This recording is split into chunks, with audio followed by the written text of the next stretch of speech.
못 하겠더라고요. 16살 때부터 안 가기 시작했습니다.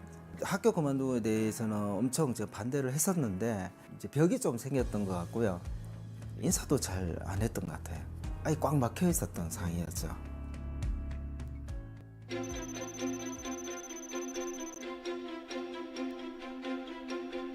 제가 게임을 좀 못하지 않습니까? 총은 잘 못 쏘지만 자기장 따라 최대한 오래 살 수 있는 데는 자신이 있었거든요. 남자다 보면 이제 탑대 안에 들면 좋지 않습니까? 예.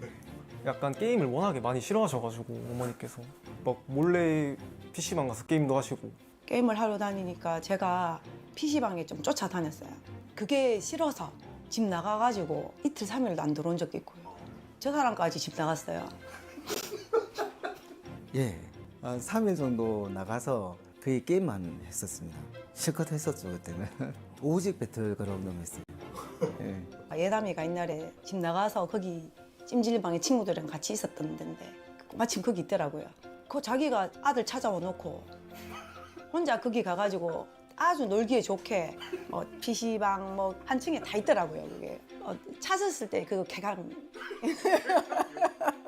좀 궁금했어요, 오히려. 배그의 맛을 내가 모르는 건가? 아, 저렇게까지 배틀그라운드를 막 열정적으로 하시는 거 보니까 같이 하고 싶은 생각도 더 커지고 영상 같이 찍자고 제가 먼저 같이 하자고 말씀드렸습니다. 대화도 잘 안 하는 그 애담이가 그러니까 먼저 이제 말을 걸어주고 말을 건네주고 저편해주고 너무 좋았었어요. 아 저기 있다. 저기 하나 기절. 아 맞았어? 네. 잠깐만 연막 하나 더 깎게. 집에서 저 입으면 큰일 났네. 얘 연막 하나 깠어. 어디 갔노? 연막 깠는데 안 보이노? 뭐야? 아 팀킬. 아 뭐야? 연막에 소름 들이야.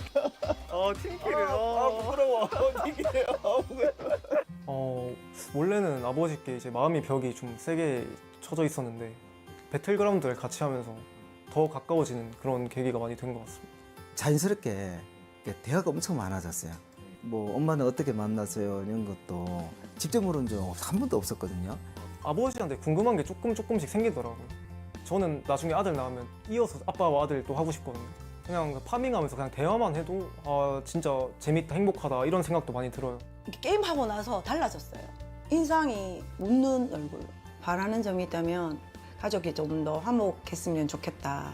잘 때는 좀 조용히 했으면 좋겠다.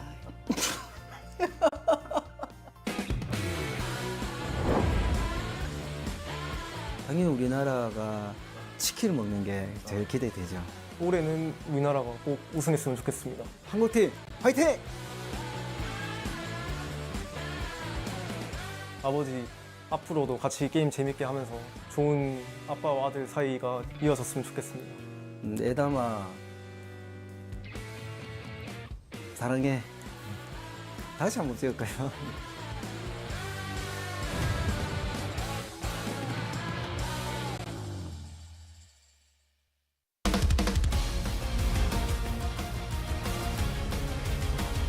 오 년이라는 게 저희가 처음 오픈할 때는 상상도 못했던 숫자예요.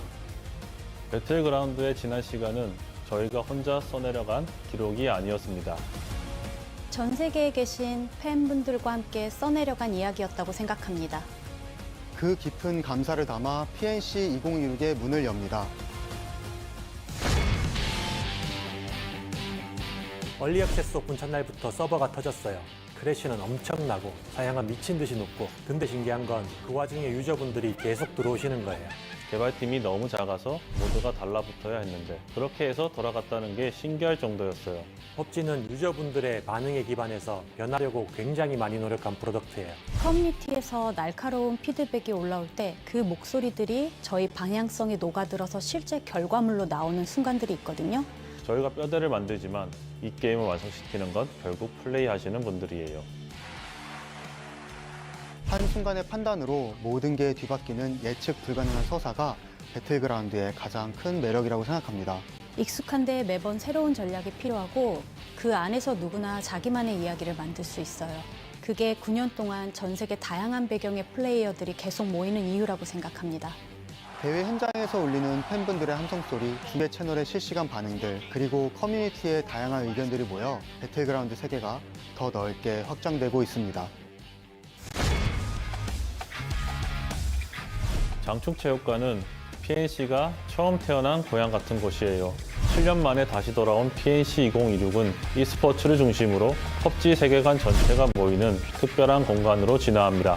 PNC라는 무대를 유저분들께 돌려드리자는 마음으로 다양한 콘텐츠를 준비하고 있어요. 현장에 오시는 분들은 장충체육관에서 배틀그라운드 세계관을 만끽하며 마치 펍지 테마파크에 온 듯한 분위기를 만나실 수 있고요. PNC 2016에서 처음 선보이는 펍지 판타지는 여러분이 직접 자신만의 로스터를 구성해 전 세계 팬들과 경쟁하는 컨텐츠예요. 보는 재미를 넘어 참여하며 즐기는 새로운 e스포츠 경험을 하실 수 있습니다. 이번 PNC에는 24개 국가의 최고의 선수들이 모였습니다. 이들이 각자의 개성을 살려 어떤 생존 드라마를 만들어낼지 기대됩니다. 전 세계 팬분들이 펍지라는 이름 아래 자부심을 느끼는 PNC가 되었으면 좋겠습니다.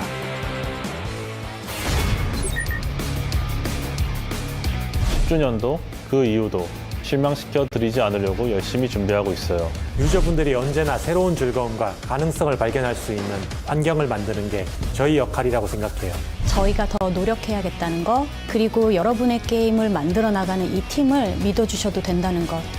펍지라는 공통 분모 아래 전 세계가 하나 되는 순간을 계속 만들어가겠습니다. 여러분과 함께 만들어갈 펍지의 다음 이야기. PNC 2026에서 만나보세요.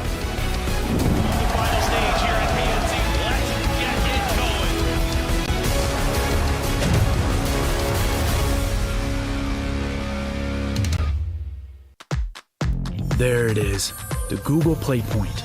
These points get you more than a high score. Play, earn, and redeem them for exclusive rewards that supercharge your gameplay. Or score the latest must-have gear and up your game with sweet accessories. You're already winning. Now go get the rewards with Google Play Points. Redeem now and go reward yourself.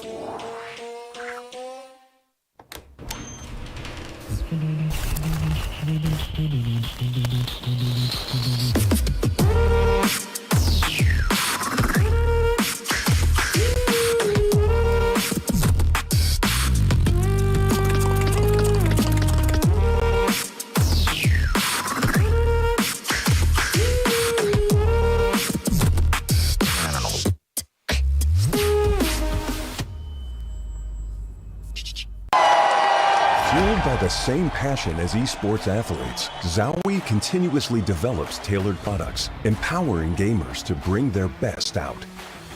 Today, we are launching the all-new XL2566X Plus, which uses the newly developed Fast TN panel and upgraded Diac 2 technology. The new monitor series continue to evolve, refining details to ensure players can perform their best consistently in games. For the first time ever, you get next-gen power in gaming earbuds, giving you flawless wireless. That's plug and play. Now you've got 100+ audio presets at your fingertips. So you can hear bad guys better, hear whatever you want better. That's a giant leap for earbuds and a new way to play for glory. Arctis Nova 7 Gen 2. The app called the biggest cheat code in the industry is here for PC and console. It's got real-time audio control to do crazy things. Okay. So use it and abuse it, you crazy person. It's the new gold standard.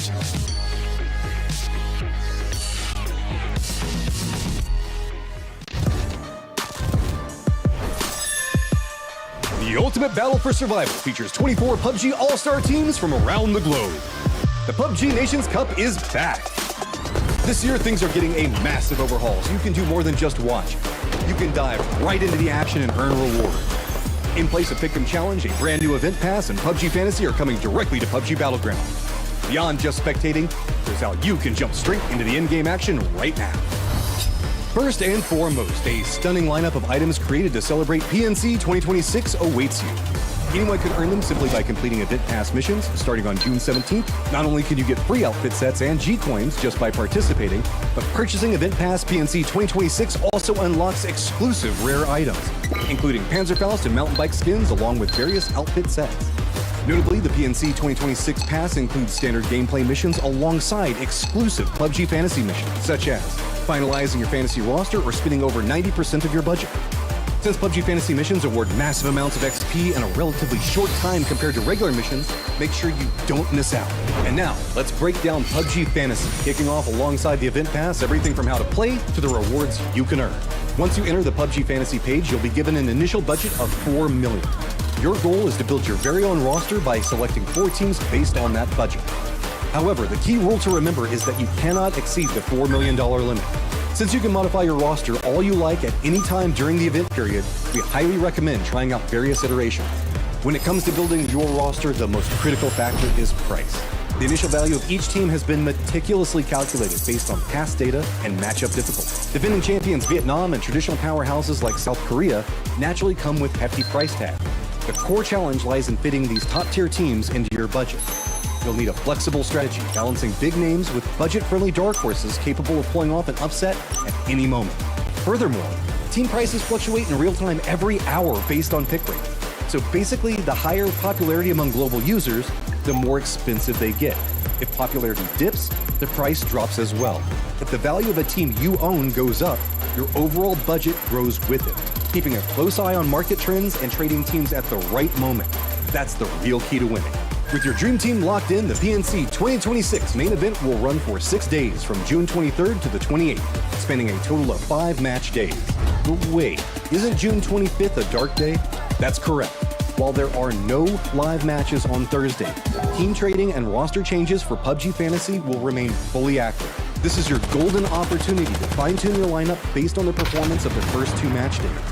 Don't let your guard down just because it's a rest day. Be sure to log in on the 25th to adjust your strategy. As your selected teams perform well on the battleground, your management budget will grow even more abundant. Bonus points will be awarded for special milestones, such as First Blood or securing 2 chicken dinners.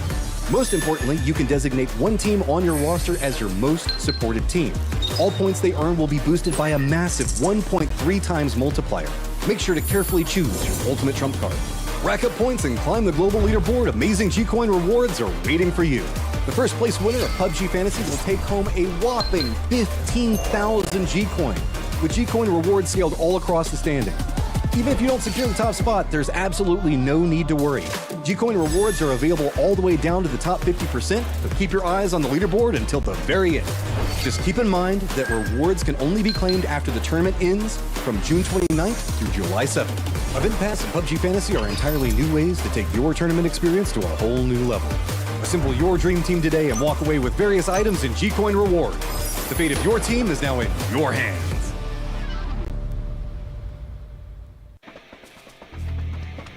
A new way to play Rondo, smoke that interacts with the map, and some balance adjustments.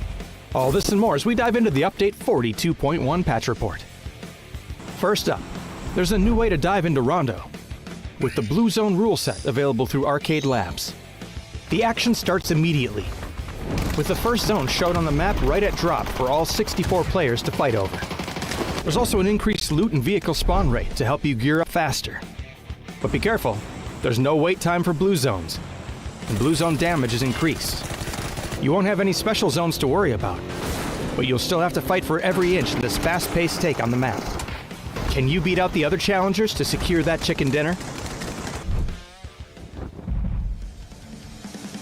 Next up, we've made some changes to make smoke more realistic. As we mentioned in the 2026 roadmap, smoke is now interactive and can be displaced by explosions and other physical collisions, such as vehicles, care package landings, and more. No longer will smoke be the ultimate cover.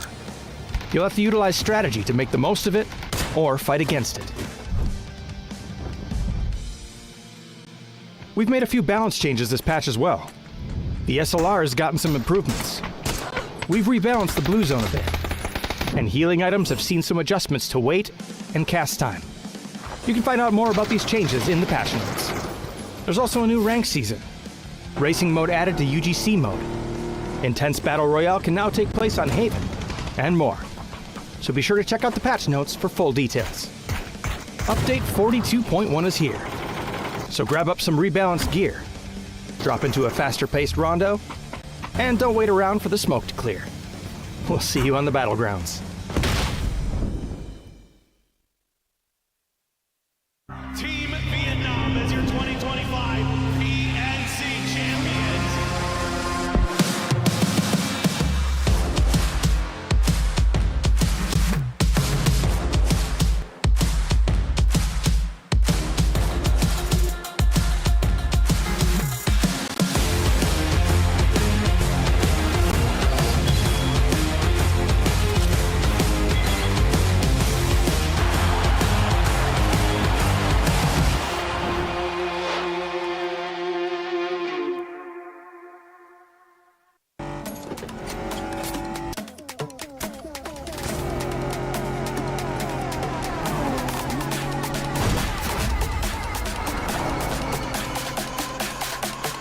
To the next level.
(9년이라는) 게 저희가 처음 오픈할 때는 상상도 못했던 숫자예요. 배틀그라운드의 지난 시간은 저희가 혼자 써내려간 기록이 아니었습니다. 전 세계에 계신 팬분들과 함께 써내려간 이야기였다고 생각합니다. 그 깊은 감사를 담아 PNC 2026의 문을 엽니다. 얼리 액세스 오픈 첫날부터 서버가 터졌어요. 크래시는 엄청나고 사양은 미친 듯이 높고, 근데 신기한 건 그 와중에 유저분들이 계속 들어오시는 거예요. 개발팀이 너무 작아서 모두가 달라붙어야 했는데 그렇게 해서 돌아갔다는 게 신기할 정도였어요. PUBG는 유저분들의 반응에 기반해서 변하려고 굉장히 많이 노력한 프로덕트예요. 커뮤니티에서 날카로운 피드백이 올라올 때 그 목소리들이 저희 방향성에 녹아들어서 실제 결과물로 나오는 순간들이 있거든요. 저희가 뼈대를 만들지만 이 게임을 완성시키는 건 결국 플레이하시는 분들이에요.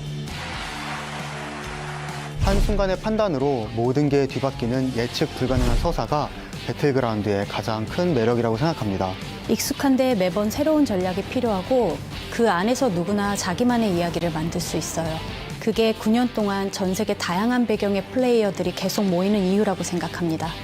대회 현장에서 울리는 팬분들의 함성소리, 중계 채널의 실시간 반응들, 그리고 커뮤니티의 다양한 의견들이 모여 배틀그라운드 세계가 더 넓게 확장되고 있습니다. 장충체육관은 PNC가 처음 태어난 고향 같은 곳이에요. 7년 만에 다시 돌아온 PNC 2026은 e스포츠를 중심으로 PUBG 세계관 전체가 모이는 특별한 공간으로 진화합니다. PNC라는 무대를 유저분들께 돌려드리자는 마음으로 다양한 콘텐츠를 준비하고 있어요. 현장에 오시는 분들은 장충체육관에서 배틀그라운드 세계관을 만끽하며 마치 PUBG 테마파크에 온 듯한 분위기를 만나실 수 있고요. PNC 2026에서 처음 선보이는 PUBG 판타지는 여러분이 직접 자신만의 로스터를 구성해 전 세계 팬들과 경쟁하는 컨텐츠예요. 보는 재미를 넘어 참여하며 즐기는 새로운 e스포츠 경험을 하실 수 있습니다. 이번 PNC에는 24개 국가의 최고의 선수들이 모였습니다. 이들이 각자의 개성을 살려 어떤 생존 드라마를 만들어낼지 기대됩니다. 전 세계 팬분들이 PUBG라는 이름 아래 자부심을 느끼는 PNC가 되었으면 좋겠습니다.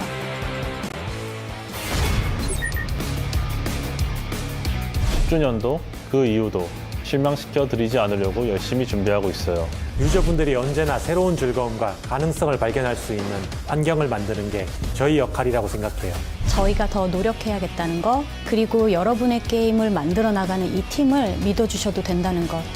펍지라는 공통 분모 아래 전 세계가 하나 되는 순간을 계속 만들어가겠습니다. 여러분과 함께 만들어갈 펍지의 다음 이야기. PNC 2016에서 만나보세요. Final stage here at PNC. Let's get it going.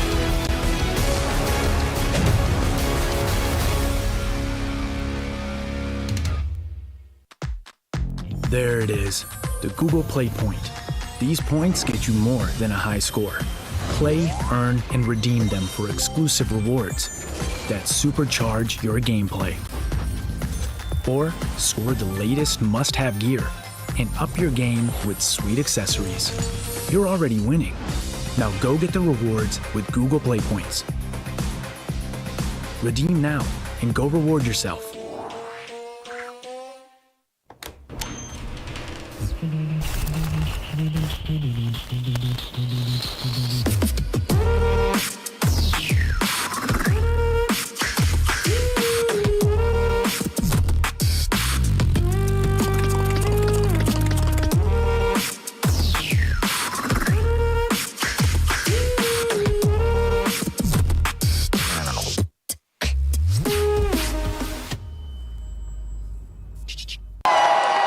Fueled by the same passion as esports athletes, Zowie continuously develops tailored products, empowering gamers to bring their best out. Today, we are launching the all-new XL2566X Plus, which uses the newly developed Fast TN panel and upgraded Diac 2 technology. The new monitor series continue to evolve, refining details to ensure players can perform their best consistently in games. For the first time ever, you get next-gen power in gaming earbuds, giving you flawless wireless. That's plug and play. Now you've got 100+ audio presets at your fingertips. So you can hear bad guys better, hear whatever you want better. That's a giant leap for earbuds, and a new way to play for glory. Arctis Nova 7 Gen 2. The app called the biggest cheat code in the industry is here for PC and console. It's got real-time audio control to do crazy things. Okay. Okay. So use it and abuse it, you crazy person. It's the new gold standard.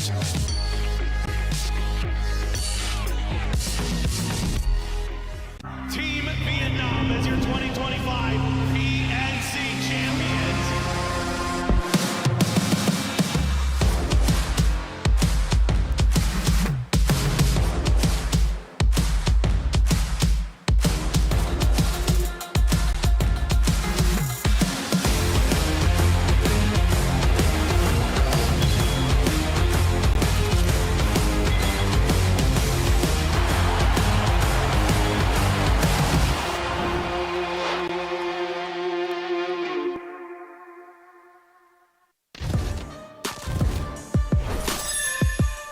The ultimate battle for survival features 24 PUBG All-Star teams from around the globe. The PUBG Nations Cup is back. This year, things are getting a massive overhaul, so you can do more than just watch. You can dive right into the action and earn rewards. In place of Pick 'em Challenge, a brand new event pass and PUBG Fancy are coming directly to PUBG Battlegrounds. Beyond just spectating, here's how you can jump straight into the in-game action right now. First and foremost, a stunning lineup of items created to celebrate PNC 2026 awaits you. Anyone can earn them simply by completing event pass missions starting on June 17th. Not only can you get free outfit sets and G-coins just by participating, but purchasing event pass PNC 2026 also unlocks exclusive rare items, including Panzerfaust and mountain bike skins along with various outfit sets. Notably, the PNC 2026 pass includes standard gameplay missions alongside exclusive PUBG Fantasy missions, such as finalizing your fantasy roster or spending over 90% of your budget. Since PUBG Fantasy missions award massive amounts of XP in a relatively short time compared to regular missions, make sure you don't miss out. And now, let's break down PUBG Fantasy, kicking off alongside the event pass, everything from how to play to the rewards you can earn. Once you enter the PUBG Fantasy page, you'll be given an initial budget of $4 million. Your goal is to build your very own roster by selecting 4 teams based on that budget. However, the key rule to remember is that you cannot exceed the $4 million limit. Since you can modify your roster all you like at any time during the event period, we highly recommend trying out various iterations. When it comes to building your roster, the most critical factor is price. The initial value of each team has been meticulously calculated based on past data and matchup difficulty. Defending champions Vietnam and traditional powerhouses like South Korea naturally come with hefty price tags. The core challenge lies in fitting these top-tier teams into your budget. You'll need a flexible strategy, balancing big names with budget-friendly dark horses capable of pulling off an upset at any moment. Furthermore, team prices fluctuate in real time every hour based on pick rate. So basically, the higher popularity among global users, the more expensive they get. If popularity dips, the price drops as well. If the value of a team you own goes up, your overall budget grows with it. Keeping a close eye on market trends and trading teams at the right moment. That's the real key to winning. With your dream team locked in, the PNC 2026 main event will run for 6 days from June 23rd to the 28th, spanning a total of 5 match days. But wait, isn't June 25th a dark day? That's correct. While there are no live matches on Thursday, team trading and roster changes for PUBG Fantasy will remain fully active. This is your golden opportunity to fine-tune your lineup based on the performance of the first 2 match days. Don't let your guard down just because it's a rest day. Be sure to log in on the 25th to adjust your strategy. As your selected teams perform well on the battleground, your management budget will grow even more abundant. Bonus points will be awarded for special milestones, such as First Blood or securing 2 chicken dinners. Most importantly, you can designate 1 team on your roster as your most supported team. All points they earn will be boosted by a massive 1.3 times multiplier. Make sure to carefully choose your ultimate trump card. Rack up points and climb the global leaderboard. Amazing G-Coin rewards are waiting for you. The first place winner of PUBG Fantasy will take home a whopping 15,000 G-Coin, with G-Coin rewards scaled all across the standing. Even if you don't secure the top spot, there's absolutely no need to worry. G-Coin rewards are available all the way down to the top 50%, but keep your eyes on the leaderboard until the very end. Just keep in mind that rewards can only be claimed after the tournament ends from June 29th through July 7th. Event Pass and PUBG Fantasy are entirely new ways to take your tournament experience to a whole new level. Assemble your dream team today and walk away with various items and G-Coin rewards. The fate of your team is now in your hands.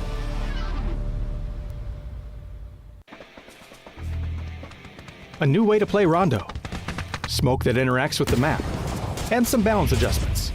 All this and more as we dive into the Update 42.1 patch report. First up, there's a new way to dive into Rondo, with the Blue Zone rule set available through Arcade Labs. The action starts immediately, with the first zone shown on the map right at drop for all 64 players to fight over. There's also an increased loot and vehicle spawn rate to help you gear up faster. But be careful, there's no wait time for blue zones, and blue zone damage is increased. You won't have any special zones to worry about, but you'll still have to fight for every inch in this fast-paced take on the map. Can you beat out the other challengers to secure that chicken dinner? Next up, we've made some changes to make smoke more realistic. As we mentioned in the 2026 roadmap, smoke is now interactive and can be displaced by explosions and other physical collisions, such as vehicles, care package landings, and more. No longer will smoke be the ultimate cover. You'll have to utilize strategy to make the most of it or fight against it. We've made a few balance changes this patch as well. The SLR has gotten some improvements. We've rebalanced the blue zone a bit, and healing items have seen some adjustments to weight and cast time. You can find out more about these changes in the patch notes. There's also a new rank season. Racing mode added to UGC mode. Intense Battle Royale can now take place on Haven, and more. So be sure to check out the patch notes for full details. Update 42.1 is here. So grab up some rebalanced gear, drop into a faster-paced Rondo, and don't wait around for the smoke to clear. We'll see you on the battlegrounds.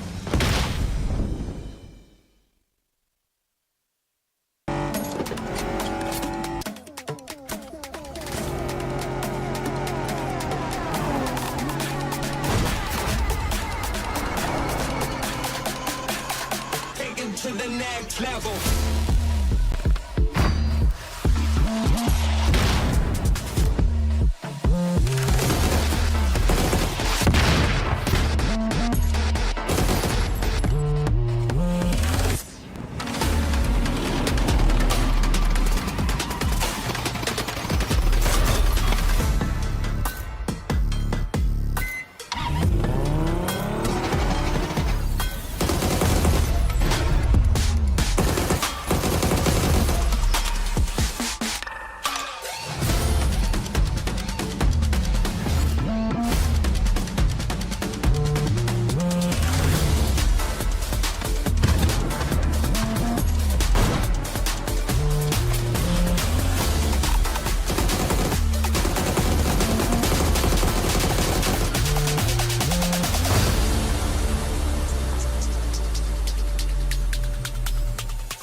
Team Vietnam is your 2025 PNC champions.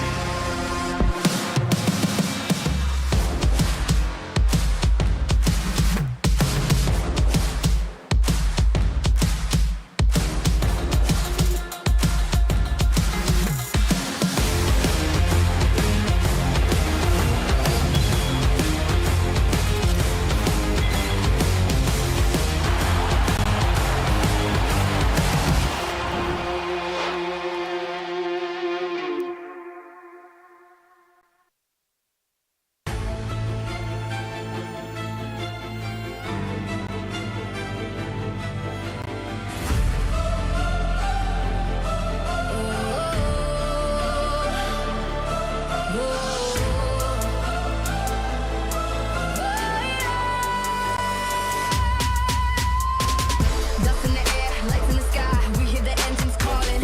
Flags on our backs, fire in our eyes. No fear, no falling. Across the map, across the sound, we're running with the thunder. Every heartbeat shaking the ground, pulling us closer. When the circle closes in, we rise above the noise. When the whole world's watching, we fight with one voice. This is our when the world comes alive, raise your colors high. Let them go.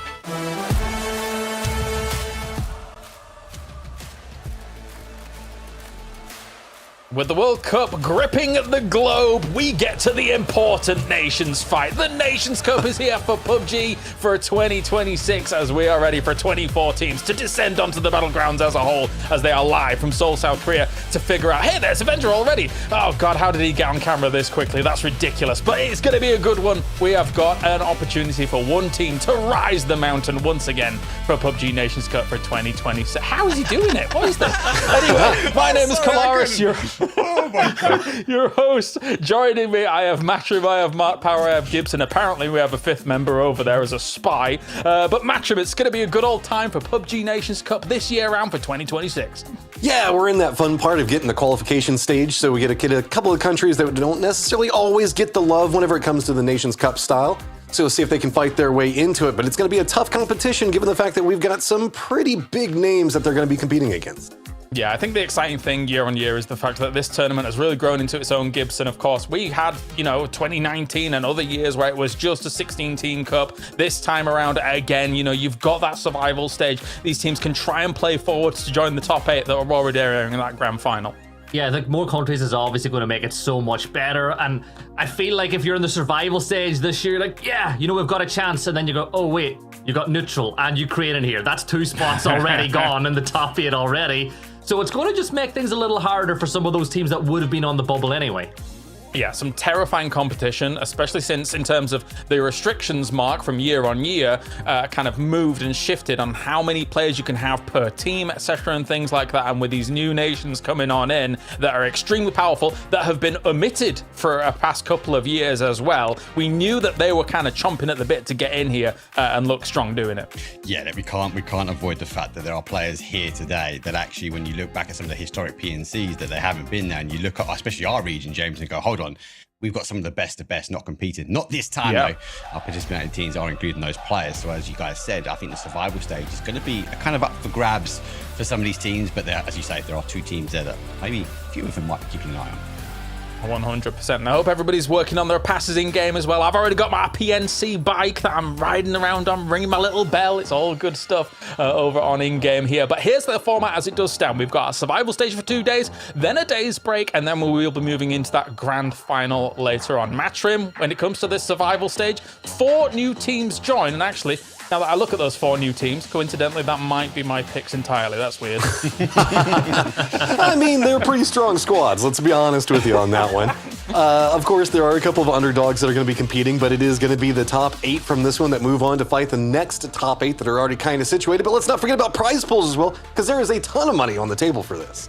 Yes, there is, of course, as well. Not only the $130,000 for first place in terms of the lion's share of $500,000, you've got also the PNC event pass also adding to that. I think when I was last looking at it, it was at about 900 and some thousand already in game, Mark, and you've got special prizes for that final 2. Yeah, if you don't know, get in game now, get yourself the event pass. As you said, I really like the bike as well. It's one of the first things that I picked up and got this right. Nice. So get in the game, get the event pass and support the players and the teams. Definitely so. Today we've got 5 games coming on at you here with double Erangels, Miramar Tego, and Rondo as that lovely filling of the sandwich. But what's important, Gibson, that, it's been the talk of the town. We have got different circle settings for this tournament, and that land ratio one is going to bite hard for these couple of days. Yeah, and you spoke about it when we were talking before. Rondo, I think, is going to be a map where the land ratio could really cause some havoc. But the big thing for me is going to be timings, right, Kalaris? Because after like a minute, the zone's going to start closing a lot quicker than it used to, so you've got to loot and move so much quicker than you had to maybe just 2 months ago. Yeah, you do. And of course, we've got a lot of returning strong names, strong members from across all of PNCs as a whole. Vard, of course, our returning champion, Mark here, 89 matches to his name. But of course, players like Luke 12 and Leo from Chinese Taipei, who's been in every PNC, also standing up there alongside him. Lads. Yes, come on, Vard. No, it's good to see. Good to see him returning. Really cool guy. For those who don't know, Vard is an outstanding person and a good player. But we spoke about this last time with PNC. Actually, sometimes he shows up, sometimes he doesn't. So I'm really interested to see how this team, UK, because I can be slightly biased, are going to perform. They've decided what they're going to do with the IGL. We're going to be focusing on T-Bone. There's a say, is that the right call? Is he going to be aggressive enough? The guys know each other so well, so it might be a bit of a cohesion, but it's good to see those names back. And especially, let's give Chris a big shout out, mate, because he's huge as well. He's a good guy. Yeah. He's been around for a long, long time. But let's take a look at who was the champion last time around. And Mark, when you look at this team, Vietnam, I suspect they've got a damn good shot of being a repeat champion, because in scrims, they've looked terrifying. Look, these guys in the scrims, you say, are insane. So you cannot take your eye off the ball with Vietnam. We know they're going to come in. We know they're going to be the defending champion. And they sweep it at the very last minute. They're kind of that momentum-based team. I'm intrigued to see, especially when we look at home nations, like we look at South Korea, can they try and stop that as well? But you've got to potentially put in the fact of these new teams, with Team Neutral, obviously Team Ukraine, they're going to actually, I think, cause some chaos in this lobby. Gibson, of course, you got UK looking to try and show up and repeat what would have been 2022. Do you think that they've got a shot here? What do you make of it? You know what, as long as they're not, they have a shot. I think the big thing for me, though, is Miraku coming back as a coach. And I think if the little birds tell me right, they're actually going to stick to having one IGL all event wrong, which will definitely help them compared to last year. Yeah, no doubt about that. They were having some switcheroos. They didn't really come in super focused, it felt like, last year on around, but Heaven will be returning for South Korea as well, a 2-time champion here for PNC. And the interesting thing, Matchroom, about South Korea is a lot of people had some questions like, okay, yeah, where are the big names? Where's Salute? Where's Seoul? And things like that. This is a South Korean roster that is extremely well tuned, and Seongjang on GK as well looked amazing in PWS. Yeah, okay, it doesn't have like the big names that everybody's been used to for the several years, but whenever we looked at the PGSs, this is a lot of our heavy hitting performers. Like, yeah, okay, they're very consistent in the way that they manage to qualify. Sure, sometimes it's a lot of survival, but it's a very heady squad whenever we look at South Korea. Of course, we also have to look at our highly anticipated debuts, and Batulin's going to be over there in Hackatory as well. Scappy bringing it up. It's weird to think about that these guys have not played in PNC before. 100%. That's what I was going to say as well. But let's listen with Bella. First day of survival stage here at PNC 2026. We have the lower 8 teams from last year. We have some new teams and some teams looking for redemption. And one of those new teams, we have Hakatori and Coach Alrain joining us from Team Ukraine. Hello, guys. Hi. Hello. Hello. Hello. Good to see you all. Well, Hakatori, tell me, how is your first PNC experience been like? Скажи, будь ласка, як тобі перший твій досвід участі у PNC? Я дуже радий, мені подобається. Я радий, що я можу представляти збірну України. I like it very much. I love to be representing my country and I'm proud of it. Well, did you have any expectations? Because this is your first PNC. You must have watched all the other ones before, right? Це твій перший турнір. Ти попередній дивився чи ні? Ні. Me? No? He doesn't watch PNCs previously. Oh, so you have no other knowledge from PNC, so this is your first one competing here. Well, can you tell us a little bit about Team Ukraine then, with one word? How would you describe Team Ukraine then? Опиши, будь ласка, нашу збірну України одним словом. Потужно. Powerful. Powerful. Okay, I like the confidence. Well, now we have a lot of the players here at the lobby saying that you are the best PUBG player, best PUBG team in the world. Well, what would you like to say to that? Багато гравців кажуть, що ти найкращий гравець у світі. Що ти хочеш їм відповісти? Дякую, що вірять в мене. Thank you for believing in me. Thank you. All right. Well, any last words before I let you and Coach Alrain go? Які слова фанатам, можливо? Вболівайте за Україну, за нашу збірну. Support us and cheer for Team Ukraine. All right. Well, thank you for joining me, Hakatori and Coach Alrain, and Udachi to Team Ukraine. Udachi? Дякую. Udachi. Okay. Дякую. All right, you know what? Bella got a little pop out of the door towards the end, but let's take a look at some of our veterans also returning. Oh, this is a big one, and I want to hit on this quickly here. Mark, you've got a doozy back in. 2019 champion alongside Uber, Kemba, Senya back then.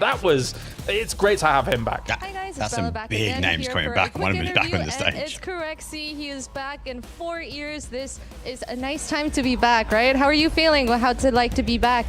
I'm feeling good. It's nice to be back and represent Finland. You know, back in 2022, when that was your first PNC, you guys came in 5th, and I'm wondering, after a little bit of time, and you know, you've gotten stronger, you've collected a little bit of trophies here and there. What's the goal for you then?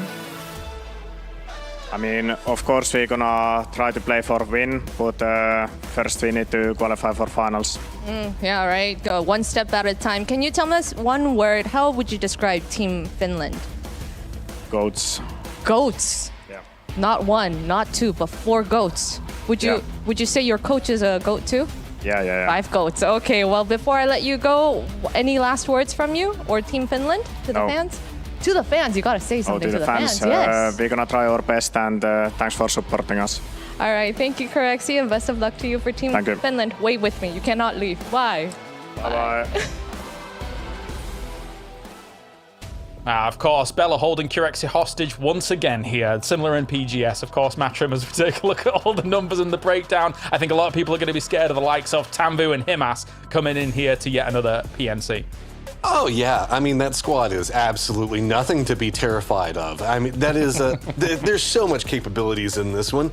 Looking out, of course, we do have Trick that's going to be coming back in, finding some good returns on it. Indonesia, as well as United States, China, a lot of what we're going to be looking at moving into tomorrow. I think that whenever we look at the stakes coming into today, though, it's all going to be about like a lot of these newcomers stepping in. And it was nice to get like Corexy and get his insights. Yeah, I was really hoping he would leave it at no at the very end of all that, but he didn't. It's be a classic Finnish maneuver. But of course, you guys at home can be playing the PUBG Fantasy, which is in-game as well. Look at these handsome devils as they're going to be presenting their teams to you. I didn't realize I'd picked all the newcomers to this, Gibson, but that's what I've gone for, and you've agreed with half of me. Yeah, I saw your team and I was like, well, I can't pick the exact same team as Clarence because then there's some collusion there. So I went for Argentina. And we'll talk about it a little bit later, but a little birdie told me Argentina are going to be very aggressive against one of the other teams in the roster. So I thought, you know what? If it works out for them, they'll get a bunch of kills and Argentina could do well. Of course, you guys at home as well can be involved not only via that fantasy, but also for the fan cheer event and drops that are going on as well. So make sure to keep tuned in and good to go. And if you are cheering at home, oh wait, surprise, surprise, China at number 1, Mark. Is there any? I got my hands up. I brought every single helmet, but no surprise. And actually quite surprised the gap between China and Vietnam, despite the defending champions. So obviously interesting to see for me that there is a bit of a gap between those two teams. Yeah, fair. You can see that as well. We are in the same venue for our survival stage as we were for PPMI at the end of last year match frame here. So quite a few of these players are going to be familiar with it, of getting warmed up. And a lot of them, bear in mind, normally I would come into PNC saying, especially when we're normally in Korea, that Korea was favored because you're on home soil. But a lot of these players have been there for quite a while now because of PGS. Yeah, with the PGS setup, we did have a couple of situations with PGS and like passports and the way everything was coming in with visas. Everybody was stacked more onto the PNC side of this to try to prep for it. So that kind of gives you an idea that eyes were for like defending country as well as the prize pool that's going to be coming out from this. So I think that everybody should be a lot more comfortable like you're talking about. Also just have eyes looking around, see if we can spout out a Martin anywhere. All right, let's get to it then. It's time to start PNC.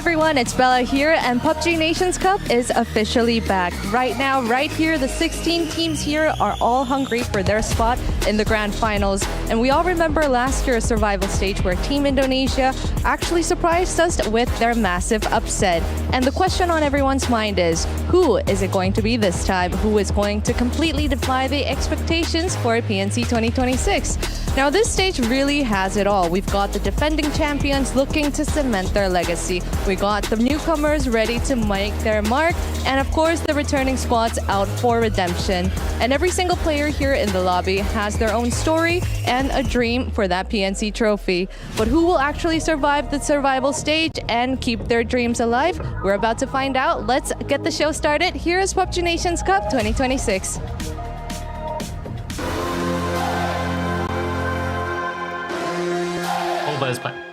Okay, we've got ourselves all of our teams ready to go and descend on down. Only 8 teams will get through this survival stage across the next 2 days as we take a look at a returning champion, Gibson. I'm hyped for Great Britain. Yeah, look, it's a good one for them. I like how you go to the Irish person to talk about, you know, the UK's chances in this one. Was that a little bit targeted? But no, look, this is a really experienced roster. I spoke to Michael. They're going into this with a completely different mindset than last year. T-Bone's going to be IGLing as we expect. But look, anytime I see Vard, Vex in lobby, I get excited because Vard's one of my favorite players to watch. I've got to jump in here for a second. So, Kalaris, your hype on Great Britain? Or on United Kingdom? Are they on your fantasy team?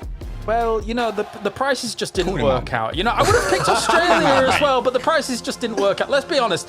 Australia's usually here for like comedic relief, in my opinion. Matching, what do you think? No, I totally got them just for that, because like you need to be emotionally invested in Australia because they're going to do some of the wildest stuff, and it's going to piss you off.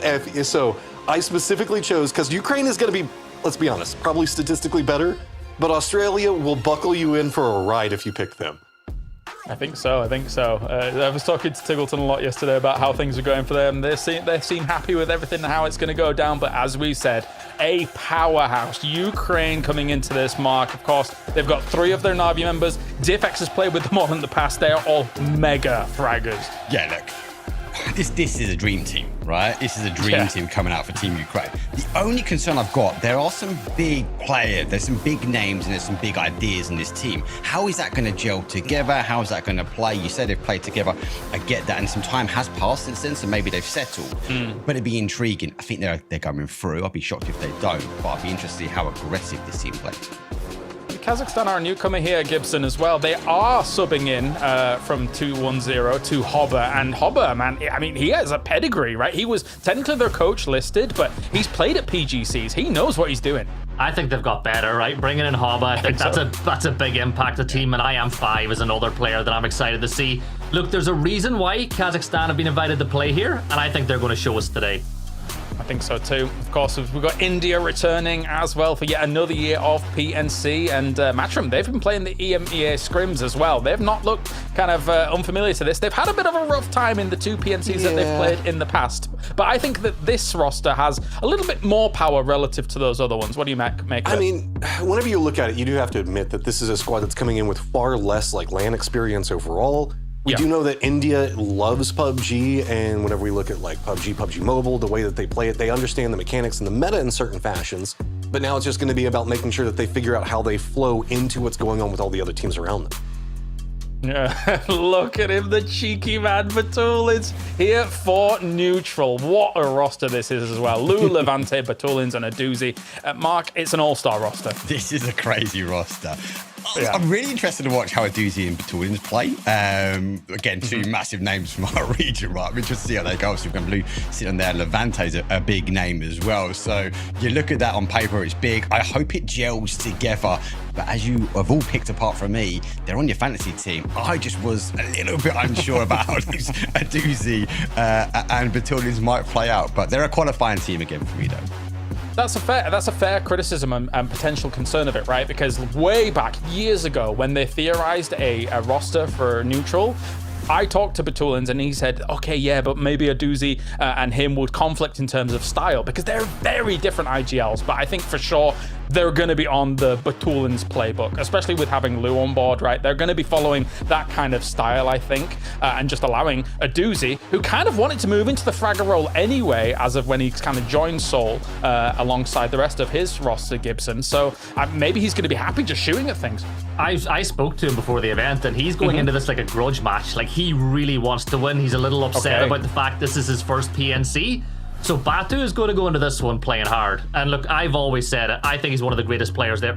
I always say, right, he's one of the greatest players to play the game. I think it's not a hot take at all. Everyone's going to agree with me there. Most people will. But I think Neutral are going to come into this and they're going to try to get off to a hot start.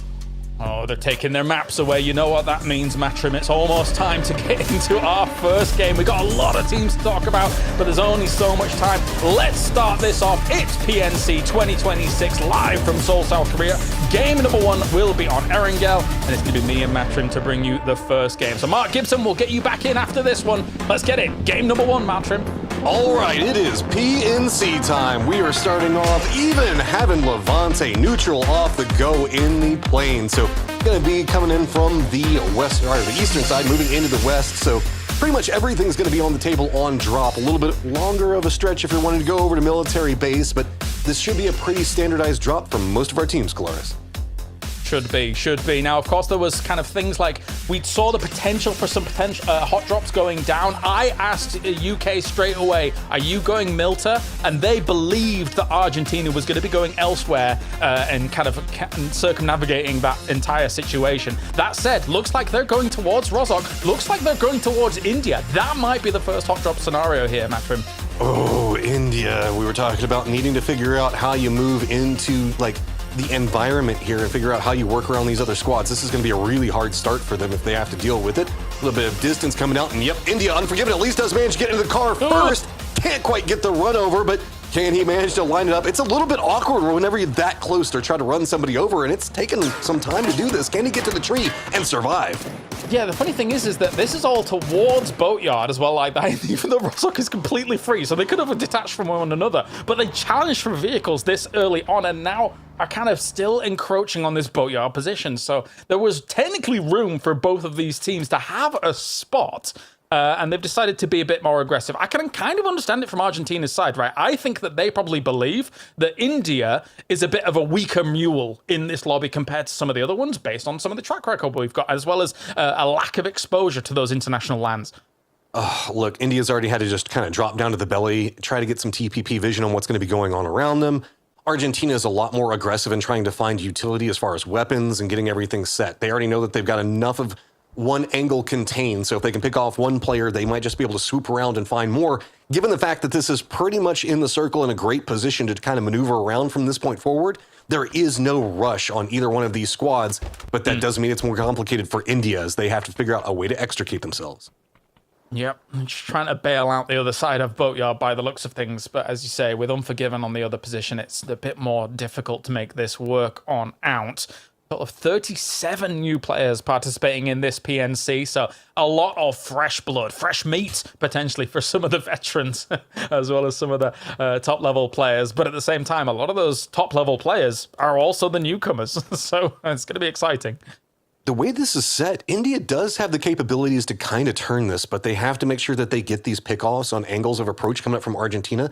Snipeball is playing off on one side. Unforgiven, like you mentioned, is going to be more up to the north. Looks like he's managed to secure a vehicle and get looting a little bit better off. It's just going to be about, can the other two players from India, most notably, kind of get into a point to get their loot back better, because it is going to be Argentina sweeping that northern wall, trying to come around, and Translucent's already looked like he's got a read on that and is moving away from it quite efficiently. I definitely have my concerns about this. I mean, like, as much as Argentina probably feels like they can clean them up, it does delay you a little bit about where you want to be maneuvering. Thankfully, the circle does kind of favor them, but again, you know, it bears repeating what we said in the pre-show. The circles this tournament are different. Land ratio is gone in 4 and 8, so you've got to be really on your toes about maneuvering. And looks like Unforgiven's looking to just pick up his friend and get out of dodge. This is pretty well timed. I mean, most of the squad for Argentina is up in that northern area, kind of running along the wall, so should be able to get out of position very efficiently. It looks like that's going to stack up, at least pick up 3 of them. And that's going to set up a pretty nice retreat. I mean, loot's not the best, but it's not terrible either. Not keen at the same time, though. Canada might be keen here, going up against Chinese Taipei to start things off. Jimboy and Adam, good position here against Xavier and Zeno, as they do take them out quickly. So that's not too bad, just on this rotation as they try and find a little position for themselves. This is on the north side of Georgia Pole, really, so technically speaking, they maybe were very, very active and ready for this as they did move alongside. That's a good pickup here for Canada to start. No apologies coming out from Canada right off the get-go, picking up that first blood style situation, so they should be pretty comfortable on that. Chinese Taipei, though, this is going to be really hard. They're not even having a decent path into the circle yet. They already have a couple of other squads that are already starting to position around them. Most notably, Finland's going to be the next in the gauntlet after. Ukraine, though, is just in an incredibly good place to start this one off. As we take a look at the Ukrainian boys, Hakatori, this is, again, an extremely scary person to be going up against in these kinds of lobbies. You know that he's going to be coming for, of course, advancing from survival, but then trying to challenge for that championship position, right? So, yeah, big hopes for this Ukrainian roster. Whenever I looked at it, it was so hard to make the choice between, on my fantasy roster, going with neutral or Ukraine just due to the price between the two of them. And it's almost like looking at two different sides of the coin, right? Like, I'm feeling like neutral is going to be very tactical, very much about macro and positioning, but Ukraine just can demolish somebody with the firepower coming out of it. I mean, this is going to be really intriguing to watch as the battle progresses, especially given the territory that we're watching Ukraine start with. This is a great spot specifically for the style that they are going to want to play. For sure. My only reservations, and kind of as a little bit alluded to in our pre-show as well, is the fact that when Diffex left Na'Vi alongside Fairest and Hakatori, when they were still on the team, okay, we're bouncing around, it was the backstage kind of conversation was that it was just a clash of styles and not necessarily, well, maybe egos, you could phrase it like that, but just like approaches to the game and things like that. But if I'm Diffex here in this situation, I just sit back and say, all right, I'll shoot at whatever you want me to shoot at, because we've got a really good chance of going very, very deep as this Ukraine roster. But again, that was like 2 years ago, so maybe everything's settled, right? You have to assume, because there's, like, it's so weird whenever we look at PUBG, because like there's the jokes that like, okay, everybody's got to be a little bit of family because you have to like get everybody together just to do scrims, and it takes so many players to do it. Family can fight sometimes, and sometimes there could be some bad blood in those style of situations. But a lot of times, as it progresses forward, most people kind of drop off. They realize the business is business. Everybody's here to try to do the best that they can, and then you kind of come back around on it. I wouldn't be surprised if that's probably calmed at this point. But we'll see. We'll have to see. Maybe somebody just decides, like, no, we're going to sit Diffex off to die first every single time. Yeah, no, I completely agree. Yeah, it's like, you think about like football, right? You think everybody on a football team gets along? Like, oh yeah. There's no ego on those squads at all, right?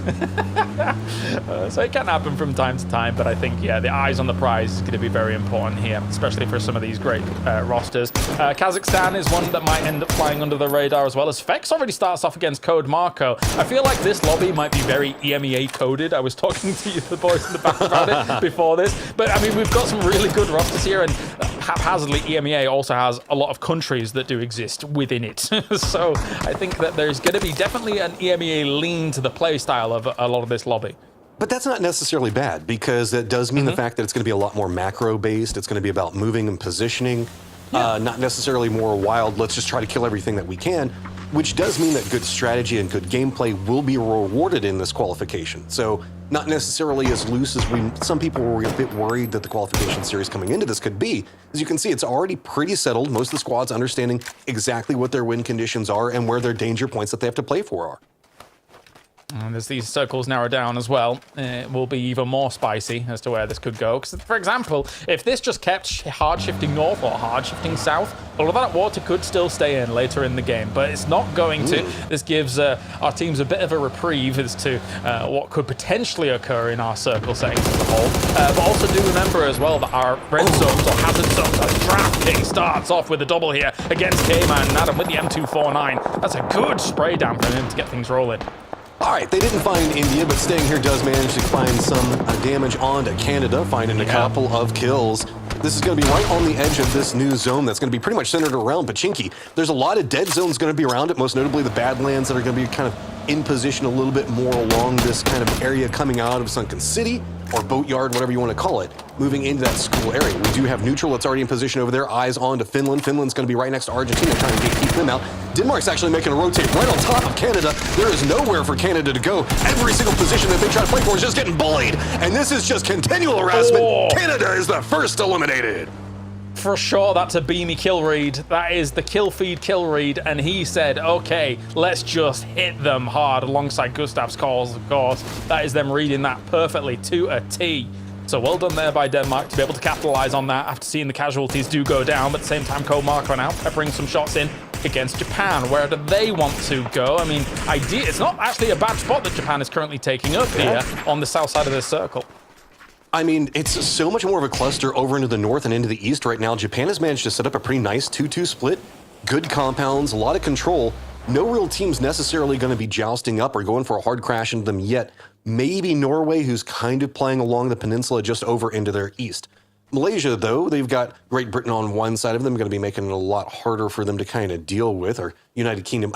It always drives me insane that they use Great Britain as their letters, but then they're technically United Kingdom. Why do you do this to us? Yeah, and the funny thing is that Great Britain is technically not the same as the United Kingdom. I know! That's why I keep correcting myself. But look, I escaped like 20 years ago almost, so it doesn't matter for me. I'm whatever. You can say whatever you like to me, Matchup, it's fine. Just can't say England. That's the one bad one. I know the rules. Yeah, well, considering that a few of them are from Wales, well, anyway, we'll talk about that later. It's another topic for another time. We've got plenty of these teams to be looking at now. All right, so Death Road's got a lot of attention over there with United Kingdom stacked over next to Malaysia. Of course, Ukraine's going to be a bit on the tail end of that. Nobody's up on Potato Mountain at the time. Other side of what's going to be going on Ukraine, just to the west, is going to be where Aussies are going to be hanging out at. They've got themselves split in the compound coming right out of that hillside, but of course, India's moved into Pachinki. They've got neutral right up next to them. And then Argentina's still finding some space over into the west. Because this is kind of calmed down for now, but new circles could be popping in just a couple of seconds, make this a lot more chaotic. Yeah, to give people a glimpse into India as well, obviously you don't get too much word from them and how they've been playing things out. They've been playing the EMEA scrims, and even on compounds north of Pachinki, they've been challenging teams like Yoga Bonita, who are extremely aggressive in those early skirmishes as well, and kind of going 50-50 blow for blow for them in the scrims too. So this isn't exactly the pushover India that we've seen in the past, but they have been very cautious about kind of their approach up against Argentina, and I can respect that. It's mature gameplay. All right, everybody has just jumped in vehicles and they've made a run. Pachinki's stayed inside the circle. Aussies are going to just crash right down into the trenches. Use this, they managed to get right up in front of Turkey, who looked like they might have been eyeing a similar position. Norway's going to be wrapping back behind Turkey, who had eyes on Australia. Kazakhstan's going to be playing on the Pachinki hillside, kind of sharing it right now. Off to the west, they have a competition that they have to be worried about. Chinese Taipei is trying to come in right next to Argentina, who's running a wide split, and then Finland's got to come in from the north.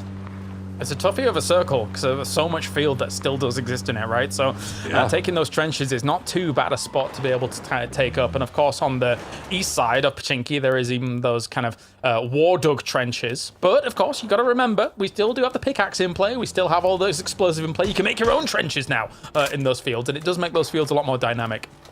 Yeah, it also makes this hillside way stronger to play. There's some little bit of vulnerability. As you can see, Philippines already trying to use that. Chinese Taipei looks like they're just trying to squeeze in. They might be just going for a crash right into Pachinki, but the way that India is set up, this is going to be where their defensive line is already positioned. So Chinese Taipei with no options, they're being forced away. Monty's going to pick up one, and then it's just going to be running right into the other Aussies. Can they at least get a knock on it? No, Chinese Taipei is out. Not too bad a steal from Translucent, so a point on the board for India as well. Of course, as Translucent is a returning player here for the team, alongside Unforgiven for the second PNC after playing in PNC 2023. So good to see them back. Translucent now on the board.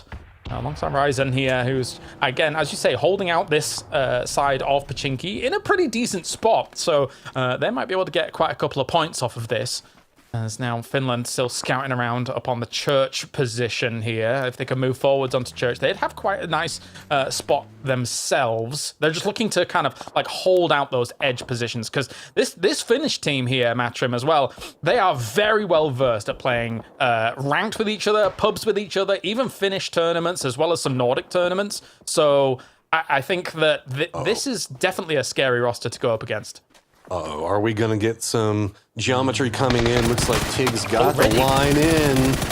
Kazakhstan, nowhere to go. Philippines going to be able to kind of force them back to regroup on the hillside. CJ gets nice shots on IM5. That should be a flush. Can they manage to find it? Turkey, I think, starting to get a little bit nervous, realizing there's some problems. Smoke's going to come down, but doesn't look like it was close enough to be that scary yet. I think Turkish roster here might have PTSD against some mortar fire. Because in PGSs, they were dying to it quite a bit on like teams like S2G, etc. and stuff. So got to be careful about that. Ferris starts things off against Malaysia, though, up on this east side of the circle, knowing that they're playing edge. Actually, Malaysia's backfilling this position. They could get a little bit bitten here, but I think Ukraine should be okay in responding to it. Actually, no, he's parachuting in. Okay, so that's kind of reinforcing.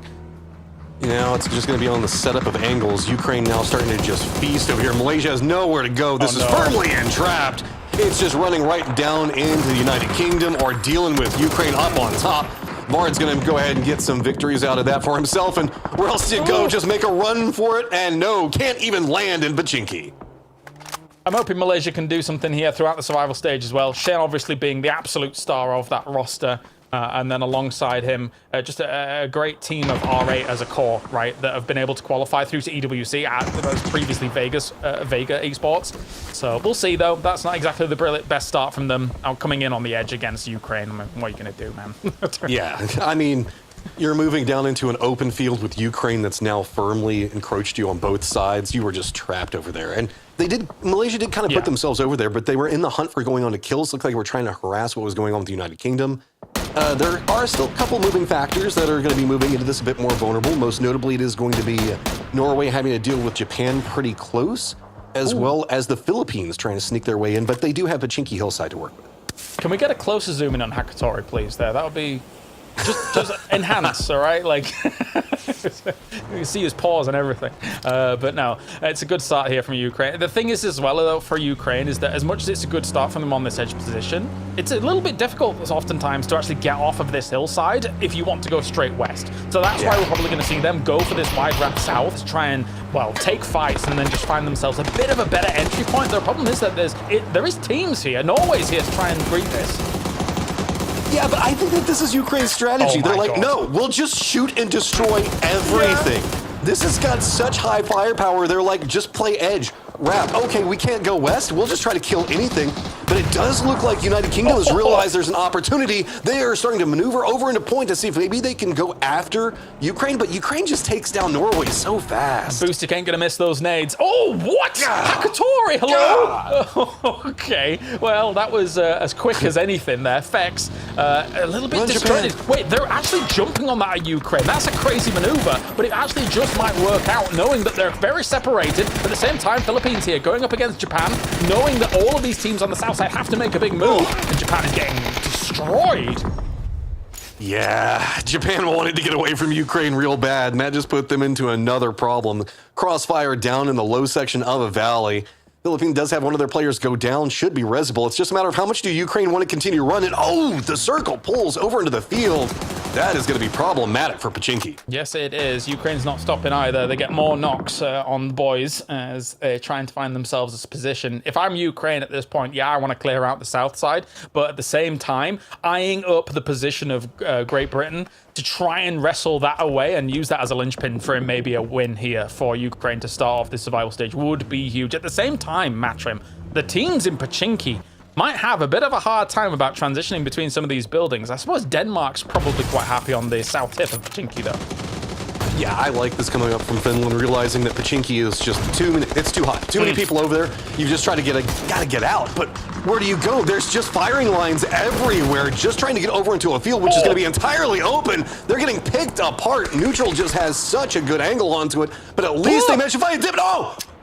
Is he fine? Is he fine? I think he's fine. I think he's fine. Sato, get out of there. Get back into the dip as quickly as possible. That said, though, nade's going to be coming in. Some of these car explosions could actually catch them as well. They've got to be very careful about this. They lost IEXE as well as Chirexi. Scav is now down as well, thanks to a beaming nade. It's all on Sato to do something about this here on this dip. So he survives, but it is really a game for placement points now for Sato more than anything. Where do you go? Kazakhstan's trying to regroup right along the road line here, get some distance away from Australia. Turkey, remember, they've been harassed for a while. Aussie's starting to come alive.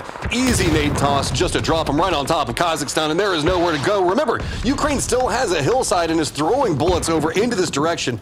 There is nowhere for Kazakhstan to go except for just hunker down onto this position, and does anybody else want to go after it? Nice mortar shot from the Philippines to be able to take down a position there for Turkey. Maybe they can use that as an opportunity to leapfrog forwards a little bit from this south side, because now they're still eyeing up these spots as well. They see the smokes down. They see some of the deployable cover as well. Philippines 6 kills to get things going, and nades forwards against Turkey. This could be a great staging point for them on the south side.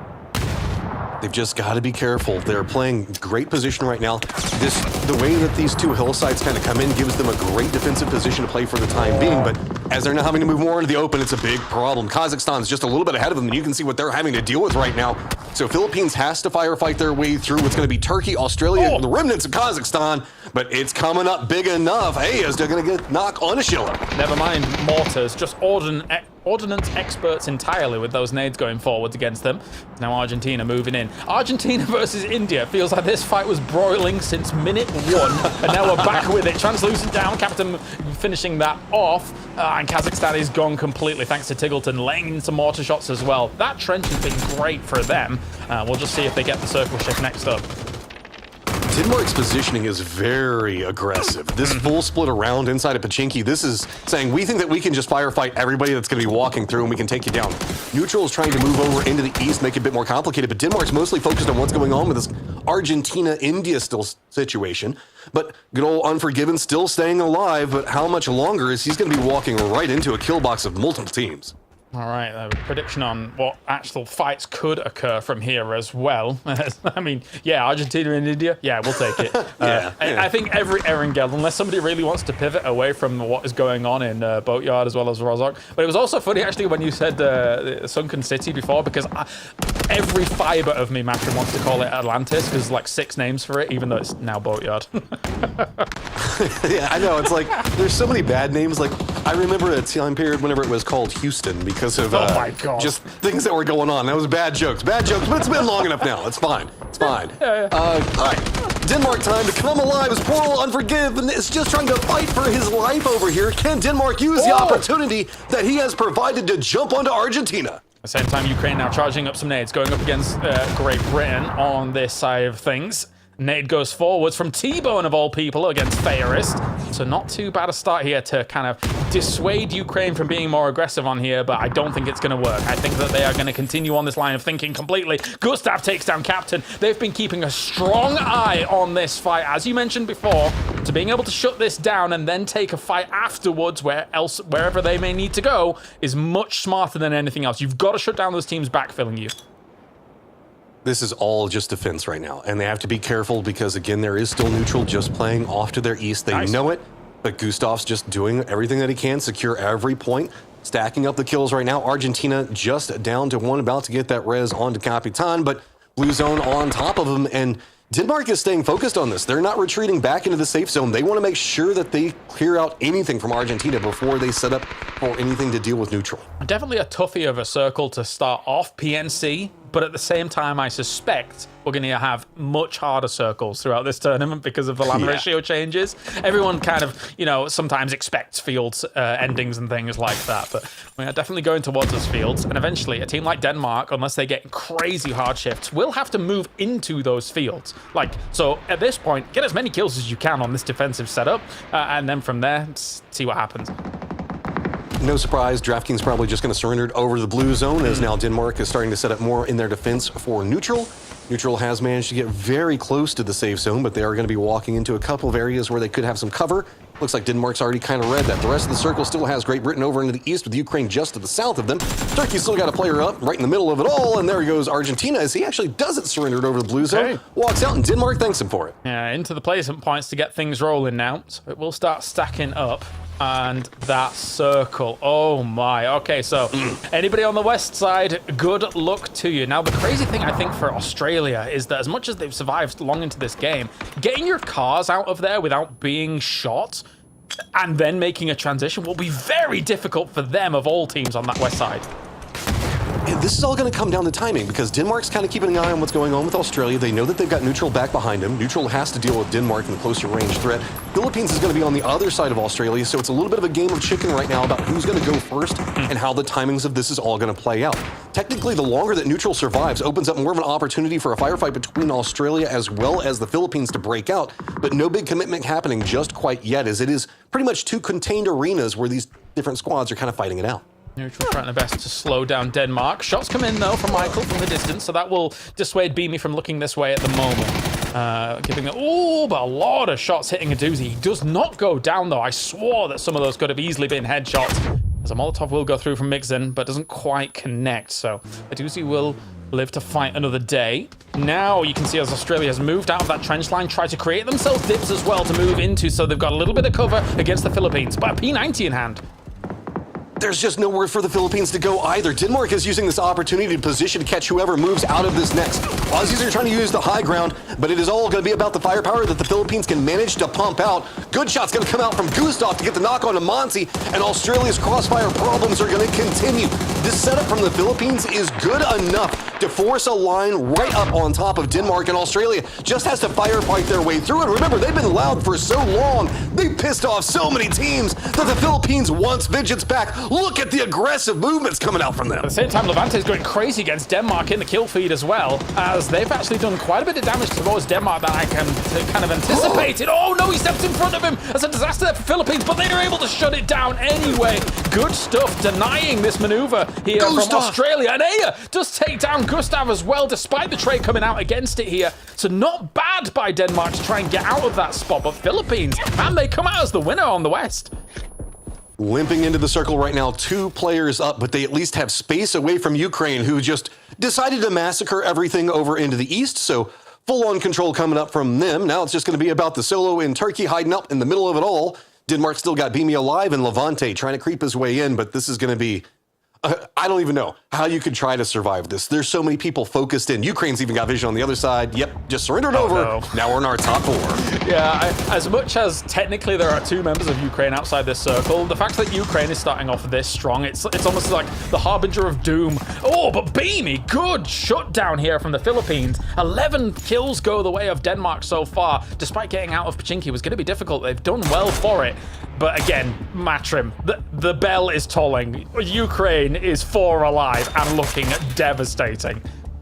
11 kills right now, control over the circle. Yeah, they're not really in it like you were talking about, but there's not a lot of circle to really be in. It's just all open field with like that one compound where Bill Celtic is kind of hanging out at, going every single time he goes for a peek, just getting punished. It's him and Beamy versus the Ukrainian defense line over into the east, and I don't even know what you do. There's every peak that's punished. Diffect's gonna take down Beamy, and then there was one. He has a lynx. I didn't even know he had a lynx. Oh no.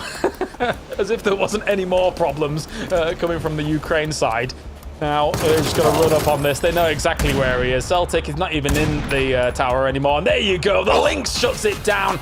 Ukraine, 23 points to start off PNC survival stage. And everybody else better look out. Let's bring back in Gibson and Mark to talk about this game here. Because Gibson, this looked terrifying from Ukraine. Yeah, we were watching that one. They got a great drop at the start. The circle suited them. And then we saw that push on that eastern side. And I think we both said it. UK were in trouble. That's what happened. Ukraine take the win. And Mark, what can we say? But Hakatori, he's just a difference maker. I think those big decision makers, right? And Fex moving out of the compound to go play onto Ukraine. Some people will see that as a good play. Some will see it as a sort of negative. I think it was the right thing to do. Obviously, Ukraine was fighting. They could have potentially got a third party. It didn't work out for them. And it was a matter of time that sort of Team UK was going to fall. But big plays from Ukraine. And for me, James, it felt like a lot of teams were avoiding them. They were pushing everyone, especially this fight here. And everyone was just trying to get out their way. Yeah, the south side especially, Matrim, right? When we're watching teams like Philippines and Japan, like thinking to themselves, you know what, let's go to the west maybe. Let's try that. Don't go to the east. Let's avoid that. I mean, I knew that Ukraine was going to be strong, but this is just, this is next level. It's just absolutely brutal. Shout out to all the squads also that played around Pachinki for so long. This was a very hard firefight, moving in with some very weird circles. But I feel like everybody that didn't put Ukraine on their fantasy team right now, me, is a little bit sad. Oh, you only did it because we'd already picked them all. I'm so sorry. You wanted to be different. I get it. That's okay. That's okay. Aussies did okay. They did okay. They did do okay. They survived. As we take a look now at those final moments as well, and Ukraine looking phenomenal with it. Now, one thing that's interesting as well is, Mark, you get to these situations, normally with a field ending, I'm thinking, okay, there's going to be a lot of solos surviving. They're going to be able to dig holes and everything like that. Not the case at all in this game. Not at all. Now, we saw obviously Turkey moving on that south side, right? And obviously with Tiggleton being closed and Mortar coming it didn't quite work out. But at that point, they sort of spread out. And I was sitting there talking to Gibson. I was like, we're going to see a team crash that central. We're going to see a team crash into the field because that's the only thing that they can actually take, right? But it didn't quite happen. Kazakhstan came in that southwest corner. They couldn't quite extend their way close enough to it, and they stopped. And then that sort of west side was just chaotic. Actually, for Celtic, he paid really early, kept his head down, and he put himself in second place. Yeah, it's no kills go his way, Gibson, but we'll take it for Turkey, I guess. Yeah, look, they were on my team. They got a couple of points on the board for that second place, and what can you do, right? You send Celtic into the tower, and his job is to hold that and try and get as many placement points as he can. The rest of the team got obliterated a little further south. So, hey, at the end of the day, in 10 maps, if you can just manage to eke out placement points, you never know. They could find themselves in that top 8. Yeah, and Matrim, of course, a huge result for Team Denmark, and I'm conflicted. I want to see. I love the team. I love the players on Team Denmark. That coach, though, don't know about him, to be honest with you. Oh, come on. Are you saying that there is no world where I'm believing that is a Martin strategy? I'm just letting you know right now. Those guys are putting in all the work and all the coaching, and he is just there giving the best of back rubs because, boy, he gives good back rubs. Yes, I guess so. I guess you're right. And at the same time, massaging the lobby into submission is, of course, Ukraine, as Diffx takes 5 alongside the 3-3 and 2 here from the rest of the lads. So if there was any concern, I guess there's no concern whatsoever. But man of the match, stolen away by Beamy, Mark. Swaying, mate. He's looking into my soul right now. Yeah, but no, we saw some early kills from him, and you guys made the call during the cast. It was definitely a kill feed read that you saw them chase down, obviously from Team Canada, and they're in the right positions. They're holding teams out. They moved into the town, and obviously they were looking to try and get the kills. It was actually Beamy that made the play closest to that west side field. So even just, I know he's a big killer, but looking at the kind of little bits that he plays out, he understands that they want to be the last team there, and the first team that obviously has to work from that position is going to be key, because they had to take on the Philippines, they had to take on Team Australia, that were looking to try and come out the trenches. Yeah, I think for someone like Beamy, of course, as we take a look at the points coming in, it's 23 points for Ukraine, 16 going for him. Martin has just messaged me saying Beamy is just him. Okay, all right, thanks, Martin. Back to your coaching. Get away from me. But Gibson, I think that, when you look at someone like Beamy, right, of course, with the pedigree that he's got now on Virtus Pro, just a deadly, deadly player that is looking to become basically world champion, never mind PNC champion. Yeah, it just shows what he can do when he's not sitting in the blue metting, right? Beamy's insane. And honestly, I think that there was more points in that game for them had it not been for the third party from Team UK, right? That third party right at the end when they were fighting against neutral, it caused them so many problems. But look, for Team Denmark, it's a really good start. You know what? If they keep that up, do you see maybe Martin subbing himself in for that last map to give himself some love? 100%. Oh, God, no. Yeah, no, get Martin in there. I'm sure he will be the perfect bait, actually, to lure teams into a false sense of security. Don't do it, lads. Well, this is true. A lot of players might want to kill him just because. So, I mean, if you could send him off on the side and let him do whatever, that'll set him up. That is true, because every time I see pros streaming and they see, like, Martin in their games, they're like, get Martin, kill, it's Martin, knock him. I've seen it so many times on streams, it's crazy. But anyway, let's talk about actual serious things, as we got Team Australia, who Mark actually sent it to what could have been quite a strong spot if the circle comes their way. It's just difficult once you get those east shifts, and how are you trying to get out of that trench over across the road as well? Yeah, they were relying on that west shift, right? And it was good play for them, early play. They held off, especially the second crash that came in, the mortar fire. And again, it was that kind of dart out from that west. So unlucky when it came down to the zone, but really good to see Team Australia, which, they've got fans out there which will be cheering them on, actually putting them in position to win. So chaotic team can cause chaos actually from that west region. It just didn't go their way. And Gibson, faith in Argentina, I mean, they really wanted to hunt down India there. Yeah, it's what I was told. A few people from different teams said watch for Argentina dropping on India, looking for the 3 points. And I'm going to give a credit to India. They took them on a wild goose hunt, right? They couldn't get anywhere near them. I think in the end, it was Canada that they ended up getting points off on that rotate. But I feel like for Argentina, yes, it's nice to try go for 4 points, but you talked about it on the cast. If you spend far too long hunting down those 4 kills, especially now with the fact that the zones have changed in the timings, it can really put you at a disadvantage getting later into the game.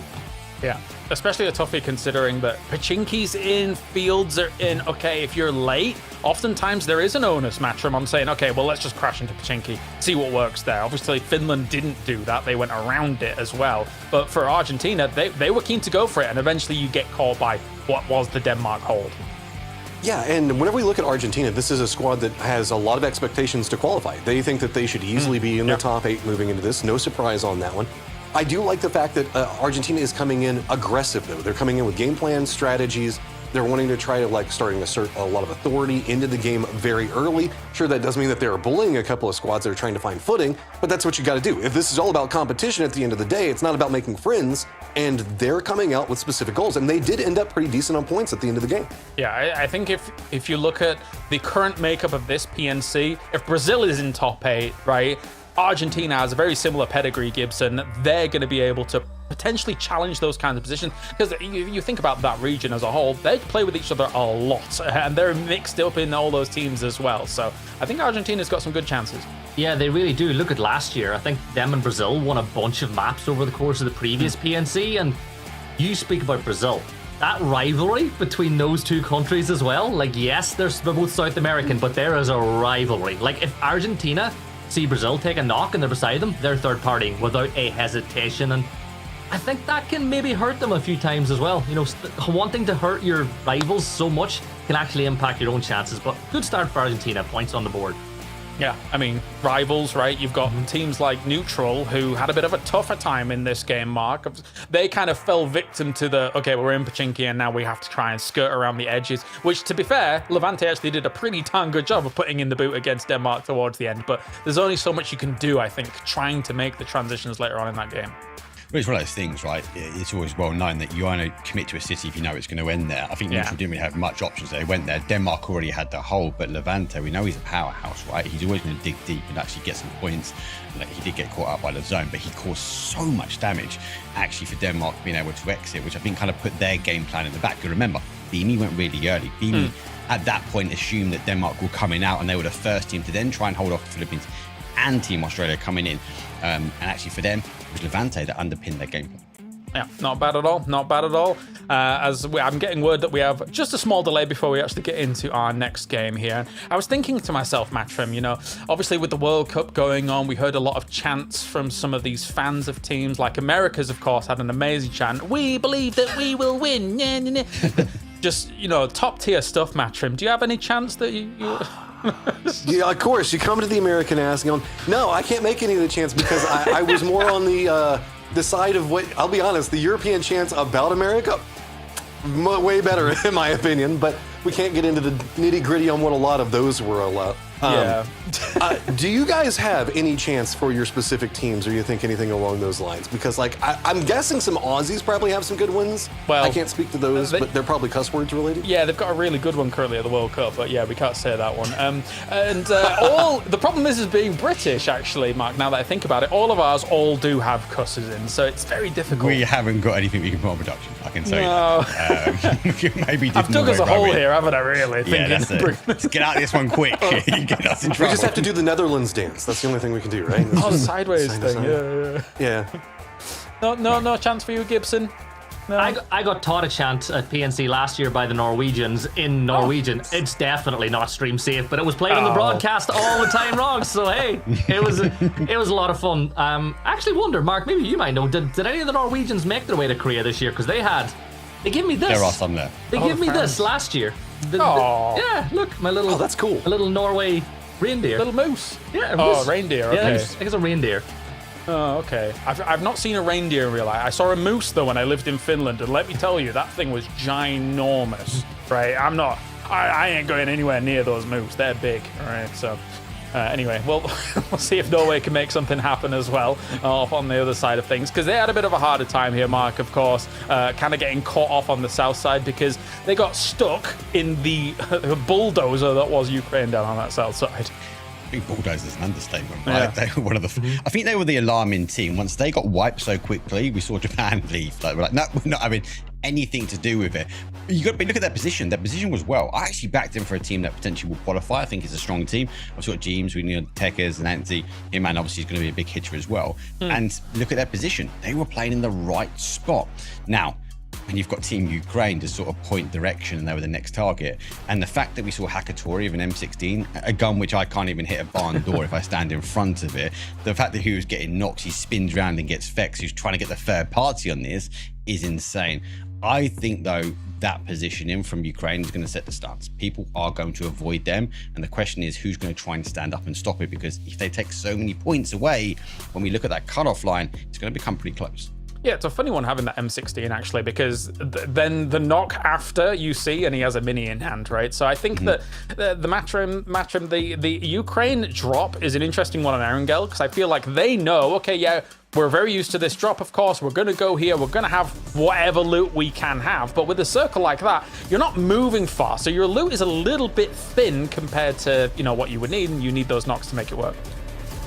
Yeah, I mean, just a good setup off the go. They're already getting you in position to kind of maneuver for it. But, I mean, it looks like we're ready to go to the next one. We are. All right, let's do it. Thank you very much for your patience, guys, as you've listened to the PNC podcast here from us. It's time to give Gibson and Mark the reins here as we get to game number 2.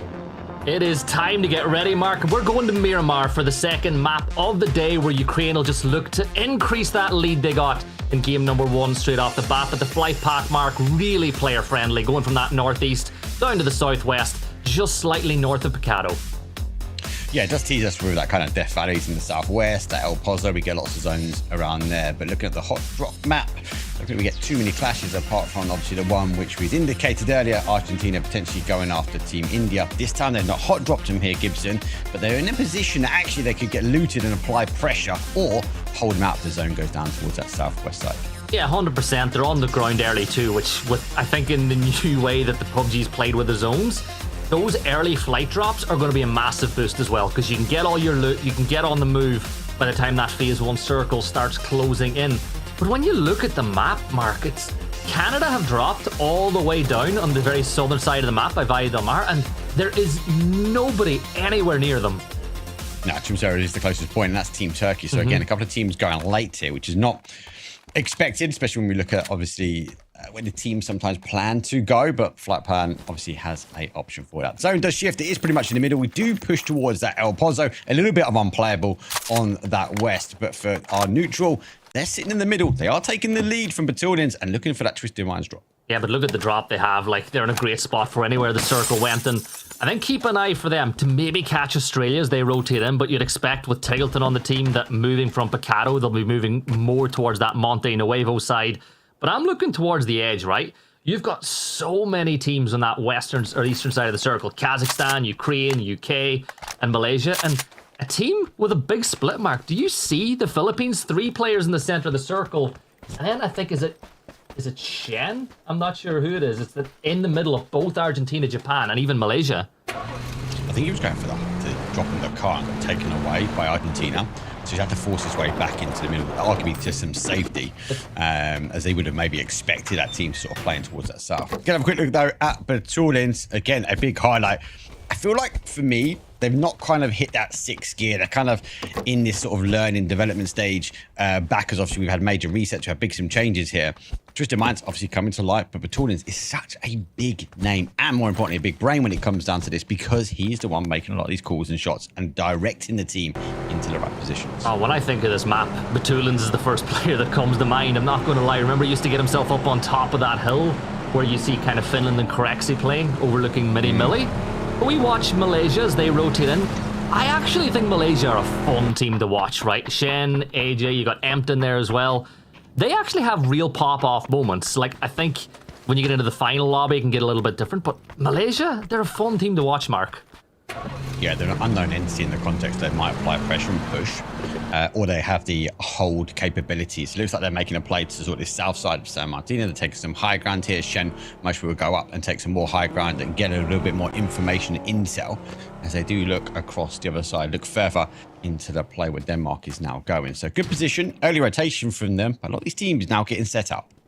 Yeah, and then elsewhere, you got Canada. They've not made their way in from that southern side of the map yet. India still looting up by Campo Militar. So some teams waiting and just letting the rest of the lobby kind of move in, and then they'll fill the outer edges of that circle as Tig is going to just try to parkour his way up on top of this high ground, and that'll give him wonderful lines of sight, you know, looking towards Ukraine, looking towards neutral. Like, if he can stick the landing, he'll get lots of... Yeah, he needs to do leg day. More leg day. I love that the Observer's sticking. There we go. There we go. We knew he was going to get it. The Observer believed in Tig and he finds his way up. Back to Canada very quickly. Adam has made his way very quickly in towards zone. So at least for Canada, they've got a stronghold. I think back to your point, it gives them a little bit more extra time there, Gibson, to be able to like try and loot, make sure they get what they need. I wouldn't be surprised for Canada, especially they're coming on this sort of south side, to try and find that kind of emergency pickup if they need to bounce. If that zone shifts back towards that east side, I think they might be one of the early teams to look to kind of get airborne. I'm enjoying watching this new PUBG platformer game we're getting to watch, seeing all the climbing and the jumping by these players as they try to get themselves up on the high ground. You've got Malaysia. They've taken just the northern side of Power Plant here as I think Eduzi's already gone past, but Tulins is making his way around that now, just feeding the information with the fact that Malaysia are in place. But it's starting to get very hot in and around the center of that circle, Mark, with Philippines, neutral, Finland, Argentina, Denmark, all within kind of touching distance of each other already. I'm so intrigued as to why Argentina, because Spectrum as well, like they were looking to go aggressive against Team India. They've done it on game number 1. Why are they not doing it here? We'll talk about the level of aggression. Has the Panzer, here's the cards. If you need a win, you need to get a Finn. But the Panzer hits though and Scab falls early. Aya says mono to the Finns as he speaks out once more, but he's going to get taken down by Sata. He'll get one on the board, and that is an easy pickup for them. CJ thought about coming in, but having seen his teammate deleted so quickly, he's just going to fall back to the rest of the team. But you know what? For the Philippines, it's a point on the board. It's Translucent. Oh no! Did Rudax jump out? Did he jump? No! He was ready to take the fight, but Team Japan sent it straight away through Oasis. The game plan didn't meet up, and for Team India, they get another point on the board. Hey, you know what? They're 9th in the leaderboard after a few minutes in the second map. It's not going too badly for them at all, but Translucent, he'll say thank you very much for that one. Go pick up some loot, and now Unforgiven is hunting down Evan here as well. They're really looking to get some points on the board, and Fevin will just move off on into the distance, but this is a level of aggression that we didn't see, Mark, from last year's India roster. No, but remember, it's a slight different change up, and as James was saying in that pre-show, we have seen him a lot in the EMEA scrims, and they've been doing okay. So I've been trying to figure out kind of that pacing, because I feel like the year before it was about the pace, and it didn't get the momentum down. Diffix though goes up, and it's Team Australia. Blood will fall. Oh, he gets shot in the back. Luke 12 sticks it to him. He sticks it quick. Yeah, good news for the rest of the lobby as Ukraine will lose one. Diffix is going to fall, and Luke will confirm that one out. Bustik with the nade in the hands, going to try toss it through that letterbox window, looking to catch another one, but Bustik all by himself. All he's got to do, Mark, is stay alive until the rest of Navi can get here. Navi, Ukraine. Yeah, but everybody's going to get me, trust me. Apart from one, it's the cutter as well. Luke 12, he uses the smoke. That's going to be a bit of distraction as he does move his way forward. Looks to find himself in a position to try and take the fight. The flank comes around the other side. Hakatori does find Monty there, but Tipton is on the higher ground. Can Hakatori find safety? Does find safety behind the car. Yeah, Tig's got to be quick though, because he's got to help his team before he forward. Fairest will confirm out Flood now. Luke 12 getting in the fight, and Hakatori is in that fight. Luke 12 takes a ton of distance, but Fairest gets him. They are pushing. I love it. They're applying pressure to Team Ukraine, but they are a breed above arrest. Here comes another rotation. Comes in Malaysia on the defense, though, as they have to try and find that reposition. No, Shen did take that higher ground, so he's got all the information that's needed. MT, though, has the opportunity now to back away. Yeah, he's gone. He is out of there as Shen tries to get the off angle on the Verstery. Wants to get the point on the board confirmed, but I feel like might just be the signal to get on out of dodge. Live to fight another day in this one, as Malaysia, they'll manage to keep all 4 players up. Fairest will confirm out that kill now on to Monty, but Ukraine and Australia still going head-to-head over by that bowl. Tickleton, the final player now for Team Australia. He's on the hold. Ukraine know he's the last one. Obviously got the read because they've wiped the rest of the team. But he is on the high ground. Not an easy push. They might have to rely on Hakatori to try and deliver a headshot. Well, they deliver the zone as it does shift back down towards that southwest corner. So for Team Canada, they're already in the cars there and migrating over. They now get the opportunity to work their way down south to Monty. Yeah, and watch for Ukraine trying to pick up that blue chip and try to get all 4 players back and alive in the fight. They do have a few stations not too far away that they can utilize. The closest one being just a little north of their position, as we have a look at the next engagement that is likely to happen. And it says Malaysia and Neutral look like they're probably going to be the next team to go head-to-head. And looking at the map, I think that Neutral are just going to keep on rotating in at this point. I think it's actually Malaysia that stops, because I know Team Neutral's in front of him, and I see Denmark comes in behind him. Shendo exchanges great shot. Gustav, he's down to one more hit, but no, he finds safety in the dip. Still is Miramar. Yeah, he's going to keep on going now. Is Gustav, of course, playing now in the North Americas region. Will try to get a first aid off as Keter will join him alongside Mixon as well. CJ sending some 7.62 rounds off in the distance just to keep them moving on their merry way. Remember, AF fell in that fight with Finland a little earlier on inside the game. Canada, though, Mark, they've got themselves right inside Monte Nuevo now and very close to the center of the circle. Really good rotating from them over by that western side.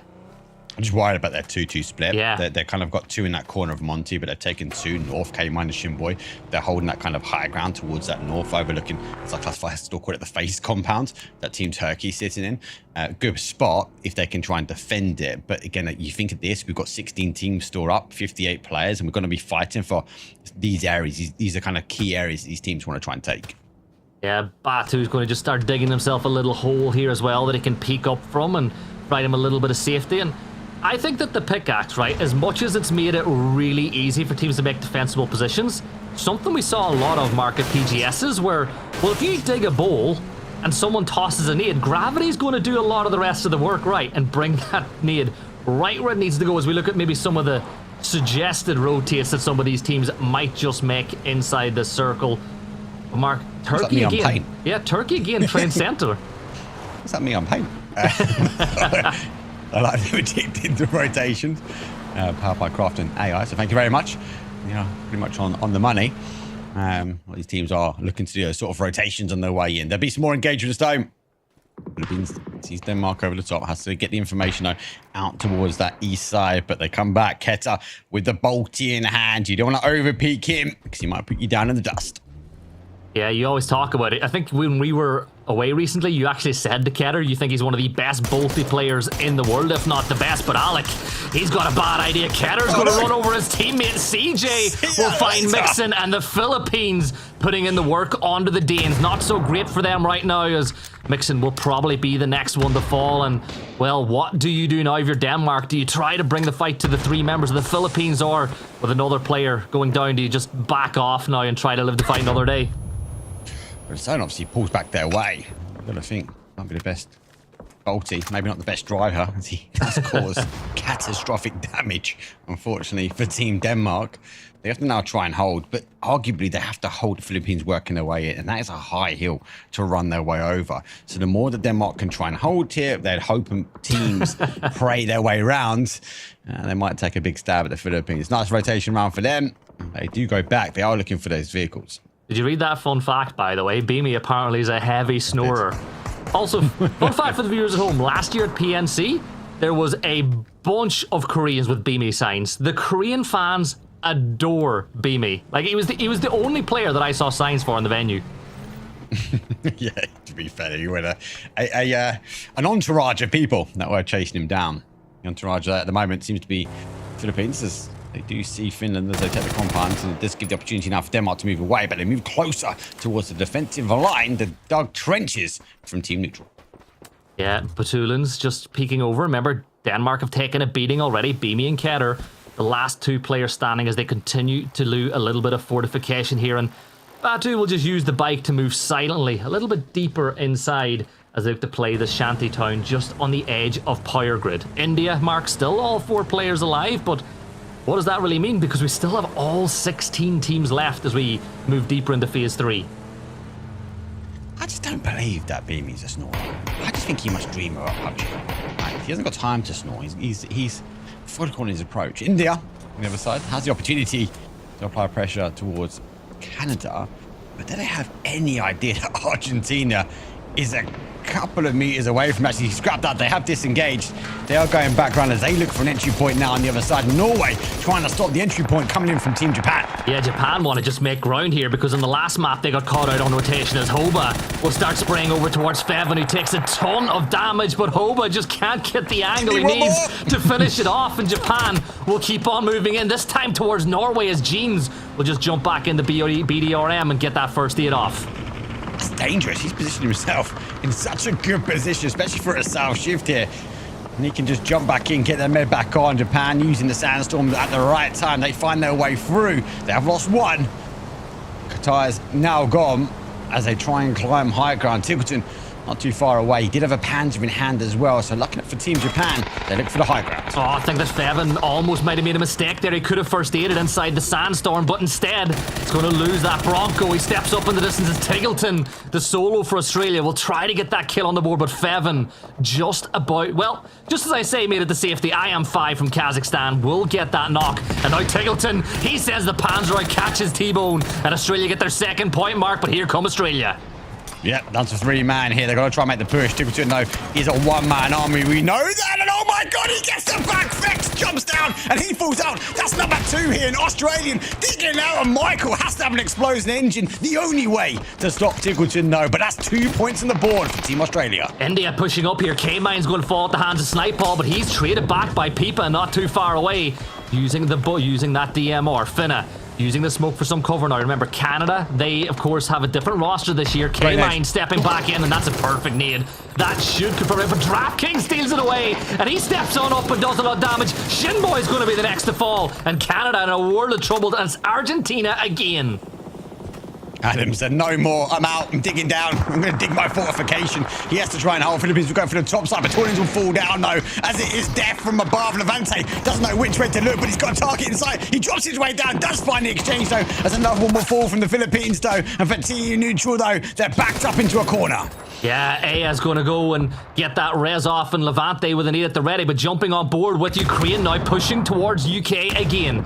Michael, he's going to fall at the hands of that first need, and that leaves Vard now as the last player standing. He's got all the Ukrainians pushing aggressively towards him here, Mark. They're going to step on in, and Ukraine are going to wipe out Team UK for the second game in a row.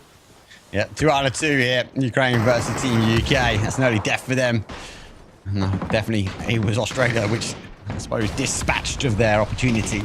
Philippines, though, they have been dispatched down to a single player here. Neutral only losing 2 lanes now to try and make their way down, and it's going to come in from Lou a little bit further afield, catches that one out. So Philippines fall straight after in 14th place. What a job by Levante, though, just keeping himself alive in that fight, Mark. How many times did we see at the last PGS where if it wasn't for Levante, Vitality would have been in shambles as India are going to get wiped out by Argentina, but Levante's a heck of a player.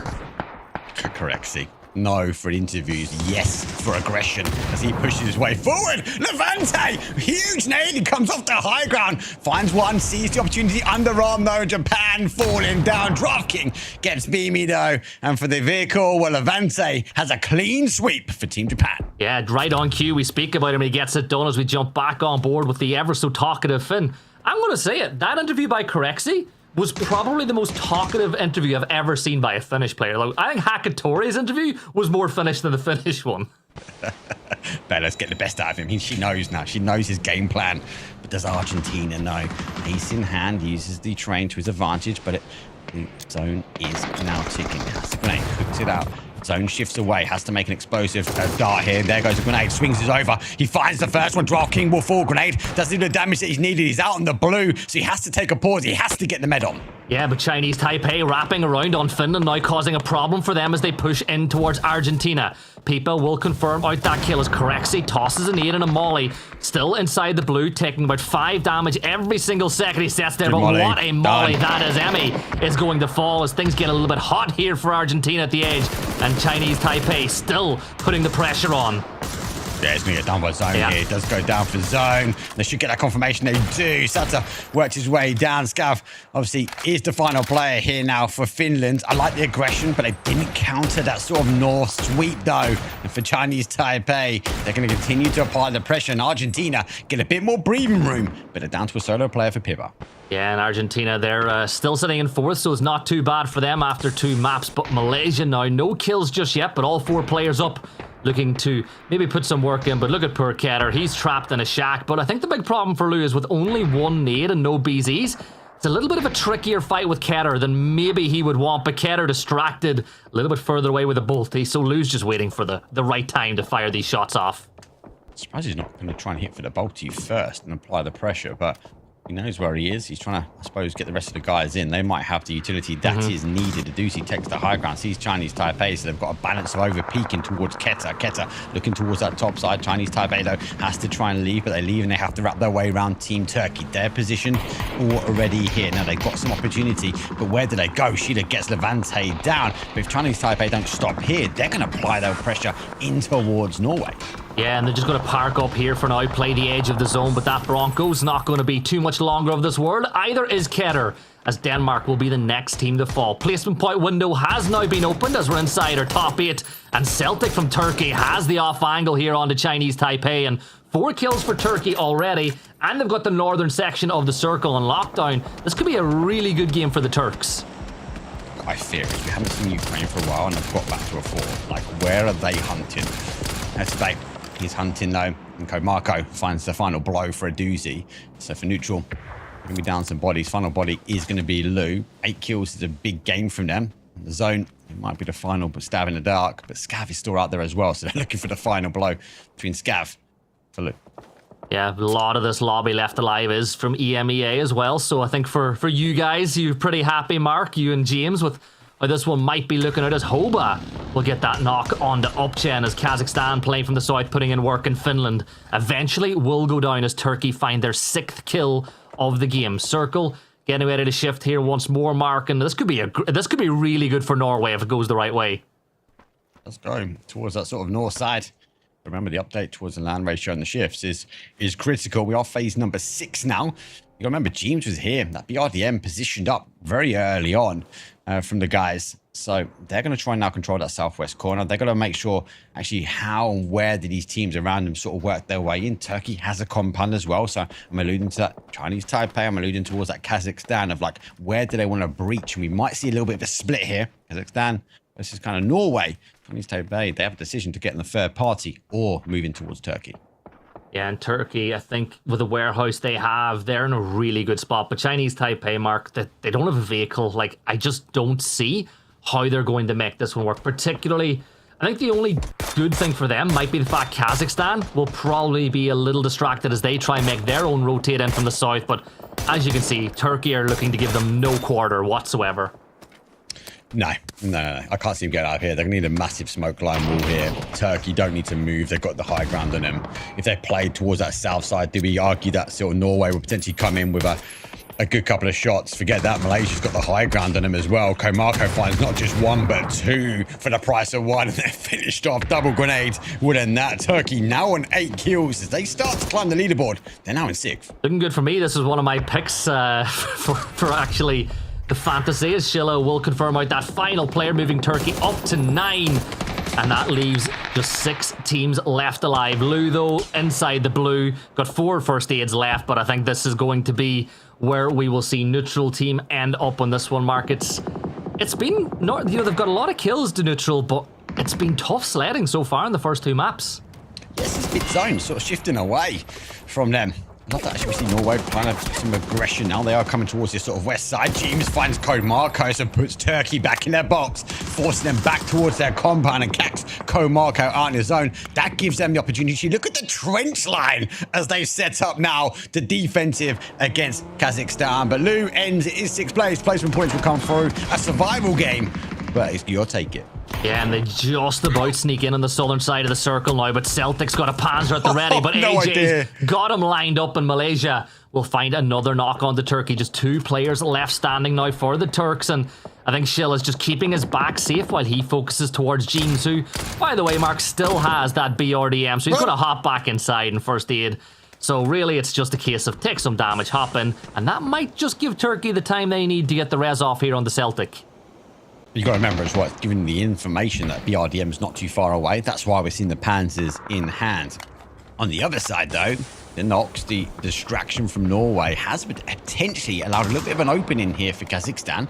They're going to launch their smoke walls as they will try and charge the trenches that Norway have set up. ANC launches a grenade out. He's going to try and wait. It's going to land. Does it bounce correctly? It does! Oh my god, he finds the first and he sprays the bullets in. They just need more heavy util to get rid of Kazakhstan. Yeah, and with the blue zone coming in, that's going to cause even more problems now for Kazakhstan as they'll try to get that res off on Diversary in just a few seconds' time. The smoke wall beginning to dissipate, but Tekers confirms out the kill for Norway. Defex, he's going to catch one. Actually, no, it's Tekers who finds Ermak as he tried to make his rotate in Kazakhstan. It is not going good for them at all here, Mark, as they're being shot at from every single side.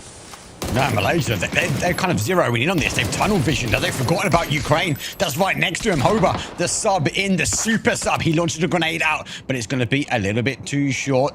The only advantage they're going to get there is going to dig a trench pretty quick for them. That might give them a little opportunity, a bit of breathing space away from Team Norway. Yeah, and just keep an eye on that mini-map in the bottom right corner. Malaysia getting oh so close to Ukraine now as well. Techers, he steps on up, he finds one. There's just one player left standing. I am 5. He's trying to stay alive here, but he can't. He-Man will get the kill, and there's 4 teams left alive, and it's going to be Turkey, Norway, Ukraine, and Malaysia. And Celtics caught out, but He-Man falls as well. Yeah, exchange out between Turkey and Norway. Turkey's looking to try and get a confirmation. Metapader hits the spray though, doesn't quite get any clicks. Dry on the 5.56 though. He finds a little bit of safety. His head playing peekaboo over the top. Metapader has to back off and move his way around the zone. But it shifts down towards that southwest. It's okay for these teams, but they need to clear pretty quickly because Malaysia is going to go head to head with Team Ukraine. Chilla just creeping up on the other side though as Sly tries to hold off the rest of Ukraine, but the Rock is going to provide great cover for the Ukrainians. AK at the ready as the nade's going to get tossed up on top of that ridge line. But this is a real split here from Malaysia. 2 on top of the Rocks, 2 on the other side. And really, I'm surprised Norway aren't putting more pressure onto this fight from the other side, but they're very focused, Mark, on Turkey and what's going on the other edge. They've got to get rid of Turkey quickly, right? And that's their problem. Hakatori sweeping his way down. He's a solo ranger for Team Ukraine. That's the reason why he gets an opening. Him-Man will fall down. Shida finds Malaysia on the other side as he gets forced around the adjacent side. The blue zone's going to cause damage. Shen finds Shida though. And the BRDM from Team Ukraine though is waiting for Shen to jump off to get the run over. Remember, Norway have one of their own as well for later in the game. If they're going to need his Boostic's going to hop back inside that BRDM, and the BZ going to just start ticking away damage, forcing them into that reverse as they get a little bit closer to Diffix. Malaysia now 2 players left alive, and if Norway can deal with Turkey here, they can pick up what's left of this fight, but still Ukraine putting pressure on Mark, still moving towards the last 2 players of Malaysia. Yeah, Turkey down to 2, but don't forget they've got the Panzers as well. So for Norway, they can't overstep. Hakatori finds Empthose. Diffix now trying to make the play over. Flash comes over towards the top on the adjacent side, doesn't find the player. Now looking for him, sees the down player and doesn't see the player off. And Diffix springs because he's built different, and Shen eats dust. He's just better now as Ukraine start turning their attention down the hill. Shen and Hector dealt with Marco. Turkey starting to put in real work as well as Norway are down to a 2. Big opportunity for Ukraine now to go back to back on the wings. Big spray from Boostic. He gets another, and it's all down to Code Marco here. He's driving on off, but Mark, it looks like Ukraine are going to go back to back. Ukraine looking to go back to back, but Turkey going back to back when it comes down to second place. It's a win. Ukraine in the wings will find their opportunity at 5 games for 2 so far here. Gibson, what a win from Team Ukraine. Oh, look, it's just 2024 Navi, and they are having fun with it. James, back-to-back wins for Ukraine, and we could probably already think about stamping them into that grand finals at the weekend. All I was thinking was, oh no, everybody else, get out of the way. This is actually terrifying once again. And then we flicked them towards the end of their match, and I'm like, oh no, they have a BRDM as well. This is problematic.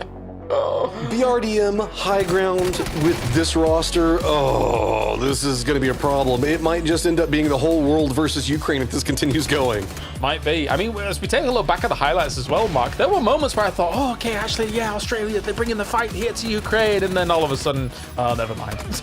Yeah, I was for it. Aussie. And then they died. And it was just Tigerton on the higher ground, unfortunately, for them. But I like it, and I think, as Matt, as you just said, like, the rest of the lobby needs to look at this. They're either going to go, right, Ukraine's through, let's just get out of their way because they're going to kill whoever's in front of them.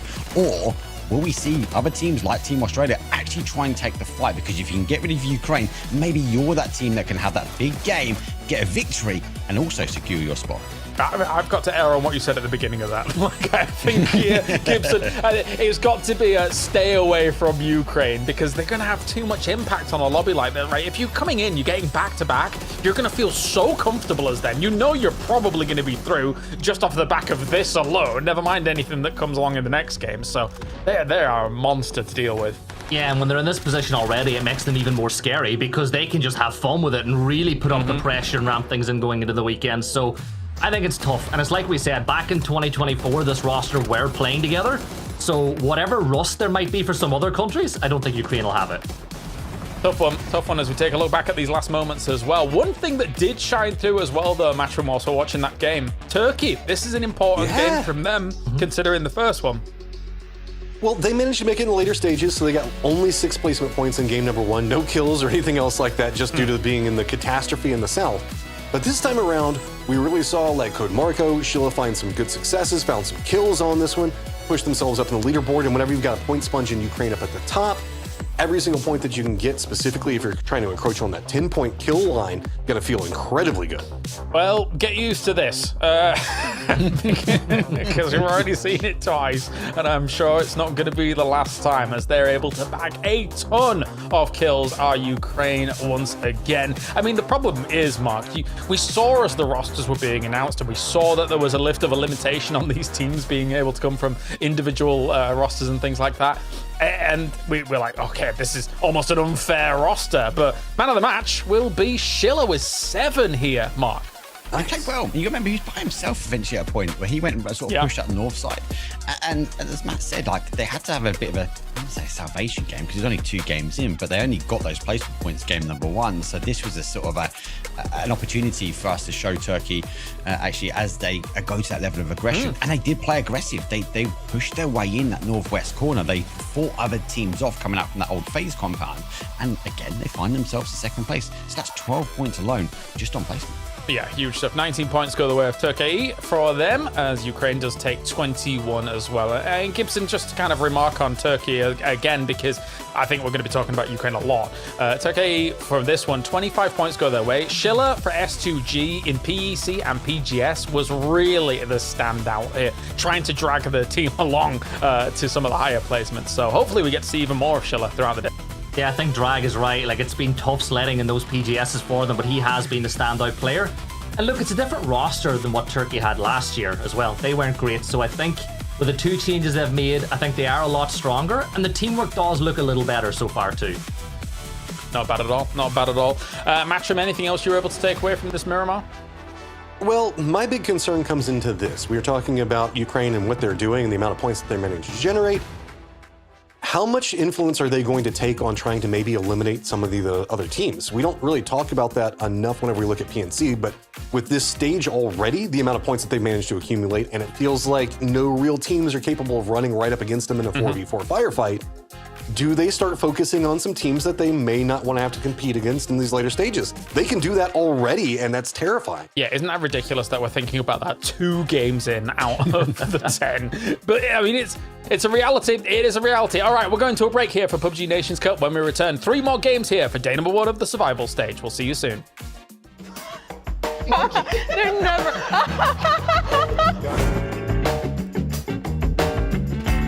Hello everyone, welcome to another sit-down game time with Bella, and today's special guest is Team USA. Woohoo! Okay, well today we are going to be playing charades. Ooh, yes, exactly the reaction I was expecting. So, we would need to select the charader. That's Connor. I knew it. I knew it. All right, but we have a time limit, 1 minute 30 seconds. So, oh my God, you gotta look at them. Connor, go back over here. 3, 2, 1, go. Cologne. Perfume. Yes. I said the first used to go. Water. Water, drink. Drunk. Soju. Alcohol. Dizzy. Beer. Wine. Wine. Wine. Mime. Drink. Alcohol. Beer. What? Cowboy. Cowboy. Serve. Confused. Go next. Lost. You don't know this? Monkey. They're never. Gunner. Chair. Coffee. Stool. Coffee.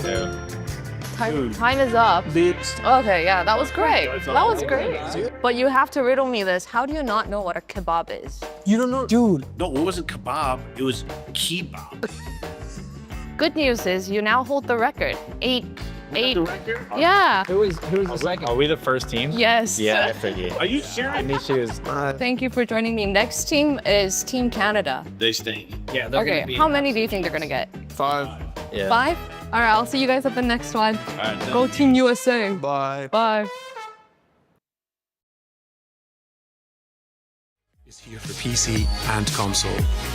It's got real-time audio control to do crazy things. Okay? Okay? So use it and abuse it, you crazy person. It's the new gold standard.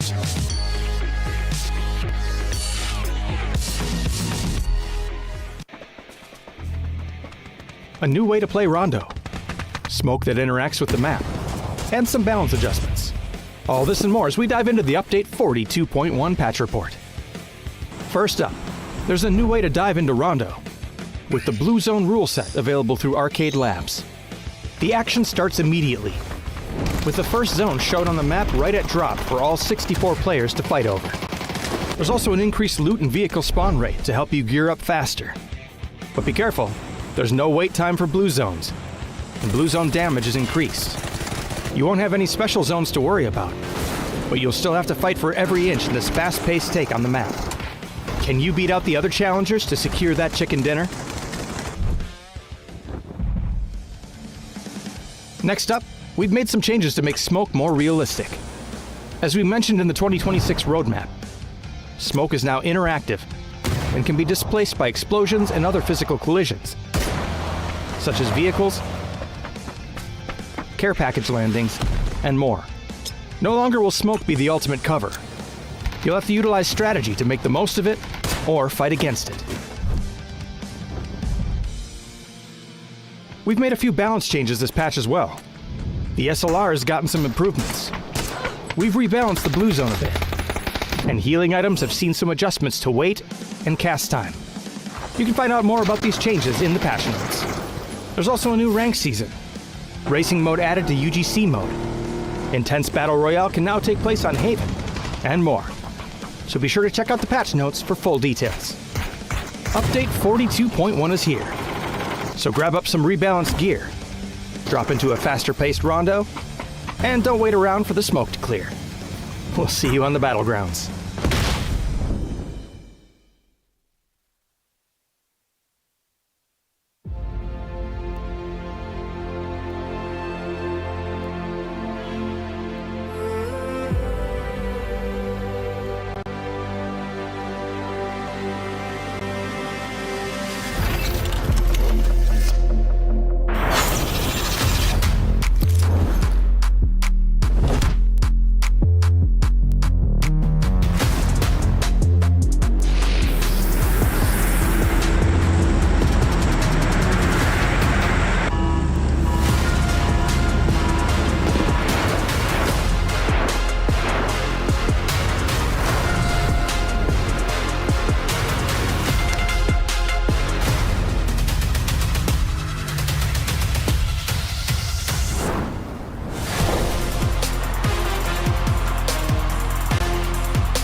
Back for Ukraine here for the survival stage of PNC 2026 as they looked ruinous. You want to stay out of the way of this cataclysm coming your way because they look relaxed as well. That's a terrifying prospect to go up against here to start things off. I've got Gibson, I've got Mark, I've got Matcham to talk about our next games coming up. And Gibson, you don't want to be running into Ukraine right now.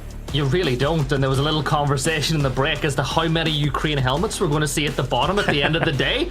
And you know, we had one, we had two. At this moment in time, I don't see anybody stopping them. Like, they have been nuts. So I guess what do? Avoid them. If you know they're on the east, go west. Scary team, scary roster, Mark. I'm in agreement, but there are some up-and-comers here. Of course, Neutral had a bit of a decent high ground. They were able to hold off some parachutes. You got Turkey holding down the warehouse for quite a while in that game as well. So, as I said at the beginning, I think very EMEA coded this lobby, and so far we're seeing that come through.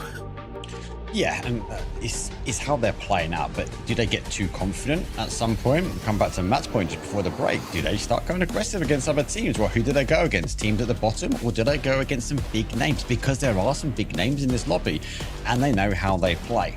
The Rondo map is going to be the one that's going to be the decider for me. I bag maybe one more win from them. I'd like to see a potential another team maybe be aggressive. Take as Australia done. Be aggressive against our team Ukraine. Definitely have my concerns for Rondo, that is for sure, considering the changes in potential land ratio. I think the circles so far in our first 2 games have been relatively kind to these teams here, Matthew, but who knows what chaos could occur. Yeah, and we've got a lot of fragging capability for some of these teams. It's just going to be the fact, does Ukraine get a little bit too comfortable? Do they overextend, maybe walk into Denmark's firing line or Argentina's? There is the capability where we could see them falter, but it's just such clean play right now coming up from Ukraine. Maybe some circles happening on this map could kind of shift up. Throw a little bit of a curveball, make it a little bit harder. Does mean the fact that it's going to be a lot more interesting and a little bit more random, though. Teams are looking ready to go. Let's get to it. Match number 3. Huge results so far from Ukraine. Thank you very much, Mark. Thank you, Gibson, for joining us. We'll get you back in after this one as we get to Tago for our 3rd game, Matrim.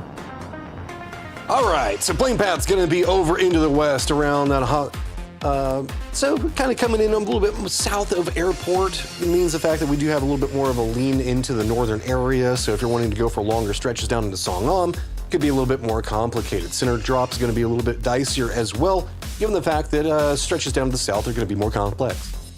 Yeah, for sure. I think for Tago, especially out of all the maps, for this lobby in particular, when it comes to locations claimed as well as scrims, this was the one that was most figured out. Not too much of potential conflict, right? So even though stretches down south, teams should be totally okay with it. As you guys were alluding to, though, for Ukraine, it does feel like technically they could kind of do what they want. Technically, they could really put the boot in against anybody that they would see fit. But I think a lot of what they may be doing is saying this is like the very best practice you can get and just use that to parlay into the grand finals and probably just play out their own game. But that is, oh my days, that's a circle. Well, very heavy Western lean. Norway going to be okay off the start. I mean, we've got that island off to the west almost centered. That's a starting circle, to say the least. It does. If we, for the longest time, people like Toby, etc., were like, oh, God, what if we get that little island? And technically, now, out of all times that it could have occurred, this is actually maybe the best time for it to potentially occur with our circle settings that are new here for PNC. So, man, can you imagine? We've been seeing that island get some attention. I think that we got pretty close to the tail end of one of the games. It was like second to last circle, maybe third to last, where it was still in play and teams were actually fighting on there. Very weird spot to get to, is it does provide some safety as we're looking back kind of what's going on in the last game. I kind of want to still continue talking about the circle while this is going on, though, because you've been alluding to it with the changes that have been happening with the circles regarding water. With the river that's kind of cutting through the entirety of this, the island, and this much water out early, this is going to be really weird for these teams to try to figure out where they want to go. Yeah, buckle up your seatbelts, because there is the potential that this gets really, really wild. Hey, maybe your team Ukraine after the back-to-backs could be one to capitalize on it. We'll see, though. I think some of those teams that would call a circle like this their home might be the ones to do it, but as we take a look back as well, you can see kind of those pings, and this is Ukraine kind of using this kind of rotation paths as well as where teams may have moved to try and actually go up against. But they found themselves up on these concretes here, and were able to take out so much early kills as well. So much room this team carves out for themselves. Well, it's just the way you watch them play, they don't give you a chance to actually make a mistake. Like, they just continue to put on so much pressure, they'll eventually just force it. And you just have to take a fight in a disadvantaged position after somebody's been knocked, somebody's already been flushed out. Then they'll move on to the next position. It's so clean, it just looks like they're walking, but it's so much information, so much control. I mean, look at the way that they're just picking apart squad upon squad, and there is no rush to it. It's just brutal efficiency. I think also, like, when you look at the overall leaderboards from these first 2 games, yes, the majority of that top positions right now is dominated by EMEA. But I would say as well, as much as Philippines kind of fell prey to neutral on that high ground, I think that they've done well in these first 2 games to keep themselves in and amongst that pack of EMEA at the top right. And consider that this is basically their second big showing on a PUBG Nations Cup stage, right? So I'm happy to see Philippines doing as well as they are so far, and hopefully they can continue that on. Yeah, I mean, following in on that, we haven't had a chance to dive into a lot, but again, Turkey, big game for them in the last one, finding a lot of kills. 2 later game successes in a row for them, so we'll have to see how that kind of works out. As now we've jumped over here. This is going to be the nature of the beast, as it is United Kingdom lined up against Japan. This is going to be kind of a setup of what we're going to be looking at moving forward. Is just some much needed points coming up from UK if they can take it down. And yep, Japan eliminated real early. Yeah, shame we didn't see the beginning of that fight, obviously, as they wanted to watch the highlights over in Korea. But that's actually quite important. Japan only 1 point so far across 3 games. Great Britain there. Yes, okay, so you lose 1 early on in that fight, but there is a world where they can maybe get a blue chip and then get somebody res back up. But the problem is that there's a lot of teams on the north side of that circle, kind of alongside Great Britain. So that might deny them time to be able to get a third up, but 4 points for 1 body early on, it's not that bad. Everybody being invested in what's going on with the United Kingdom, like you're talking about. We've got Kazakhstan, Denmark, it's going to be over here. Finland coming in just with 1 player, but the other one's going to be tail ending. This means that there's going to be a giant cluster right along that bridge that kind of connects the 2 different sides, and we're still kind of 50-50 on how this can go. It does lean a bit more to the south. Of course, there is more landmass there, but the way the circle could pop, who knows? That means the fact that we've got a very weird split with, it looks like Norway holding down one side, Chinese Taipei also holding down pretty close to the other bridge, but the far eastern bridge looks like it's going to be Ukraine with close approach. I totally agree with what you're saying, because the thing is because of the circle changes for PNC, this is going to make these extremely veteran players play a little bit more tenuous about how they're going to kind of play this out, how they're going to be able to kind of set up their splits, and where they maybe need to transition later on down the line. So and obviously, yes, there's been scrims going on with these circle settings, but it's nowhere near the wealth of games that we had where Land Ratio was circle 4 and 8. So there's definitely a lot of question marks up in the air here for a game like this. United Kingdom was trying to stretch out, get away from what was going on with all the squads around them. They do bump into India. India's going to be more forced into the west. Back down to the south, you can see Philippines going to be bumping into Canada. This is going to be a defensive setup from Canada as they do manage to catch and rally back around. So going to be how aggressive does Canada want to play. Early game Canada, they got goals, man. These guys want to fight early. They really do. And it seems like a lot of it is just driving past people and hoping that they're able to hit shots or driving people over. Canada with some road rage on them. As the hybrid scope on this M249 here for Shimboy is looking against this position. Philippines, though, going for a bit of a trade. Adam does go down. Here, as Canada, a little bit separated across all these positions. Alec will shoot a few mini shots into that. But Canada now loses Adam, so bit of blow for blow here for the Canada boys. Oh, that lovely bounce off the top, just enough. And all right, Canada, you're going for the early game points. I figured that what Canada was trying to strive for here is see if they could catch a rotate, get a couple of points, maybe try to keep their points per game up to keep them in a better position. Okay. Doesn't really come out too favorable for them. Canada now still also has to deal with Australia coming up back behind them as we do get the reses trying to come out from the United Kingdom. So this actually happened a bit more northwest of where that engagement was, and Finland has been hunting this. They were south of Great Britain, and they followed them up here. That's interesting here, as Finland was hoping for maybe some easy free kills, in inverted commas, against Great Britain. Still great team, no doubt. I'm conflicted. This is Great Britain versus Finland, which is where I moved to after Great Britain. I don't know who I want to win. I mean, this should provide enough time for a rally for Great Britain, to say the least. But I do agree with what you're talking about. Like, what was it, Skav that was over there eyeing what was going on with the firefight with the United Kingdom and Japan just a little while ago, and then they just tail-ended off of this. Malaysia still also has to get in the circle, but they're going to be approaching from Godok more that point. Denmark's going to be playing center right now as India, with Great Britain kind of repositioning up to the north. That's allowed India to go move down to the bridge. They're playing both sides of it, so that way they can always end up on top. What we'll have to see is, I mean, I think that's a little bit of aerial scouting coming out from Snipehole, and not too much more you can go for. Oh man, my God. Another crazy circle. No way. Oh, that is... I was anticipating where we were going to go, and that is terrifying. Goes to the west. At the same time, the Finland fight is still going on, by the way. Like, they are still very much on that hunt. I think they realize with a circle one like that predicting the circles is going to be terrifying, right? So just try and hunt the kills if you can see them. And the Great Britain situation was the perfect opportunity to try and go for something like that. So I think that's a great maneuver by Finland early in this game. Okay, so where do we want to pick the firefights? Because there's going to be a lot of them. There's the bridge that India is trying to cross right now, where they're going to have Denmark on the other side of it. Tailing in back behind that is going to be Kazakhstan. We have Taipei that's already going for a very centered push position. Turkey is already playing over a little bit closer to Hapo, so they're going to be fine. Argentina is going to be cutting in pretty close to Chinese Taipei. Aussies are going to be coming in back behind them. Norway does have a compound that they're running a 2-2 split into a hillside on. You can see right now doing the defense. The snipe hole is going to be that aerial approach. Ukraine is going to be able to come up right along kind of the channel and should be fine for playing the hillsides, but they are going to be having to deal with Batulins, who are already playing that point early. Does get the knock on a boost stick, but can Batulins even get the flush? He can get the damage to almost get a follow-up knock, though. If there are any teams that were going to shut down Ukraine here, Neutral might be one of them, because, of course, they have a wealth of experience against them regionally.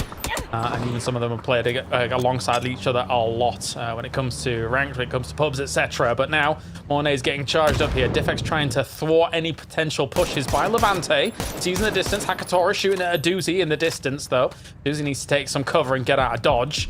Hakatora is still very dangerous. Yeah, they would love to get Boostic up, but it's going to be difficult. A Panzerfaust against the BRDM as well. Ukraine's taking some casualties now. Neutral's got goals. They realize that if they want to try to climb this leaderboard more efficiently, they need to jump on the opportunity that Batulins did provide for them. Boostic's still bleeding out back behind. Batulins now low on life, as well as ears ringing from the explosions all around him, but Hakatori and Diffex still both up, as Hakatori is going to be defending while Diffex goes for the res. Can Levante get into a position? Because if he can crest up just enough to get vision on it, he can put in a ton of work. He does get the knock on Hakatori. Nice with the Dragonov. See if we can get a little bit more done. At the same time, Australia is going to be pitching in as well. Monty sees in the distance, Neutral. So what can he get done against that? Hakatori completely down thanks to the Adusi secure. Neutral doing some good bits here, basically saving the rest of the lobby at the moment, but Diffex says no. Batulin's insta-down.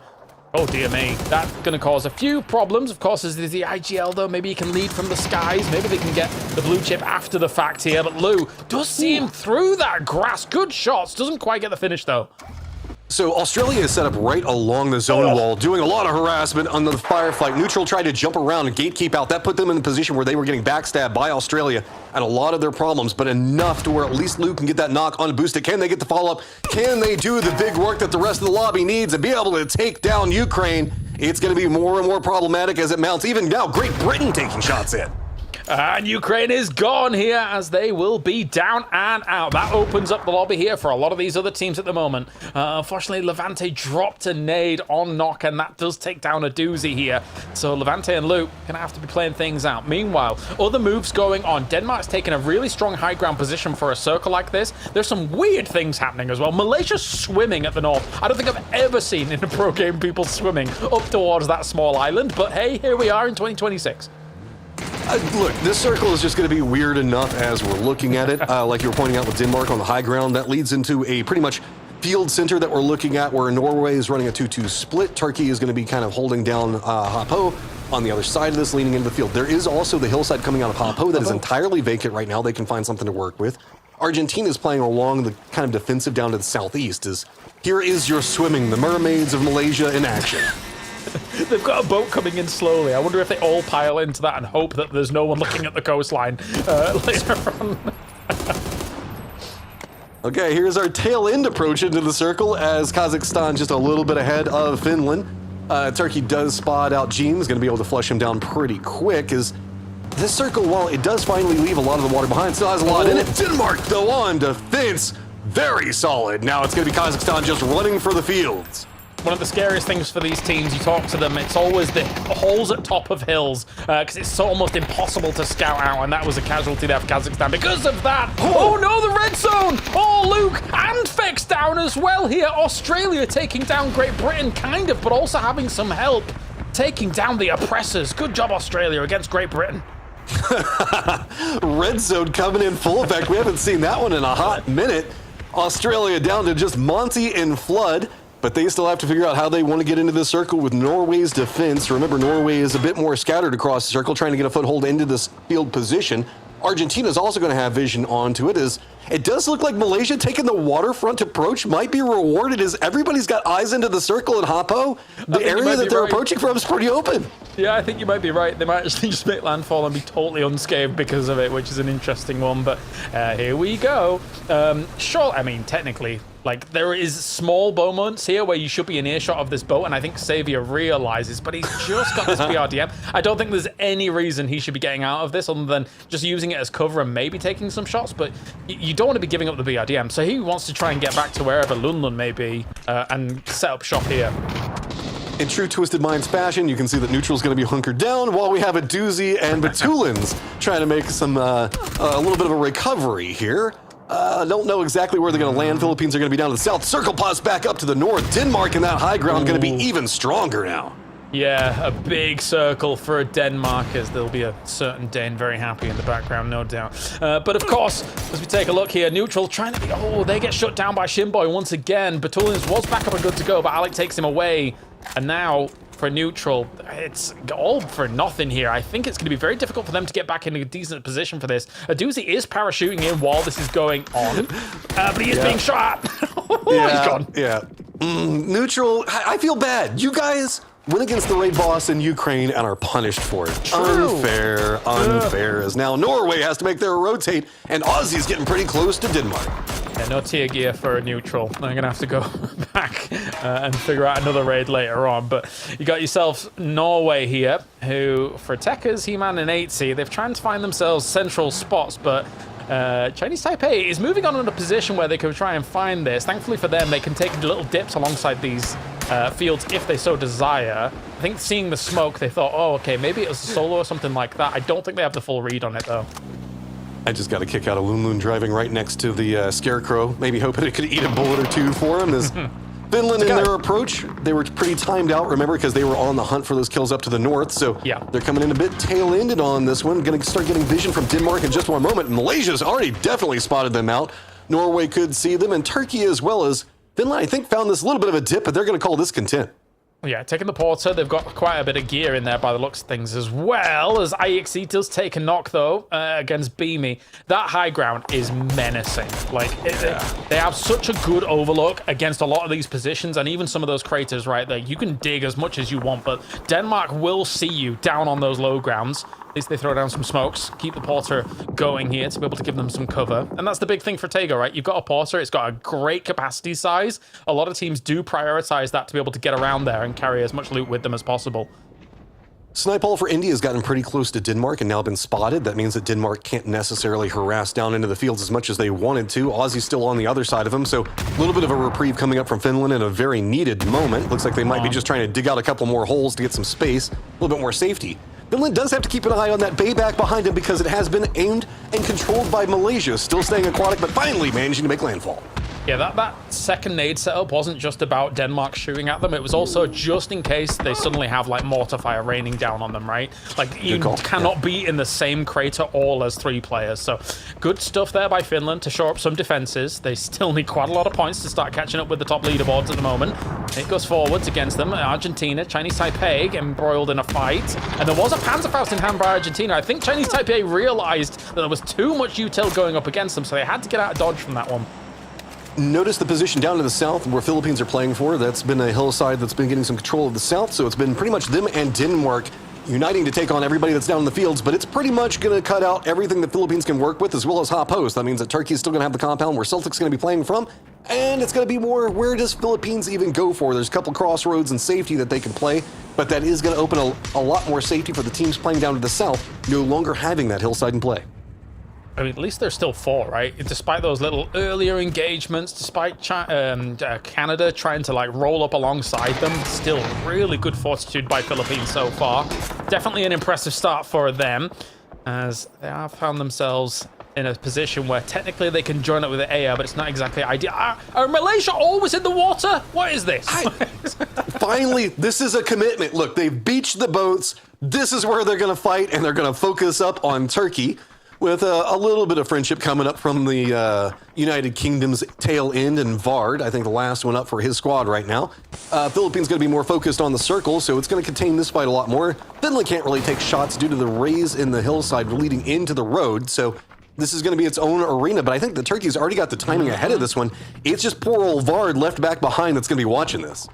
I must say, I have a soft spot for Malaysia. Every time we go for PUBG Esports, it's always been an absolute treat, and I'm hoping we can see some results from them. And they do take down Vard here, so not too bad a start here to be able to get things going. Also able to get into the buildings and then start making some transitions would be very important. That said, though, now Denmark does see Australia as well as India trying to make a move on their position, but Denmark's had a great amount of time to be able to fortify this position. And Baby goes absolutely crazy once again. He has been knocked at the moment. Here comes the reinforcements, though, to try and deny it.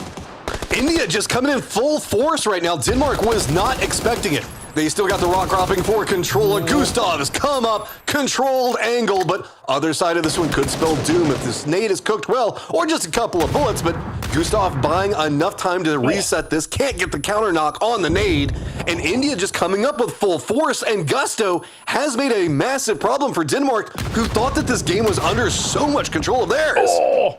100%. Denmark, though, is a kind of team that wants to finish this fight fast and get those reses off. You saw instantly, as soon as those knocks came in with that nade, both players from the team started going for the res straight away, knowing that that was the perfect opportunity to be able to get them back up, realizing that they weren't going to be able to finish that fight off as quickly as they would like. That was picture-perfect execution just then from Denmark.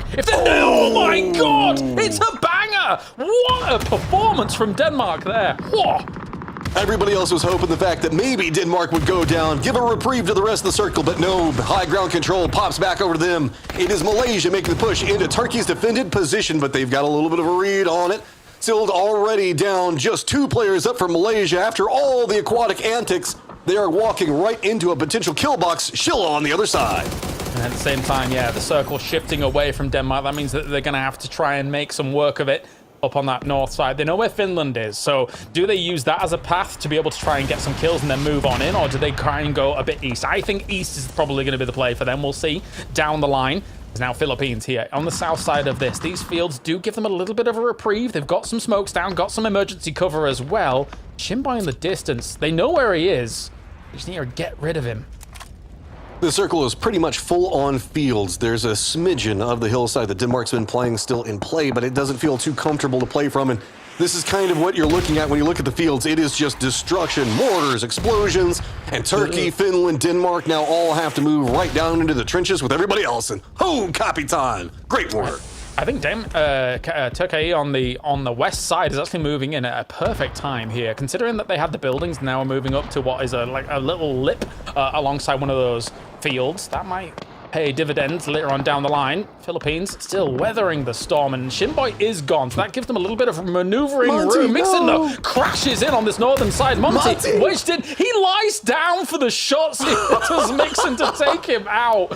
What a little spot he was in. He was burrowed in like a wallaby. I don't think I was good until you said like a wallaby.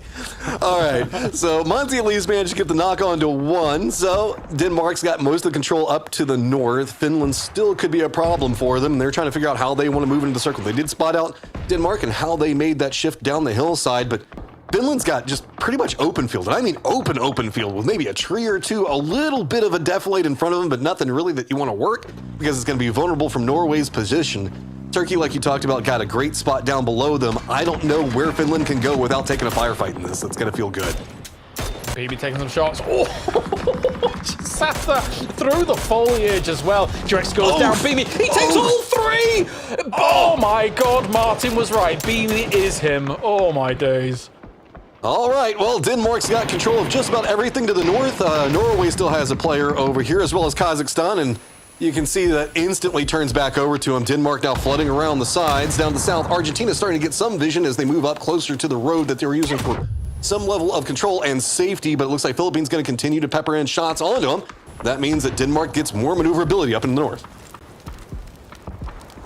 Yeah, man, when you get done, you know exactly where Denmark has now moved into position, as now smokes do go down here to try and get yourself towards some of those craters. Ermak still alive here for Kazakhstan. It's been a rough 3 games for Kazakhstan to start things, and that's a good knock, though. Really nice underhand against those smoke positions. Kind of anticipated where He-Man was moving, so at least a kill on the board.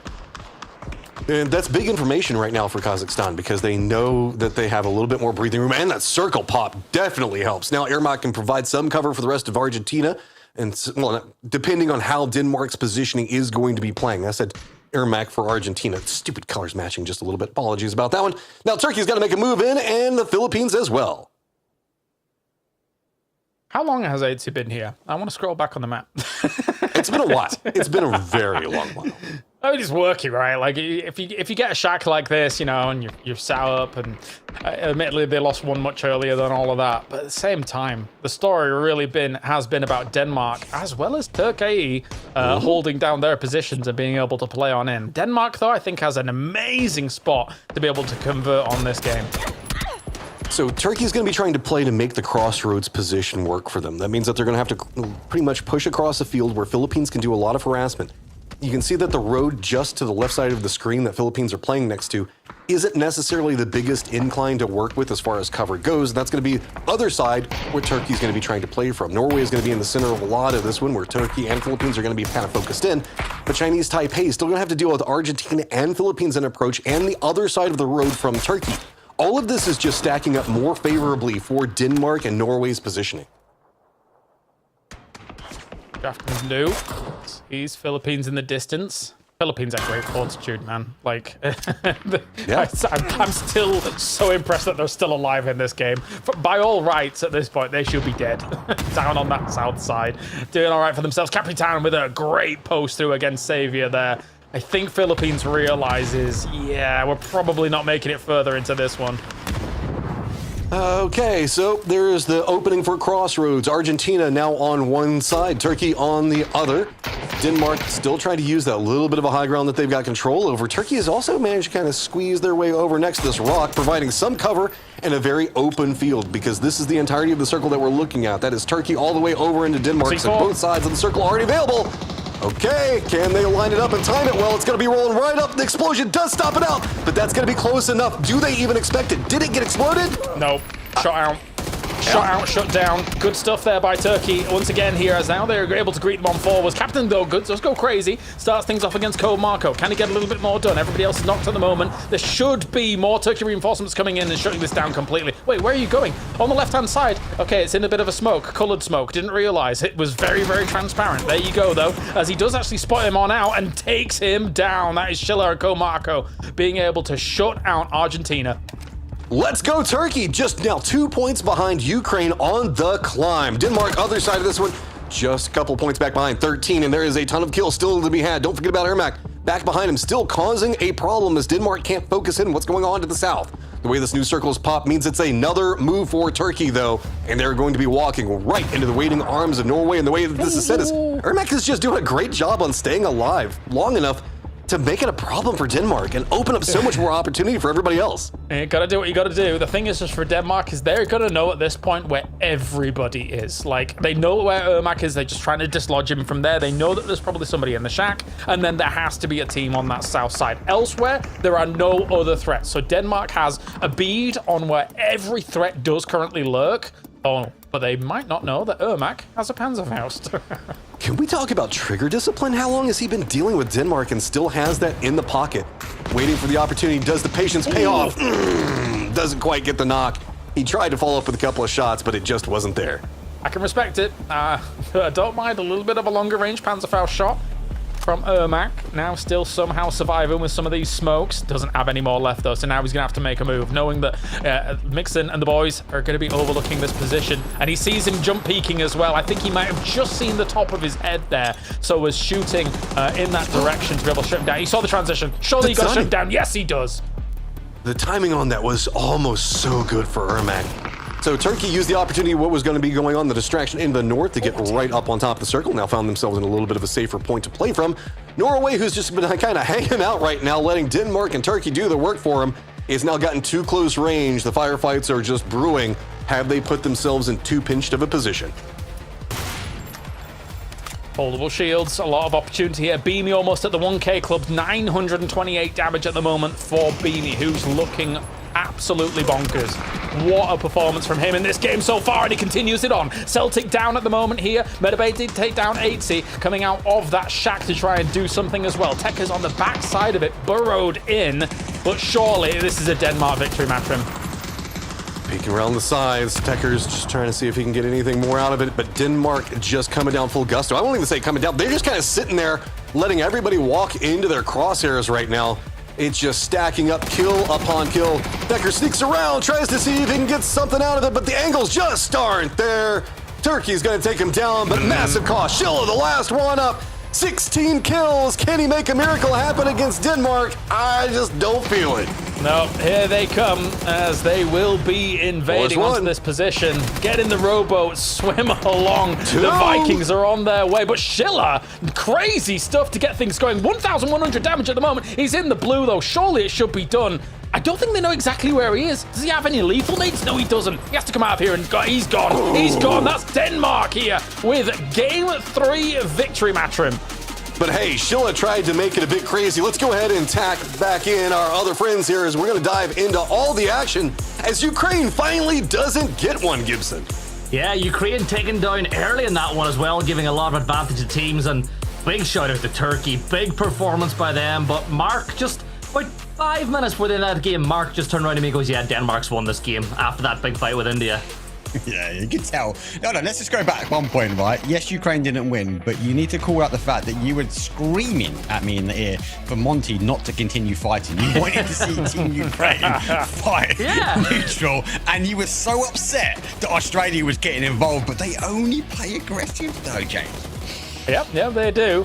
So far here for Australia, it's not entirely working out, but I think as this game does boil down, right, it really is the story of Turkey as well as Denmark. And just as an update for everybody watching as well, there will be a -2 going the way of Turkey due to an unequipping of the mandated skins for the tournament as a whole. But that said, Matrim, I don't think it's going to matter too much because Turkey is looking fantastic right now.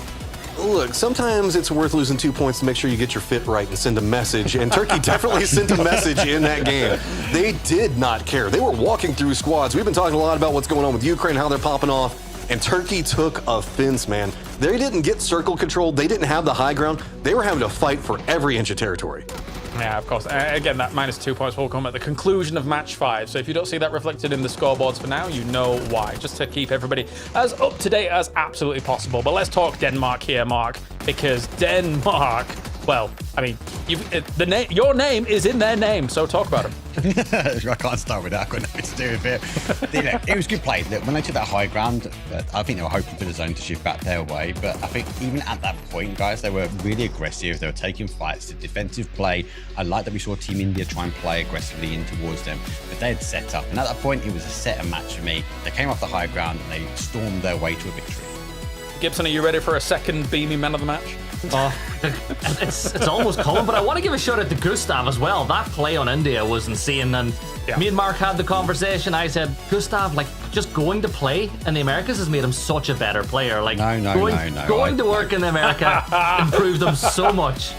No, disclaimer at the bottom alert. I did not say that in any way, shape, or form. I said he's improved America going over there. But yeah, GG's for the guys for Team Denmark. That's a funny one because, yeah, you got us 2 EMEAs and you've got your 2 Americas. And we'll probably have that discussion for quite a while. But there he is with 6 kills, the 1K club joining as well. Now, that said, though, actually, if it wasn't for him looking insane and probably getting the man of the match and the win here, like Schiller as well, 1,000 some damage, looking insane. But we do have to give the flowers here, Matrim, 2 beamy, looking spectacular, 2 out of 3 man of the matches. The only potential falter point that felt like could happen was right there at the end versus just the last player up for Turkey and up against India. Outside that, it was complete control over the entirety of the circle for what, 4 circles, 5 circles it almost felt like. This squad positioned perfectly for the way that this all played out, and they never relented. 23 points, going their way. 23 for Turkey as well. Amazing stuff. Schiller looking spectacular from all of this. Norway with a cheeky 7. You know, I'm not gonna begrudge them here, Gibson, for taking that shack and hunkering down, because sometimes that's what you got to do. Yeah, look, they got to center the zone really early. They played it at the end. They only got 7 points, which I think they'll be disappointed with, but it was an incredible nade at the end of that as well. It was like a mortar strike where he threw it straight up into the sky and it landed right down on top of Turkey as well.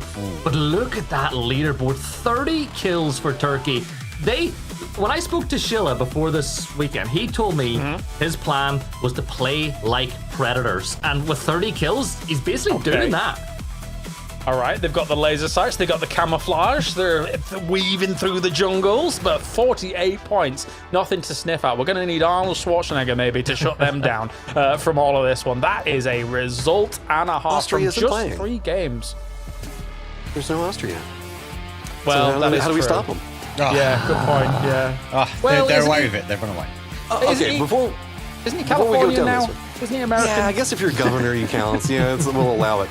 I mean, can we also just give a big shout out to Neutral for taking down Ukraine? We appreciate you guys. Hooray! Yeah, that was kind of important, right? And you don't want them to entirely run away with it, even though it's probably going to result in a top 8. Here is Neutral, of course, trying to fight their way towards top 8.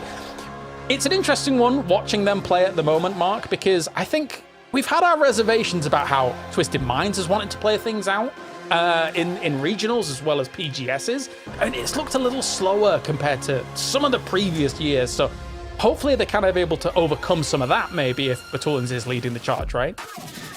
On paper, it is an all-star roster. They should be at the top competing, and not far off, right? I just, as I said before in the pre-show, the Aduzi, Batulins mix is Twisted Minds firing all cylinders at the moment. I'd argue maybe not. I think we'd expect a lot more from them. Will they qualify through? I think so. My concern is, do we see Ukraine go up against them as one more time? Do we see other teams potentially third party? Because actually, if you can take Batulins, you can take an Aduzi, take a Levante and Lou out of the lobby, you wouldn't want them in the final because we know they're big hitters. So True. I'm a bit concerned. Do they get their own heads? How are they going to play this one out? Because we've only got a couple more maps for this day number 1. A tough circle for these teams to run into each other, right, as well. Because I said it earlier in that game, Gibson, that a circle like that, with the potential of what could come in later circles because of our circle shifts, will cause teams to do some things that are a little bit more unnuanced compared to our previous games and the like in PGSs and regionals. Yeah, I think that map was the perfect example of it. Like, when's the last time we had a phase 3, phase 4 on that section of the map? And it just wreaked havoc for all those teams that were over on the Eastern Front. And you know, I feel like there was a bit of complacency from some of those teams. Like, if they could touch back on Neutral, I feel like we're seeing complacency. Like, Batulins is getting knocked and getting taken out of these games, what feels like really early, and it's just not like them. And like me, you also have them on your fantasy pick. I think a lot of people have them there. They've really not kicked off today the way I would expect it from a roster that, as Mark said, is just all-stars everywhere you look. I've got to jump in, though. I do feel like Batulins has been dying a lot early, and that's kind of become his new MO, is to get rezzed and come back in with no gear and try to, like, snake his way into getting some points. We've seen that happen a lot. But also, let's remember that it is Batulins on day 1 and a squad that he's probably doing a lot of IGLing for, so, okay, maybe we'll see how day 2 goes, you know? It's a toughie. It's a toughie. As we take a look across all of these rosters as well. For Norway, again, having that position wasn't too bad at all. I think that seeing them in a position like that as well. Do you have high hopes for a team like Norway here, Mark, considering the lineup has some strong veterans on it? Yeah, back-to-back games, they found themselves in really good positions. They're not quite closed out as I think they wanted to. With him and obviously in that last game being very much down on that sort of outside, it's hard to get through, right? Especially as to try and punch a hole through teams in open terrain. But if you look at obviously where they're making the play, teams obviously looking at those calls, but they're finding the right spots. They just need to keep that point average up when it comes down to placement, and I expect them to go through. When we look at the finals, if they do go through, I can't see him taking on the likes of a Team Ukraine, but for this lobby, I'd expect him a top 8 at least. I'm watching as team handlers, and Denmark is concerned that their 4th player is not there just yet, but the lobby looks like it's going to be going. I think that's the sign. You see the fear in the player through their eyes as they're like, where's my remaining teammate? Because we are now getting into game number 4. We are ready to rondo, and I am scared of this map with these circles. Let's figure it out as we give you over to Gibson and Mark for all of the action. Thanks, James. And Mark, like James said to me earlier today, this is the map that he was most worried about when it came to the land ratio shift. And, you know, with a flight path going right through the middle, like, how much havoc do you think we could really get here in Rondo?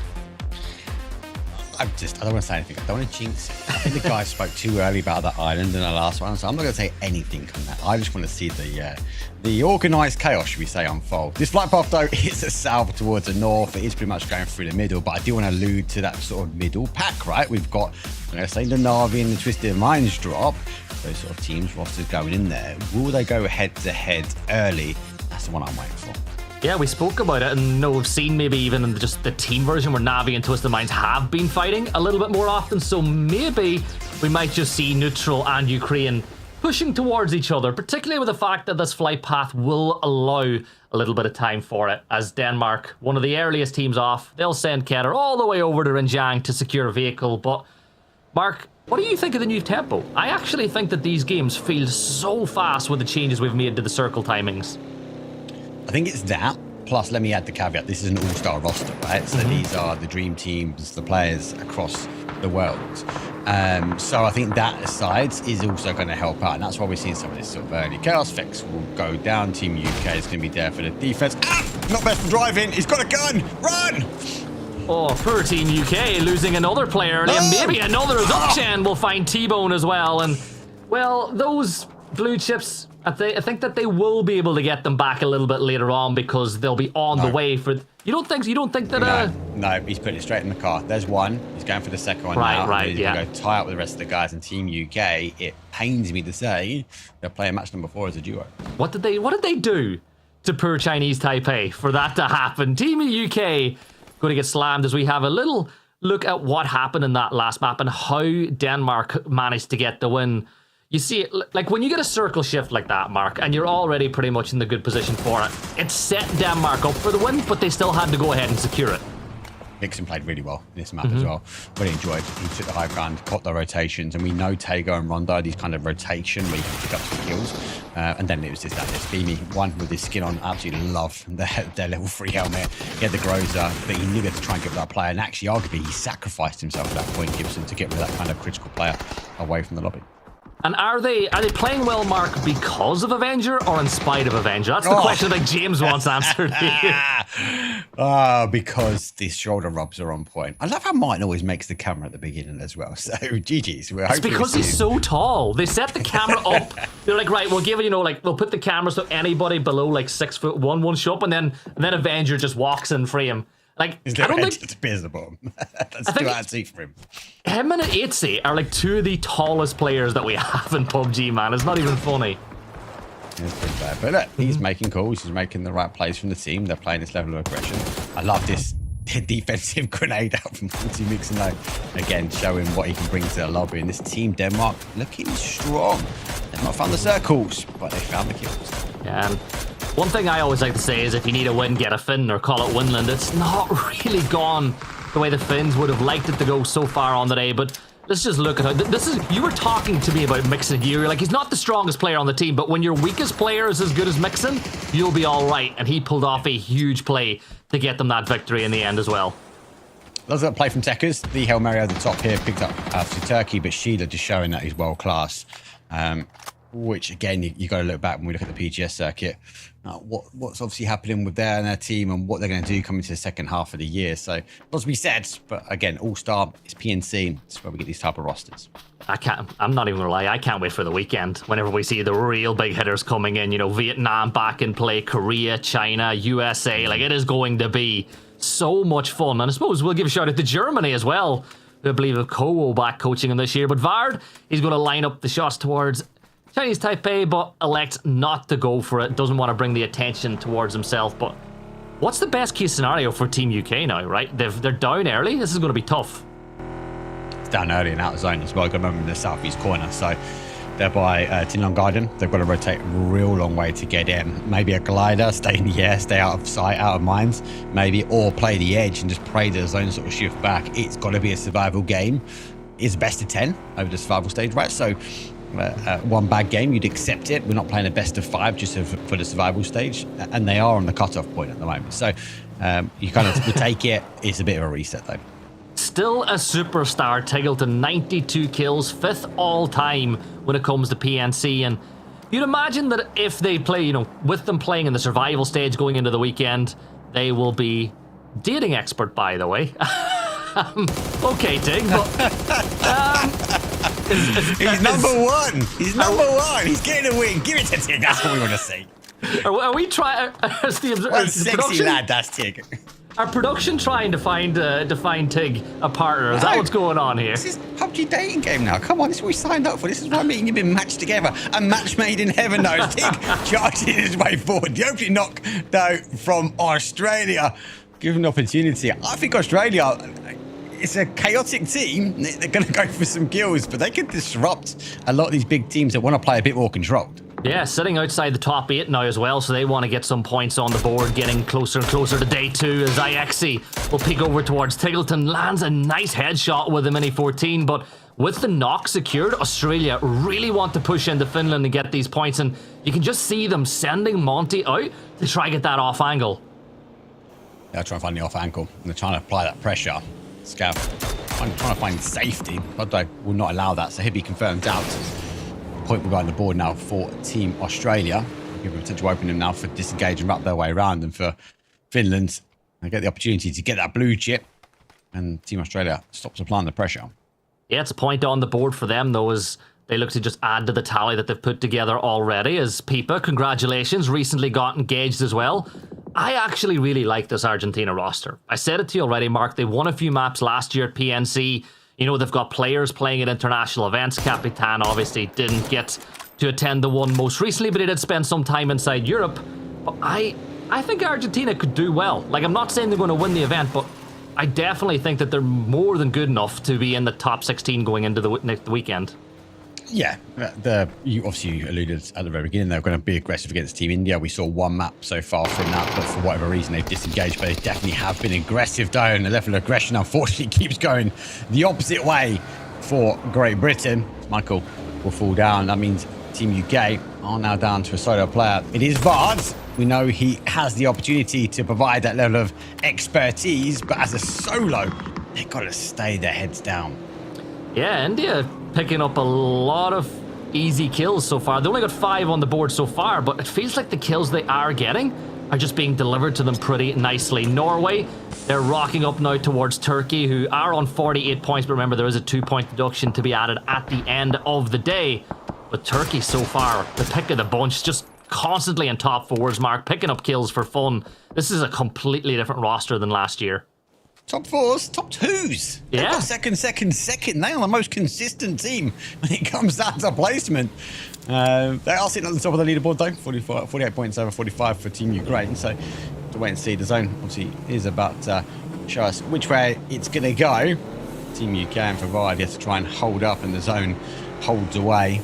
And we do go up towards that northwest corner. Stadium in. Team Australia obviously already working towards that high ground on that south side of the stadium. Yeah, and a lot of those teams know that the north is completely free, so they will migrate that way. The likes of Australia, Malaysia, all making their way north now, but there is a huge migration from the south as more than half the lobby find themselves expelled by that circle shift. So Norway will make their way in, Turkey not far away from that point either. But Mark, this circle, it's going to be fun for sure, because you've still got Stadium, Zhaotin, you've got a couple of those glass towers, and let's take a look at some of the paths into the circle we've seen already. Yeah, and it's going to be down towards that southeast corner. A lot of those sort of paint shop lines are going to be working their way in towards that section. Obviously, to try and find that time, a lot of teams going to try and clash here. Turkey is being one of them, though, as they've received a knock, and the confirmation has been done, not just 1 but 2, and they look like trying to get as much back as they can. Maybe Turkey won't be able to survive this one up. They're down to a duo, and they're getting chased down, but when you're chasing Code Marco, he's got a bit of a bite. Yeah, Marco getting shot by Aya, and Aya will find that knock onto Marco, and he's the last remaining player for the Philippines here. Couldn't get turned because of the pressure, but Celtic, the same, will try to prevent them from getting this res off. Spots the player in the open. Celtic will see Ketter steal that kill away with the bolty. Marco picked up by Ketter now too, as Denmark managing to pick up the pieces here and add to their impressive tally of 42 points. Gets up, looking for the final shot now. That's great, the connection, but he does pick up the kill. Denmark up to 3. They hold the position, but if you see from the team, they hold multiple angles. Beamy's actually a little bit off in a scouting mission out towards that northwest. It is phase 2. And you might be hoping and finding opportunities of which way to go or where they want to apply pressure. But for the Philippines, they're also down to a solo now. And no opportunity to work its way back. Oh, K-Mine, please. No! UK out. Yeah, Canada picking up a point there, and they desperately need them, sitting in 14th place on the leaderboard. But with a BRDM and all 4 players alive, let's see if the Canadians can finally get a bit of marching going in this game as we jump on with Kazakhstan and Argentina. And Emmy finds that knock onto Ermac, who was scouting it out, and that should be another point on the board for the Argentinians. Yeah, Grenade goes over the top, does the molly from Capitan. We get that confirmation. So Argentina find their first point now. They hold a very critical compound, especially on this east side. A lot of these teams will come looking this way on that next zone shift. So for Argentina, they've got a lot of to balance. They find the rest of Kazakhstan, though, which is further towards their southwest corner. Yeah, Finna rotating in. You can see they're just behind India on this rotate, and whether or not they elect to take the push, well, Finna's going straight into the middle of them, so he could come under heavy pressure, and those good shots will force him. Oh my God, he's drawing him in. Yeah, he's drawing them in, but can the rest of Canada take advantage, Mark? Was Canada being cheeky there? Were they trying to lure him into a little bit of a trap? Maybe not. They have disengaged. They've worked their way back. Canada have to rotate their way round. The zone shift again, back towards that north side. So Malaysia, they sit pretty much central. Again, we find Norway in really good positioning for them. So again, making the right calls on the rotations and finding a position to play from. Yeah, but Mark, look at Neutral and Ukraine. Again, they both rotated up from the same section of the map from that test track drop, and they find themselves only a few hundred meters away from each other, with one team favouring the north side of the stadium lake and Neutral a little further south. And you can just see they've got the mortars at the ready. A Scav is going to come back in and join us as the Finns manage to get at least one of their 2 knocked players back into the fight. Has he picked up Ferris, though, that has worked their way in on that north side of the stadium? I don't know. I didn't quite see it on the camera, so we'll have to wait and see. Back towards Canada, they've got the nitrous oxide, though, applied on towards that BRDM as it is steamrolling India ahead of them. They can't quite catch up. And we go back towards the other side with Denmark, and Gustav, though, opens up against Norway. Yeah, Gustav still just trying to get an angle here on the other side. Spots Canada on the rotate as well, but the Scandinavian fight-off that we have potentially happening over on that side of the map. And you know what? People have been asking for a terrible joke, Mark, all day long. So, do you know how the Danes get the boats into the bay? No, don't know. The Scandinavian. No, we're not doing this. We are not doing this. I'm not being dubbed with it. No more. That is your one for the day. Yeah. You give me one. Matt got one earlier, so I've got to get one in as well. What is with the NA class? It's terrible. Too much time with toffees. Way too much time with toffees. Nade's getting tossed in. Adams back up on his feet for now, and K-Mind is going to try to take the attention away with the BRDM. Allow the rest of the team to regroup, which is exactly what K-Mind is doing. And, well, you spoke about Stadium. Fairest and Scav just meters apart now, and Fairest knows exactly where Scav is. Yeah, Ferris obviously worked his way in from here, so good play from him. He's obviously the IGL. Hakatori, for those that don't know, does do the kind of this co-IGL role for Team Ukraine, so it's kind of a dual approach. So either side, Ferris has the information that there's one in the stadium. It's Hakatori trying to piece that puzzle together on the south side. Ferris spots out Scav now, gets the shots off, and will confirm out that knock. And he knows that Scav is the only player here at this point in time, so that's another point on the board for Ukraine. Bustik! IX is going to fall, man. Bustik is nuts. Yeah, insane. And I think he goes underneath the radar because you've got Hakatori on there, right? And you've got Diffix on this, but Bustik is a big hitter for Team Ukraine. Brexy, final player now for them. He's on the hold. He's got to try and find the rotation round, but they know they've got the opening. Team Ukraine will crash in. For Ukraine, I'm just going to find the final body. Yeah, Corexy's just hiding inside the other building, and he'll just try to live his life out. But man, Bustik confirms out that kill. And I remember Bustik first coming into my radar. Remember when he used to sub in scrims for Twisted Minds years ago? Because he wasn't old enough to play competitive, so he could only play in scrims. And I remember just saying, this kid, he has everything it takes to be a big name inside of PUBG. And well, Ukraine definitely happy he's on their team as things stand. Let's see, though, if Lou on neutral can line up a mortar exactly where he needs to for a bit later on. Maybe even just use the mark to create a dip or a hole that they can play out of a little later on. I think just looking at the map, I think that's exactly what they're doing. I think they're trying to find an opening, potentially on the bottom of that mountain. Malaysia are ahead of them. Just be careful. Back towards Finland, though. He knows he might receive pressure here from Team Ukraine. So smokes off one side. He's trying to focus on Ferris on that north side of it. Yeah, and Argentina now know as well that they've got to kind of play their way out with the blue zone, and instead of waiting for Kazakhstan, they want to get closer to the circle. You know, hold them out closer to the edge so that you don't waste too much time, because Canada are being held on the north side by Kapitan, so that allows the rest of the team to focus on any Kazakh rotate into the circle. And our Kazakhstan in 10th, not really playing at the levels we might have thought we could expect from this team. No, I think the Hobra entry point for them was going to be interesting. I have to wait and see how that goes. Hakatori looks to the sky, finds one. Looking for the second, has to go for the reload. He's got the information coming this way. Crexy now gets involved, causing damage towards him and Chinese Taipei. They have to go towards this northwest corner of Stadium, but the zone is moving in. Diffix, though, is moving on up as he finds a kill with a doozy. Yeah, this is the big one as Ukraine managed to push back that push from neutral, and I thought that neutral were really hoping to pick up a few easy kills, but Denmark and Norway, that Scandinavian fight that we were expecting to see a while ago, is now up and running as Argentina finish off Kazakhstan. But all 4 players up for Denmark here. Norway looking to hold them at the edge of the circle as Mixon just puts down some cover so they can start climbing that, you know, that hill towards Norway. Yeah, Norway obviously positioned here. Denmark losing the zone. They tried to work their way around, took some shots from Argentina like Kazakhstan, but they've got to be careful. Mixon dodges the molly, has to be cautious, backs away. Keta does find James with a grenade that might open things up now as Norway have to get the defense. Yeah, Tekers peeks on the side, doesn't really get any damage off of note in the first one, but James is down. Molly being thrown by Keter, but he's aware of the flank on the other side as Itzy is forced out of the dip. That great Molly will take him out of the fight, and Gustav's nade is even better. Down he falls as Gustav's nade play has been so good so far today. Yep. Off the backboard, bounce towards Ainsley's not be good for him. James obviously is already down. Tekers on the off angle. There's a bit of a trench to try and dig his way out of, and Ketedo working his way through the smoke. You can see over the top of it, just trying to get the information. So you can see, fortunately for him, the rest of his team falling around. Now comes the charge forward. BB charges on, and Tekers, though, launches a barrage of shots towards him. Yeah, but BB takes some damage in return, and Ketter's getting hit by He-Man as well as Denmark. They are up against one player from Norway, but he's not done fighting yet. He-Man trying to rotate away, maybe get his way to the Pika bus. Can you get there? No, Japan are starting to shoot him, and it's Goni from Japan who cleans it up, and down fall Norway. Another point though for Denmark. Turkey looking for the breach now. Neutral there, Chinese Taipei all in within that stadium. Now has to go for the charge, and it will be dead. Shots will come through. The JS9 will put him down, and it's Metabay. Turkey finds Chinese Taipei.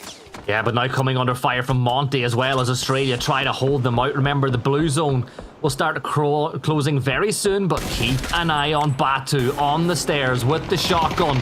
Could ruin their day. Argentina, that's another knock for India. Oh no, Draft King! He flips around the wrong way, and Argentina deleted by India. That card did not land nicely for Draft King.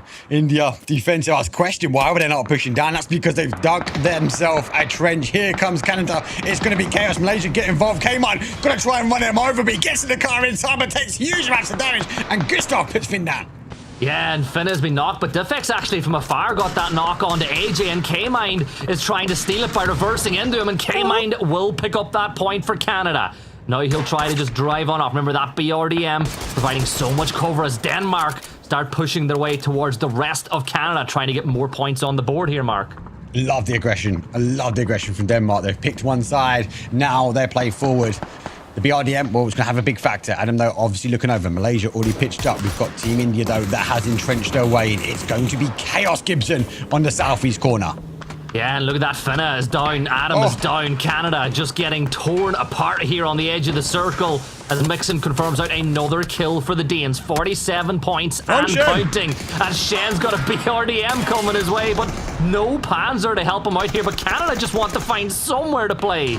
No Panzer, limited 5.56. He hasn't got the ammo to kind of send it to the abyss, but it has gone down. Canada jump out. Shinboy gets an opening, but Beamy's there to exchange. Oh, Denmark just picking up the pieces once more. K-Mind up against Unforgiven. He manages to find the knock on one, but Fevin is from Japan will confirm out that knock. Canada fall, and maybe India. Do they have the opportunity to regroup? I don't think so, Mark, with both Malaysia and Denmark not too far away. All right, Malaysia, they've got this little bowl they've got to try and play, and it's actually Team Ukraine in that northeast corner that's got some height advantage, causing damage. Mixon does find the level 3 helmet. Beamy finding the Panzer, must be pop that back in the vehicle, and he does. He swaps back towards that mini, so it's going to give him an opportunity to sort of drive their way forward. But for now, everyone might calm down, we hope. Batulins, though, for Team Neutral, is out in that blue on that north side. Yeah, look, that's 5 kills for India so far, and the circle actually shifting their way now, as well as Australia, Ukraine, and Neutral all need to start making their way inside that next phase. Japan, Mark, it's pretty much felt like Japan have died on the rotate every single game so far, and for once they find themselves in a pretty good position in Game 6. Can Japan climb their way off the bottom?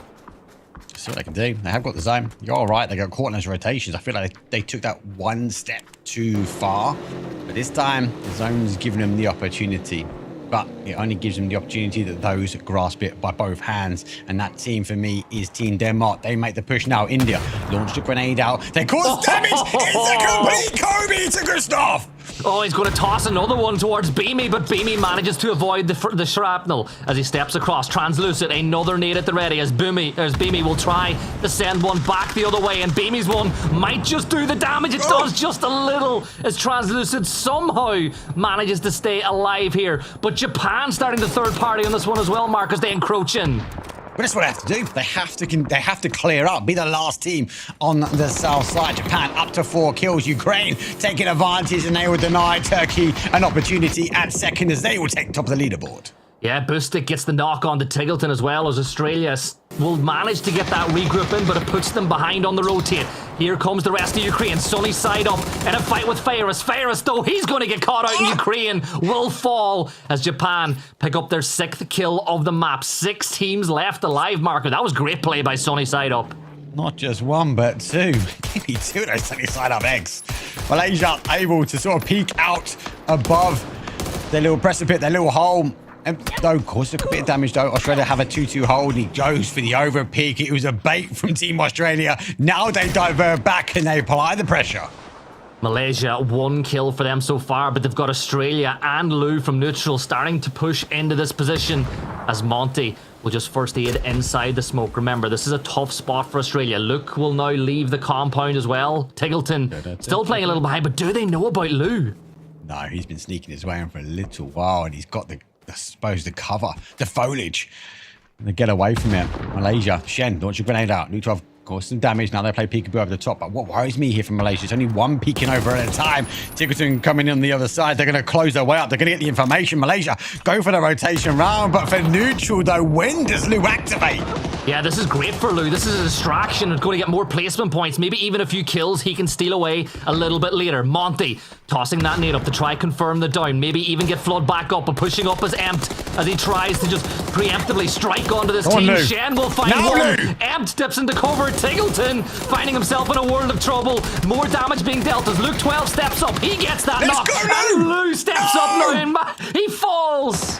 Oh, it's so close. He saw so many dead bodies in front of him. So many points potential, but Lou will go down. Shen, though, final player here from Malaysia for Team Australia. They're down to Luke 12. They have the opportunity to try and get the res. No other team can sort of sweep their way around. Japan is waiting in the wings, but when does Feven take to flight and take the north side? Yeah, but look, Luke has delayed this res for so long that it's allowed Shen to wrap around the other side, and Luke 12 will get 1 kill confirmed. Shen finds Flood now. He's in that 1 versus 1 while Monty steps behind the tree to get the first aid, but this is Australia very slow on it, Mark. He's got one clip as well. 41 bullets from Shen. There's 2 bodies from Australia in front. The flash comes over. He doesn't need one. He's got a half a clip, 21 shots, and Shen put Australia down. They lined up perfectly and Shen knocked them down. Australia go out and are into our final 4. Japan a full 4. Denmark 2 alive. India and Malaysia with 1 player apiece. As Sunny side up just begins to creep his way, trying to see over that ridgeline to see where Shen is. But Mark Shen, he's already migrating south towards where India and Denmark are waiting. He's playing mind games. He's playing sneaky. He puts himself back in that bowl that Malaysia's been in for a while. Denmark, though, losing in 2. India, Store entrenched in to the defensive position of the zone yet again. One more time, comes back their way. It's phase number 7, and it's a pretty standoff now. Shen will just hide behind that BRDM. He's got the dip for plenty of cover as well. But the question is, how many more points can these players get out of this game, Mark? You know, like, yeah, that's the problem. No ammo. I think Japan have to take advantage. Yeah, but Japan, look at them. They're sweeping on this south side. They've left sunny side up on the sunny side on the north. For India, there's no need for them to move. They just kind of let these teams fight and look for a second place. I think that's the right play. Keta might pick up Shen, but at worst case scenario, actually for Team Denmark, Japan are going to sweep in on the south. Yeah, Fevin, just peeking up over that ridge line, scouting for the team. Look, Japan do not need to take any risks. You've got sunny side up, locking down the north, kind of feeding information as to what's clear and what's not. The problem is, Mark, that bowl. The center of the circle, there's a wide open bowl, and I think that all these teams are just, they don't want to be the first team to move, because you feel like the first team to move will see the first player get knocked. Yeah. Keta, he's the Baltic King. He hits a neck shot, should we say, towards Shen, so he knows he's got danger now in the south. Information has been gained for Team Japan. They swap over. They go for the heavy load on the north. They leave a player down in the south side. Fevin will have to try and sweep in. Denmark does have Beamy just about in zone, but can Keta make it to him? Yeah, Fevin just still playing that ridge line as Runax on the other side. Everybody just waiting to maybe get that first. I think India has done a great job of just keeping Snipeball as hidden as possible, but it looks like Japan are starting to bring the fight over. The nade from Goni is good, and now they've secured the north. It's a 4v2v1. Cue the music. Phase number 8 is going to come towards the dot, and it's in open man's terrain. Japan, Fevin does cause the damage. India has to try and work their way out. Gets the shot. Keta goes down to 1, but Beamy's there to exchange. India will fall. Malaysia is out, and it's a 4 versus 2. Can Denmark hold off the barrage from Japan? Yeah, Keter still alive, as is Beamy, so you've definitely got 2 players who can pull off an upset, but for Denmark, top of the leaderboard, they're looking for that knock. Beamy stays in the fight, 5 HP, but didn't dip away just yet, and maybe he's going to punish for it. Goni, he's going to find one, and Japan, they are going to take the victory from bottom to 7th, Mark. Big win for the Japanese. Not quite bottom to top, but yeah, it's a huge win. And Gibson, you alluded to it though, because they got the zone, they got the control, and this time round, James, they found themselves a victory. Japan climbing the leaderboard. Yeah, which backers are going to get in the way of Japan? That's the question for me. And it was unfortunately Denmark towards the end, but they're all smiles anyway. Look how well they're doing so far. But that is a very important win for Japan, Matchroom, to be able to put themselves a little bit up this leaderboard for now. Ganbate Nippon, man. This is a big game for them because they needed it. It was a struggle, but they timed it well. There was a couple of times I was a bit nervous that they might have split themselves up a bit too much, but they read the circle efficiently. While all of this catastrophe was going on coming out of stadium and everything else like that, they played it slower and are heavily rewarded for it. And not the craziest run I was maybe hoping for, but eventually we'll get there. I promise you across these next days as we take a look at things. And this was quite the hold. India as well, rising to the occasion, Mark, to get something done against Argentina. Yeah, they entrenched in quite early here. We do see the zone of play here quite a lot, so I like the mindset that actually they were hoping and praying for the zone. Look, they defended well. They did lose a couple of numbers, but when it mattered, they got kills on the board. And again, another team that's climbing this mid-pack really well. Yeah, definitely a decent rise. As you say, being there early and being able to hold that off, not bad at all. Australia having to make it across the road, Gibson, and try and do something as well. Unfortunate for them that Lou still alive alongside gods like Shen when it comes to this game.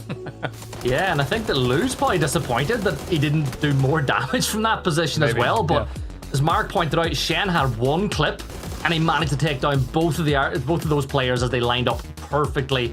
A good game from Malaysia, but I gotta go back to it. How happy are you for India? Like, that hold on Argentina, phenomenal as they managed to wipe them out. And there's a huge Indian fan base of PUBG, so it's good for them to get to really put in some good work on game 4. Yeah, totally. I mean, if I think back to, maybe it wasn't the last time, but like 2023, I think they got in that final like 14 points in 15 games, right? So already we're on a better trajectory for India compared to where they were, Matchroom, all things considered. So that's a good position for them, and likewise a great position for Japan, who you could see the initiative from them in the later stages of that game, right? Let's just constrict the remaining players. We know we've got control over this game, and let's exert our strength on that. Boostic still walks away with man of the match, but you are dead on with it. Big game coming up from really India and Japan. Both India having to do a little bit of a firefight up against Denmark. It's going to make them feel a lot better, give them some better footing now the fact that they're realizing that they can step up against some of the best that are inside this lobby. But man, it just feels like Ukraine is inevitable. They are going to find their points every single game, even if they don't make it to the late game. Yeah, let's take a look at the points coming in, because I pointed out something funny to Masha in the back whilst we were watching this game go down. But it is 19 points for Japan, very important. 18 points again for Denmark. And Mark, when you look at EMEA, especially the top 3 teams so far, halfway through that game, we had about 150 points between those 3 teams. And the rest of the lobby had about 170 points. That's ridiculous. There's a lot of farming of skills, but positioning, especially from Denmark, really, really well for them. Like, they look to try and control. They know when to be aggressive. They know when to dial it back down. And no wonder why they're sitting up on those 57 points. A good play from them. The level of consistency. Unable to get a win just yet, but they're getting pretty close. Not bad at all. Not bad at all. As for Argentina as well, 27 points. Neutral, 26 points as all of these players walking back to their spot, as we will have a break in a few moments' time. Not just yet, of course, though. But Gibson, this is a nice little fight back here from some of the teams that really needed those points. You don't want to be ending day number 1 like single digits at least. That would be terrifying. Oh, well, Japan had 1 point going into game 4. Like, they had just not played at all going into it. So they needed that win to give themselves confidence going into tomorrow. But I think if you think back to PNC, one really good day isn't really enough either. Remember France last year? Like, everyone was singing France's praises and how good they were on the first day of PNC. And then on the second day, they didn't even qualify for the finals. So I think for Japan and those teams at the bottom, like, yes, start getting points in, but it's 2 days' work that will qualify you through to these finals. Yeah, got to agree. I mean, the small sample sizes of games, right? Even if you just look at the first 3 games where suddenly all these teams are doing so well, it's just a small sample size. And if a team's doing bad in those 3 games, you can easily have a bounce back. One of those teams, Mark, I feel like could quite easily down the line beat Australia. Yeah, they didn't quite get the best of it here, all things considered. But you think about the names that are on that team, they're such veterans. So they potentially can bounce back no problem. Yes, another all-star roster. And I think you're right. I think these teams, especially when we look at the sample size of data, I think it's all to do around with these zone shifts. We didn't quite get the chaotic rondo that I was kind of expecting coming into it, especially with the update to the land ratio. So I think teams are a little bit cautious about where they play and where they sort of position themselves into. As we get further into the survival stage, a team, like you say, Team Australia, has the capabilities. They just needed to get that res on pretty quick, and they just left Shen waiting, and they didn't get the res on in time. Lou was a bit of a problem for them as well. Yeah. Those little mistakes, that team will iron them out pretty quickly. It's tough to go up against someone like Shen, who's been a PGS MVP. But anyway, let's get to it. We're going to go for a break, and when we return, one final game here for PNC 2026, day number 1.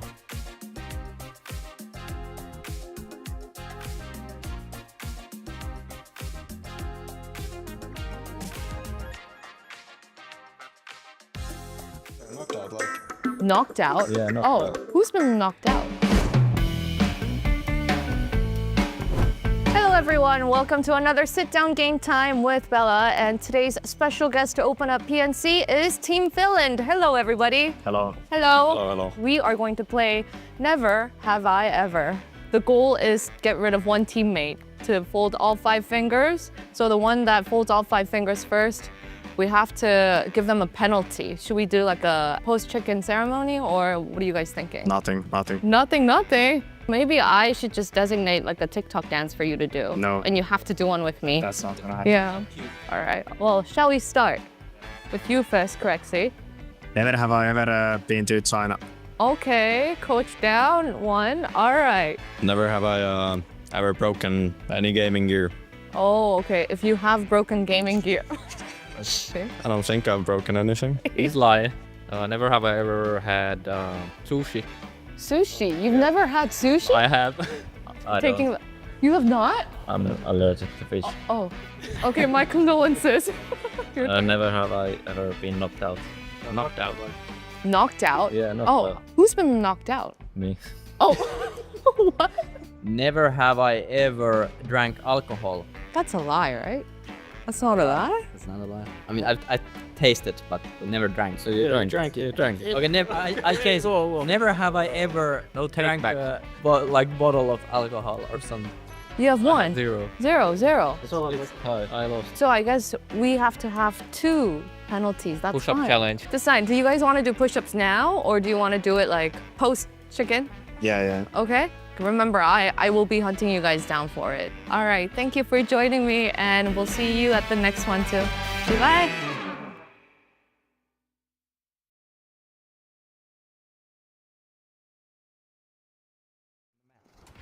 Can you beat out the other challengers to secure that chicken dinner? Next up, we've made some changes to make smoke more realistic. As we mentioned in the 2026 roadmap, smoke is now interactive and can be displaced by explosions and other physical collisions, such as vehicles, care package landings, and more. No longer will smoke be the ultimate cover. You'll have to utilize strategy to make the most of it or fight against it. We've made a few balance changes this patch as well. The SLR has gotten some improvements. We've rebalanced the blue zone a bit, and healing items have seen some adjustments to weight and cast time. You can find out more about these changes in the patch notes. There's also a new rank season. Racing mode added to UGC mode. Intense Battle Royale can now take place on Haven, and more. So be sure to check out the patch notes for full details. Update 42.1 is here. So grab up some rebalanced gear, drop into a faster-paced rondo, and don't wait around for the smoke to clear. We'll see you on the battlegrounds.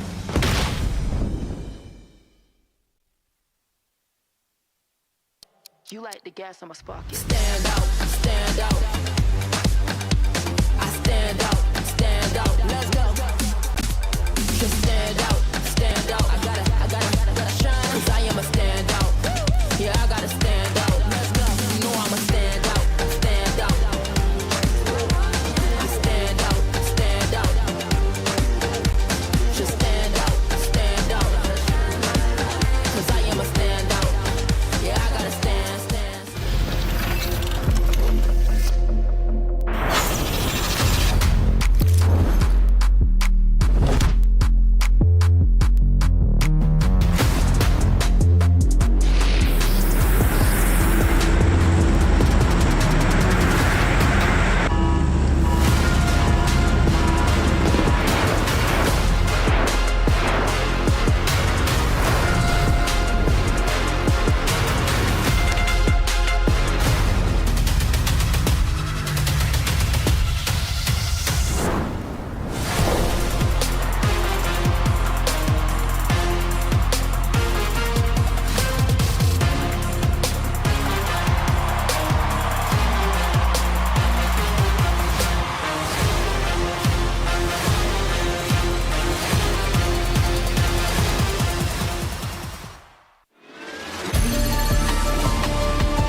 One more game for day number 1 of the survival stage here for PNC 2026, and he always manages to somehow get on the camera. I can't believe it again here, but Denmark is looking feisty, looking hot. But there was a fight back in our previous game, of course, from the likes of Japan, the likes of India here to be able to make things work. Joining me, Gibbs and Mark, as well as Matrim here to talk about these games coming up.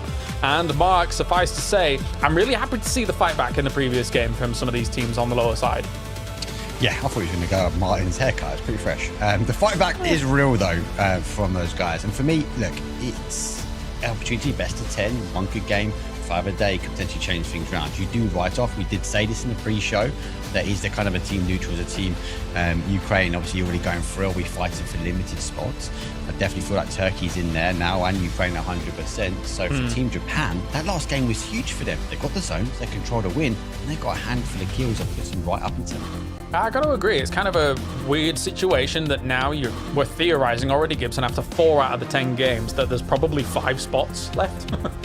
Yeah, and the funny thing to me is, like, Ukraine, you'd think they've locked their spot in, but I feel like Neutral haven't had the day they want to, so you expect they're going to activate at some point, but I still think Turkey are the big surprise. I picked them for fantasy, but I didn't expect them to be as good as they've been today so far. Totally. Schiller obviously really being able to do a lot of damage here so far, and like even Code Marco, Metabay, and Celtic being able to get, even if it's just salvage points, match him at some moments, right? Turkey has looked really good so far. They've been very consistent. Going all the way back into game number 1, they've been making it in later stages. Of course, having a couple of higher kill count games. We've been talking about the top 3 repeatedly, of course, because they've just been eating up the lion's share of points. We were talking about how they just pretty much had almost the rest of the lobby. But then we had a conversation moving into the last games where it was like consistency and the importance of that. But right now, 4th place is like, what, 27, 28 points? Half what we're looking at is 3rd place. A game or 2 really can be enough to get you into that top 8 with how big of a sponge is happening at the top. So whenever you see something like what happened in that last game where Japan and India started finding some successes, that could be real determinant moving into day number 2.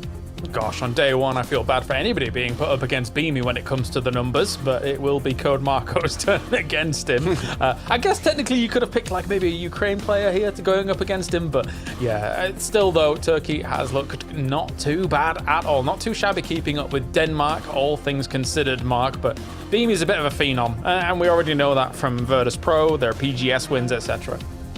Yeah, it's just the ability to manage situations really well. No wonder why he's up here with the kills, damage is high as well. So he's definitely putting the shift in for their team. But I think overall, I don't want to take anything away from Denmark. They've had a hard fight. They've had to push their way in. They don't have the zones. So they've had to kind of make it their own. And no wonder that we see big kills coming out from BB. It's exciting as well, though, to see Turkey do as well as they have so far, Gibson, considering that's our destination for PGC, right? The game is always, big there. We've got a lot of very active players there in EMEA as a whole. They've had a bit of a harder time in regionals as well as PGSs, but it's exciting to see them do well for this day number 1 so far.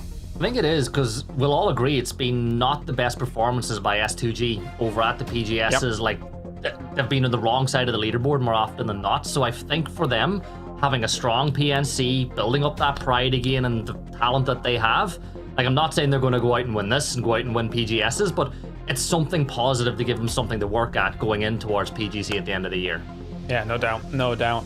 Any other teams here? Like, when we cast our eyes further down, Matrim, who else are you looking at to be able to kind of either rise up in this game or rise up over the next day? Because they definitely need to be challenging.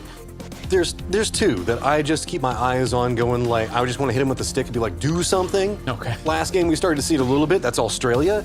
Australia has been involved in some stuff. Like we saw like mortars come up in game 1, but hasn't turned into a lot of points. Other side of that is Argentina. Argentina has been quietly holding down that like 4th and 5th place position, and they are being consistent, but we have a lobby that's been very top heavy with the top 3, and this is a squad that can compete in that category, but it feels like just hasn't synergized yet. And I'm waiting for that to happen. I feel like they have a decent chance on qualifying, but this is a squad that's not going to feel good about qualifying. They want to make a name. They want to show that they can compete against those top 3 because that gives you momentum. This is a weak lobby. Let's be honest. This is a weak lobby compared to what we're going to be looking at in the grand finals. You need to be competing against these top 3 if you want to have a chance when we get to the grand final.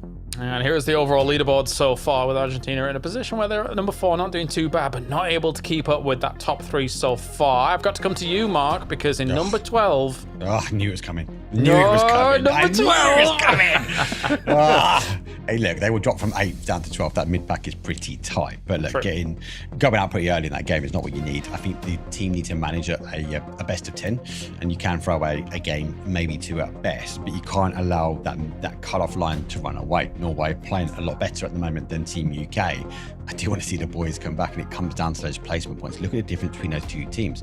Norway is up with 10 placement points. Team UK only able to find 2. So it's telling me they're unable to find that mid-game, an opportunity to springboard into a late game. That's what they need to fix. And are they making the right calls? I'm scrolling up in our chat to look at people's fantasy teams because I feel like Matrim's might be the best so far. Or I have 4 in the top 5, so it's. I mean, also, I'll be honest, Australia's holding me good. back a little bit. Australia's holding me back. Yeah. Actually, no, now that you've all said that, I know one thing for sure. I'm doing the worst. So that's change topic. Change topic, production. Don't bring up the graphic at any point. It's fine. That's a Chain problem. scrolling We're right moving now. on. Let's see. No, but yeah, so good stuff by you guys so far here, Mark. Especially considering that, you know, again, it seems like Denmark looking fantastic here so far. Who else do you have, Mark? UK is my worst. So I went Ukraine, UK, Argentina, Denmark. I knew Argentina was going to make the play against Team India. Quite surprised that they've kind of disengaged on that as well. Maybe like last game, they completely stopped it because Team India stopped that push into that late game. Denmark was always going to be a strong contender, and I think everyone picked Ukraine, right? We always knew Ukraine's going to go through. It's only Team UK that's let me down, but as I say, they were allowed one game to potentially drop the ball. This last game, they have to finish day number 1 in the bank. Gibson's is looking great as well. I mean, you had technically your wild card was Turkey, but I mean, they've just looked brilliant. Yeah, they've been one of the better teams in it. Look, I thought that neutral would be a lot better than what they've been just looking at the teams, but I had to go Argentina. Just knowing how they've been playing, knowing how many wins they have at PNC, they were a team that I feel like couldn't leave out, but they're still not comfortable going into the last game of the day. Of course, my wild cards in effect were Finland and Kazakhstan, and I think both have floundered, had a bit of a hard time. I was going to ask, dumb American over here, guys. I had bigger expectations for Finland. What the cha's going on? Well, you remember that time that they got killed off by Denmark in that game on Tego? That's all I'm going to In fact, it wasn't even just Denmark, it was just Beamy, now that I think about it. As we take a look at their numbers against Ukraine. So very close head-to-head here between them, which really does kind of, I think, paint an amazing light on Denmark Matchroom, considering we all came in with insane expectations for Ukraine, but Denmark has been able to go blow for blow with them really strong. I mean, I came in with some pretty big ones for Denmark as well. Words, man, they're hard sometimes. Oh. I mean, Gustav and Beamy that's a ridiculously strong squad. And side by side, man, that's brutal. Top 4 percentage, zero. Oh. This is again, it's the Simpsons meme. Stop! They're already dead. This is. I think they'll come through though. I think Finland will get to a top 8. Like, I I know hope so. they've had a bit of a shaky this? start, but they're okay. Did Martin request this? No, get him out of here. He's not. He'll somehow, even though all 4 of us will be on the desk here, his little head will pop out from one of the boxes. But how's he got here as well? What's going on? But no, yeah, tough times for Finland. I think you're right though. I think that there is definitely a better expectation of what they could do relative to what they have done so far, Gibson, because there's some great names on that roster. Yeah, and I think we would have wanted them to do better, but it's early days. There's still 6 maps to go. Maybe they can get something going in the last map of the day. But I've always said it, if you want to win, get a Finn. I'm being made look a bit like an idiot so far today, though. Well, when you probably set that in place, it was Jempty, Sampty, Mexi, and all those boys back in the day. But anyway, let's get to it. Game number 5 is our final game as we move on to Erangel once again. It's going to be me and Matchroom bringing you all the action here from the grassy pastures. Let's do it, mate. All right, well, end of the day, there's a lot of storylines, of course, top 3 that we're going to be looking at, but the rest of the pack still has opportunity. Like we were talking about, 27 points right now, I think, is 4th place. You can get that in this game. There is the potential for it. We've been seeing squads do it time and time again, but you got to get the top 3 to falter. When you get a plane path that's pretty much straight across the map, anything can happen. And India has already pivoted. You can see it on that west side, West Road coastline. They have gone elsewhere. They don't want to have to deal with Argentina being annoying across Boatyard, as well as the potential of Rozhok. I think Argentina realizes that and is stretching very thin, knowing that India is not coming with them. So quite a shift considering what could have occurred in the middle of this map. Catching a quick glimpse at what's going on with Japan in their landing. They're going to be pretty open around Gatka, nothing to be concerned about. Vehicles secured early for multiple players, so that way they can kind of continue the trash looting strategy that's going to be over there for the time being. Kazakhstan's going to be making the push down to Primorsk. They should be fine. Looks like they were trying to make sure that Upchin couldn't go around it, but Kazakhstan, India, Japan, great position early as this is going to be pretty much a quarry circle. That also has the potential for a lot of what. Imagine if we just get a full Primorsk ending, because it's possible now. I mean, I love Primorsk endings, man. Yeah, they're fun. I mean, admittedly, it have to be a lot of south hard shifts, but you know. Well, the way these competitive circles go, never. Not multiple hard shifts down in one specific direction. That never happens. I mean, even if we look over to where India's at into the west, there's a lot of capabilities for some fun circles over there. If this leans more north, that's going to be the more sad section of it, as we're getting kind of a glimpse back on what was going on with the circles and rotations from the last game. Yeah, as we have, of course, seeing how Japan was able to make this work on out, and I think they were afforded quite a lot of room early on, which was then able to parlay themselves into decent positions, decent spots later on. It wasn't like the heaviest kill game coming in from Japan here, but they knew how to control the space required on the west side to be able to continue those west shifts. Yeah, I mean, you nailed it right there. It's just about keeping enough control over in that western area, because a lot of the clustering was happening more around the stadium fields positions, the kind of what was happening with that. So as long as you can just kind of force rotations and get enough control, this approach right here was their pivotal moment. Whenever they stepped up against Denmark, being able to weaken them out on this, getting these couple of flushes out, denied Denmark's capability to really defend this angle, and also opened up a little bit more movement for India. Yeah, I mean, the fact that it's kind of that symbiotic relationship on some of those positions, right? You kind of like offensively defend each other as time goes on with these kind of spots. It's not too bad at all. I guess it's like an unofficial agreement of like, okay, yeah, well, if we peek over, we're going to end up causing damage to one another. But the fact that Japan was able to take out Ukraine over on the west side of that circle as well, very, very important stuff. Just kind of the slow roll into the tail end. I mean, they had the numbers advantage. They knew who they lined up. This was just good scouting. They knew where the solo up for India was. They knew where Denmark was because they had already done the damage beforehand. So they sweep it in and just close it out very fast. And this is something a lot of squads that I would say that are newer to competitive or playing on higher ends can struggle with. So you can see that Japan understood how to counterflank around, get control points from every side angle, and just close it efficient. Yeah, I know you're keen on Japan doing, 20 points for them in 7th place. Not bad at all, but I know you would just, maybe you'd like to have an event or two in Japan. I know you'd be privy to that. You'd be liking that. Well, yeah, dude, I love Malaysia. I love Thailand. But, there are other countries in the area that maybe we could dance out and visit a little bit, I wouldn't be opposed to it. I like the fact that we're getting a splash of Turkey this year. Yes, I mean, it feels like a really weird year for me, especially, right, considering that normally, there used to be a period of time where I would do so many events in Europe and their kind of local region, but now all of a sudden EWC is in Paris, PGC is in Turkey, which is, half Asia, half Eurasia, so half Europe even, I should say, so. It feels weird. I don't have to fly much at all. It's great. Oh, yeah. Tell it to the guy that's awake at 2 o'clock in the morning and casting and still has to travel all around the... Oh, yeah. Let's move to Poland. It's a lovely place. I'm getting tempted by the day. The way that these schedules work, man. I figure it's got to work out pretty well, as it looks like we're starting to get set up with everything on the circle. This is over in Lippo, not inside the circle, really far over in the east, where it's going to be Malaysia making their rotate. They're going to have Turkey in front of them. Back on the circle, we've got India, Kazakhstan, Chinese Taipei, Australia, Japan, as well as Argentina, all going for very prime positioning early. You can see, trying to see if they can get the most out of this circle, get as much points as possible.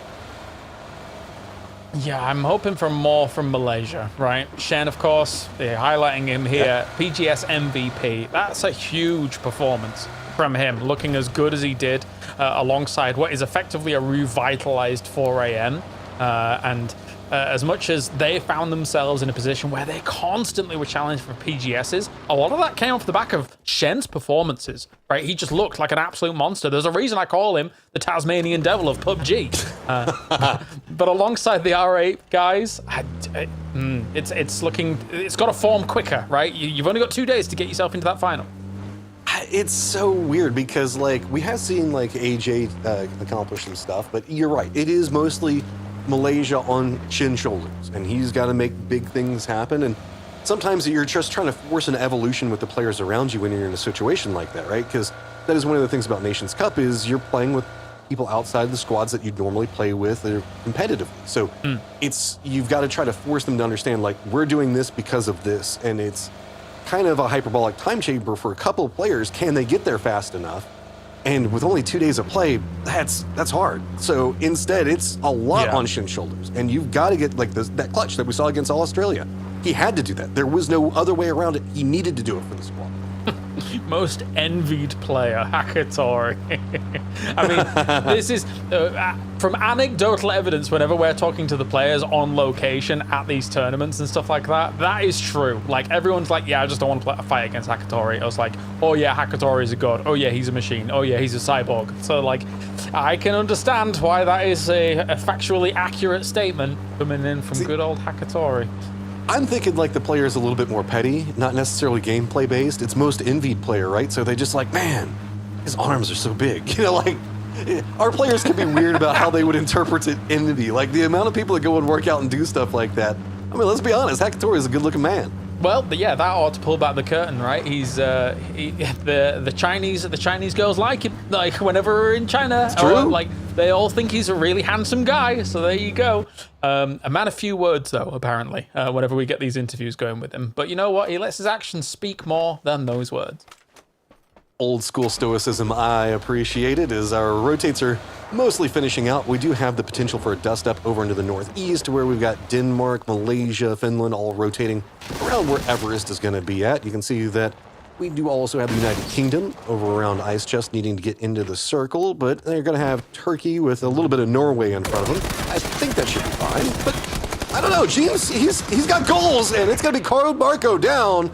Turkey does get vengeance, though. You gave me that like a weather report. Turkey with a little bit of Norway ahead. and now a little bit of Norway is down, unfortunately, there for James.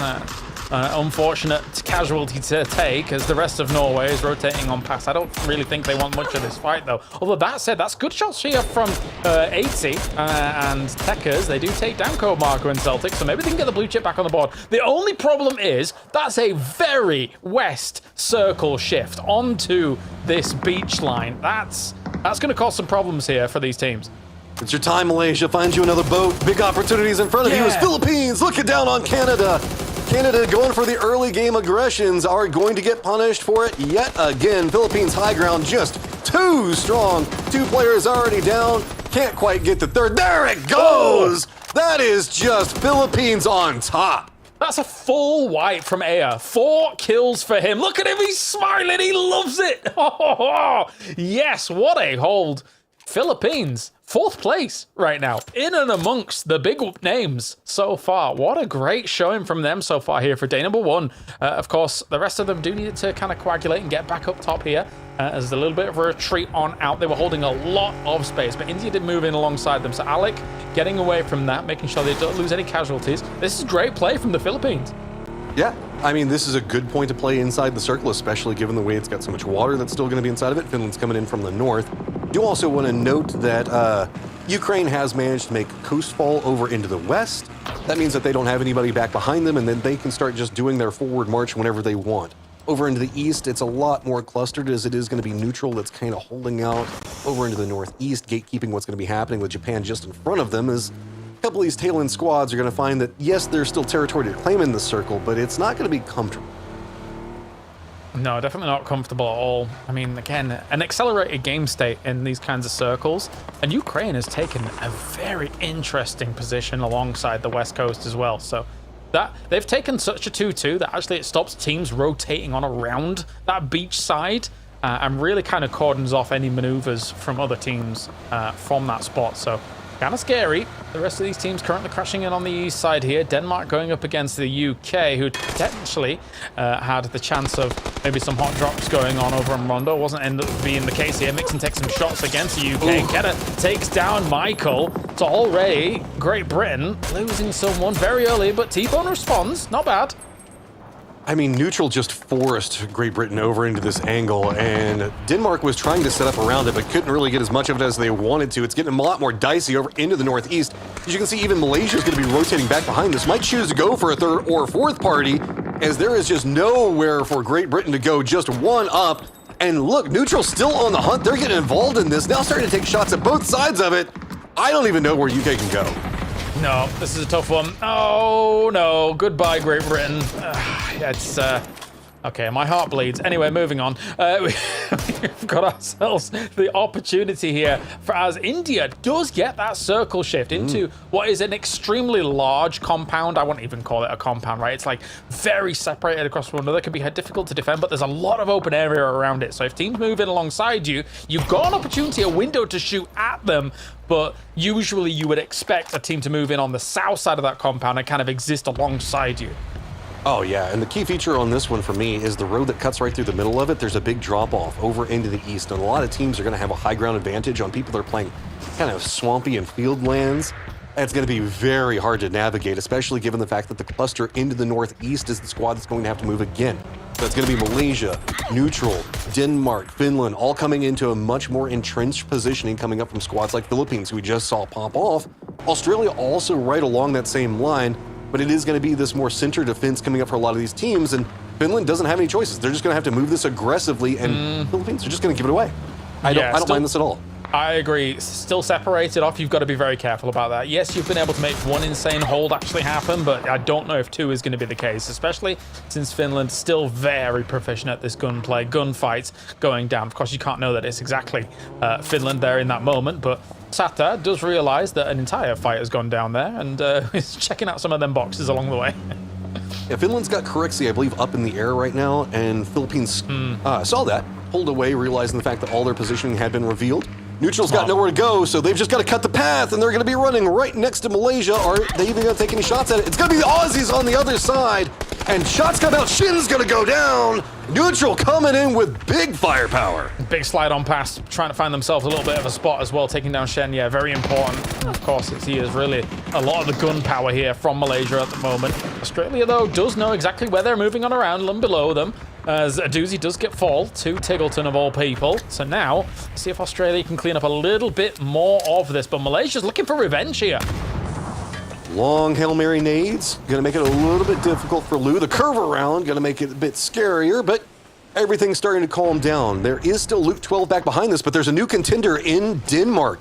Late rotate coming up from them and Turkey both, and it looks like Denmark might be trying to pass in the same angle that we saw Neutral take. It's going to be Australia's Luke 12, already taking pot shots at them to maybe shoo them away, but Denmark's coming in full gusto. We're going to have a fourth party joining this real quick. We may, yes we may here. Where are you going to actually go? Tiggleton does take down Mixon completely, but here comes Beanie and the boys looking to just rocket on through. I feel like there wasn't even really a shot taken on a drive-by. Gustav does finish off empty though. See if like Levante and the boys can continue to survive on. Beamy's found himself a crater, not bad at all. Use the car as cover on what would be the vulnerable side of that crater, considering it's on the side of a hill. I like that setup. Gustav did have to rotate more to the north, so he's going to be trying to wrap around through more open territory in the fields, but the circle does pop to the south, make it even more complicated. Kazakhstan's going to find themselves in the center, Argentina up to the north, and then a lot of squads just playing right along the edge. Notice that Ukraine's gotten even closer. Already starting to take a couple of shots at the teams that are starting to rotate around them. Bit of a focus is also happening down to the south. I like that thing said that Ukraine and Chinese Taipei fight was 90% imminent. Meanwhile, they're nowhere near each other. So there's maybe some bugs in the machine for sure, but anyway, it's got Neutral here. I'm burning out at the moment. This is a problem as well, as Lou unfortunately falls to his death. Tiggleton trying to do a little bit more damage against all of this, but I think for Neutral, they've got themselves stuck between a rock and a hard place. You're on that road, yes, technically it would shelter you from some fights going down, but if there's teams right above you, it can only last so long. Yeah, and most of their vehicles are probably just absolutely wrecked at this stage. You're going to be limping your way into the circle, just hoping the other squads move faster. Malaysia's getting some vision on Denmark. Doesn't quite get the knock, but AJ at least shoos him away from an angle of defense that he was wanting to try to hold. Finland's now going to be coming in a little bit more for center play, and it's going to be on to Kazakhstan to defend. Komarko, not bad things against Scav at the moment on the other side of this here, as Vastori tries to... Oh, no. I can't tell if he got run over there, but it will be Sata that actually finished him off. Hobber trying to deal with a little bit of this aggression coming out from Finland at the moment, shooting through some of this foliage as well. Simply confined with the barrel. A little bit blow for blow at the moment. Not really a full shutdown, but on the other side of things, Neutral is gone. Yeah, that's no big surprise. A couple of squads just finding angles onto him. Finland and Kazakhstan is kind of contained. They're in their own little bowl right now, so this is their own fighting arena, but Australia's going to be getting closer and closer by the second. Chinese Taipei down to the south might get some vision on it, but you can see that this is a pretty vertical section leading down into the more defended position that Kazakhstan's playing. With all the smokes down, it's kind of created its own separation to where Kazakhstan doesn't want to go back up into Finland's vision because they're afraid of where Australia is going to be playing from. It kind of the side angles of approach. Yeah, there's moments where you need to have other teams kind of firing over across what you and then basically having them cover you. Multiple teams having that fight on down. That's a great nade coming forward here. Pippa will shut down Alan Bots as well. And seeing what they can get done, trying to get into this shack, knowing that on this north side it will give them a bit of a reprieve from some of the firefights that are going down. They see in the distance as well. Philippines still on the warpath. I feel like Philippines is always fighting, and Beamy's got something to say about that. He just finds the way to get the perfect angle onto it. And the Philippines, who are having such a great start, suddenly find themselves in a ton of trouble. Argentina going to be trying to gatekeep them out and reclaim that 4th place position now that neutral has usurped it into 5th place. But just 1 point between them all. Ukraine starting to come live over in the west. India right next to it as well. What are you even going to do? Is now Malaysia's just running down right in front of everybody. Things just trying to send it, and the circle pops yet again down to the south. Not bad, not bad. At the same time, though, that road dividing this circle is going to be a problem later on down the line. Malaysia's going to make a move, but it's a bit of a desperate one. As you can see them here now moving in alongside Turkey. Oh, does get a bit of a run over, but he is shut down. Crawl back, get that res off. The shots are coming in, and it's not quick enough on the move. Oh, that's a shame there for Code Marco. That's pretty harsh. Okay, so this field is kind of low ground positioning, giving the more higher position that Chinese Taipei is playing. But it's also a very wide, flat section that doesn't have a lot in it. So those couple of dips that Turkey was playing gave them so much control over the territory next to them, and is what's kind of holding back Ukraine. Now Ukraine might start getting a couple of crazy ideas, but it's going to be more crazy ideas first coming up from India. Doesn't have too many choices except for pushing directly into Ukraine. Trying for what they can. At the same time, on the other side of things as well, Australia is trying to figure out what they want to do. Will they push up against Japan potentially to then try and cross that road into the swampy area? A little bit further into another swamp area, of course, as Kazakhstan knows that there potentially will be some moving going on there. Well, we'll lay low. We'll wait and see what goes on here. Hey, they're center of the circle, man. They're feeling good right now. They're center of the circle in the center of the circle. So life is good enough as Norway looks like they're trying to creep in on one side of it. Kazakhstan realizing that they're starting to become a little bit more of a focal point from those squads over into the east, and what was providing them safety in their little mini arena a while ago is going to be potentially its own problem, as everybody's going to be running down into it for cover. Sats trying to get some information. No moving going on there against Kazakhstan so far. Australia still looking the way of Japan, knowing that they're eventually... Japan needs to move, but so do they. So I think they're biding their time, waiting for Japan to make that move, trying to take those shots, and then maybe backfilling, crossing the road and trying to enter their position as well. That being said, though, Japan's already got to cover. So Australia's missed their opportunity here to be able to get any knocks on them. That means that they're going to have to move on just the direct east side, because I don't think they can backfill that now. This is just very well played from Japan. They read how the cover was going to present for them, knew the fact that they could get away from Australia, creeping forward as they go. Norway's been a lot more hot and heavy, having to just kind of roam around back behind all of it, but Aitzi's going to go down. Defense for Australia on the other side quite strong, but the Aussies still got to get in this circle. Big take with 3 at the moment for Australia, trying to pull them up by the bootstraps. As now Ukraine, Fairest, does completely dismantle India on that northern side. I think if you're India, I think you're cowering in your boots as well. Just try and stay away from Ukraine as long as possible. See if you can maybe heal in the blue, I don't know. Beamy's doing just that, just in true Bloomy fashion. But India's gone, dying off to the blue. Big push for Australia. If they can get the knocks on to Japan, this could be massive for them. But Kazakhstan now starting to do some defense of territory. It was going to be very close. So Australia's position that they were playing for, more vulnerable than they thought from a more active Kazakhstan. Circle is popped, and it is very favorable to Turkey's position as well as Ukraine, which is a big problem for everybody else. Remember, we still have the road that cuts through and that big drop off into the eastern section. So everybody on high ground is going to be fighting amongst themselves while everybody else is fighting in the lower section. Definitely a toughie. Like, the fact that, as you say, that road intersects still means that there is going to be a real big problem later on in this game for sure. That said, though, are we on a path for Ukraine 3 wins on the day? It might be the case here if they're able to continue to control that western side. Tibbleton here, though, pushing up against Japan. Finally, they do end up taking this fight. Monty also take down Sunny side up. Can they just keep sweeping? Yes, they can. Japan dismantled just like that. But it's not done for the Aussies. They still got to walk forward. Argentina on one side, Kazakhstan on the other, back into the more, I guess, cratery section of these fields. Turkey's still just trying to keep defense from Ukraine, and as they can keep it contained long enough, the rest of the lobby will appreciate it. Norway just kind of roams right in, and that is going to be a big distraction for Ukraine. Do they now go after the solo that is repositioned, keep themselves safe from their backsides, or do they focus in on Turkey while now Australia is getting more mobile, and they are going to be going to the Kazakhstan side? And they're trying for it. Let's big push up here, and I am 5 and Ermac go as quickly as that as well. So Flood, good job by him. That's 8 kills for Australia. You ask him for the Australia fight back. Well, here we are.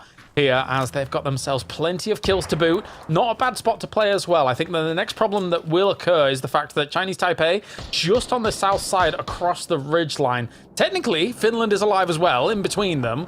I think that they'll stay as low as possible though until the very last minute. This is the lowest profile squad by far. I mean, Finland has just been kind of hunkered down inside that crater for the longest time. I mean, we've got stats for like how much movement somebody's done. I want to see how low a team has been for. Maybe Turkey might be able to fight them, given the fact that they've been having to deal with Ukraine for so long. They've had to just kind of hang out on their bellies for a bit. But I agree. Chinese Taipei has got to make some type of move here. What do you call that? The conga stat? The conga line stat? Is that? Belly time. I don't even care, dude. Let's call it something simple. It's a tough one. It's a tough one. Well, you're going to have to see now if they can do anything about it, as now we've got Ukraine here, still looking the way of Chinese Taipei. That is across the circle. Maybe the AI was right. But yeah, they were quite far away from each other before all of this. Now, having hunkered down on this circle, at least it's across the way. As even mortar shots coming in. I'm thinking that this is on the Finland, maybe Australia. I think that the line might be a little bit more onto Australia. Yep. Australia, though, just going to be playing the hillside. Should be fine. But I like that Argentina realizes the threats and approach, because the way that this hillside kind of wraps, you have to assume that whoever is going to be winning this low ground firefight is going to be the squad that they're going to have to contend against. New circle pops, and yep, Argentina's going to have to make their way down a little bit more to the south, and Ukraine still just got to figure out how to deal with these craters in front of them in Turkey. Yeah. Yeah, they're still there. I was wondering how much util they had available to them, because that's really kind of the determining factor in a moment like this, right? Okay, you know that there's craters in front of you and you know where players are, but if you don't have nades to get rid of them almost instantly, basically, like, what can you actually do about it? Maybe they're just, you know, being very reserved about any usage of it and are holding on to it, but regardless of the fact, it feels like almost certain kills if you're able to identify where they are. I'm just waiting for Chinese Taipei to kind of like look down into this. They can't really do it too much because Ukraine is doing some shots across the circle at them, but that has forced them to play more onto this eastern side of it. And that's going to leave Finland extremely vulnerable whenever Chinese Taipei does this. Like, they have to walk this angle. There's going to be a point where there's no safety to be had from it. So at what point does Finland choose to strike, or are they just going to play this as passive as possible and eventually just get taken down? It's definitely a slow roll. I mean, there's technically a world where Australia doesn't actually even know that they're there. It's unlikely, but they came along after the fight had gone down prior to between other teams, and those other teams are gone now, who had information and a bead on exactly where they were. So it could be laying low and trying to... Okay. No, I mean, that nade is going all the way over towards Chinese Taipei. It's a bit of a dicey situation here. Yeah, if Australia just walks up this hillside and they don't have a read on where Finland's going to be playing at, Finland can absolutely ruin them.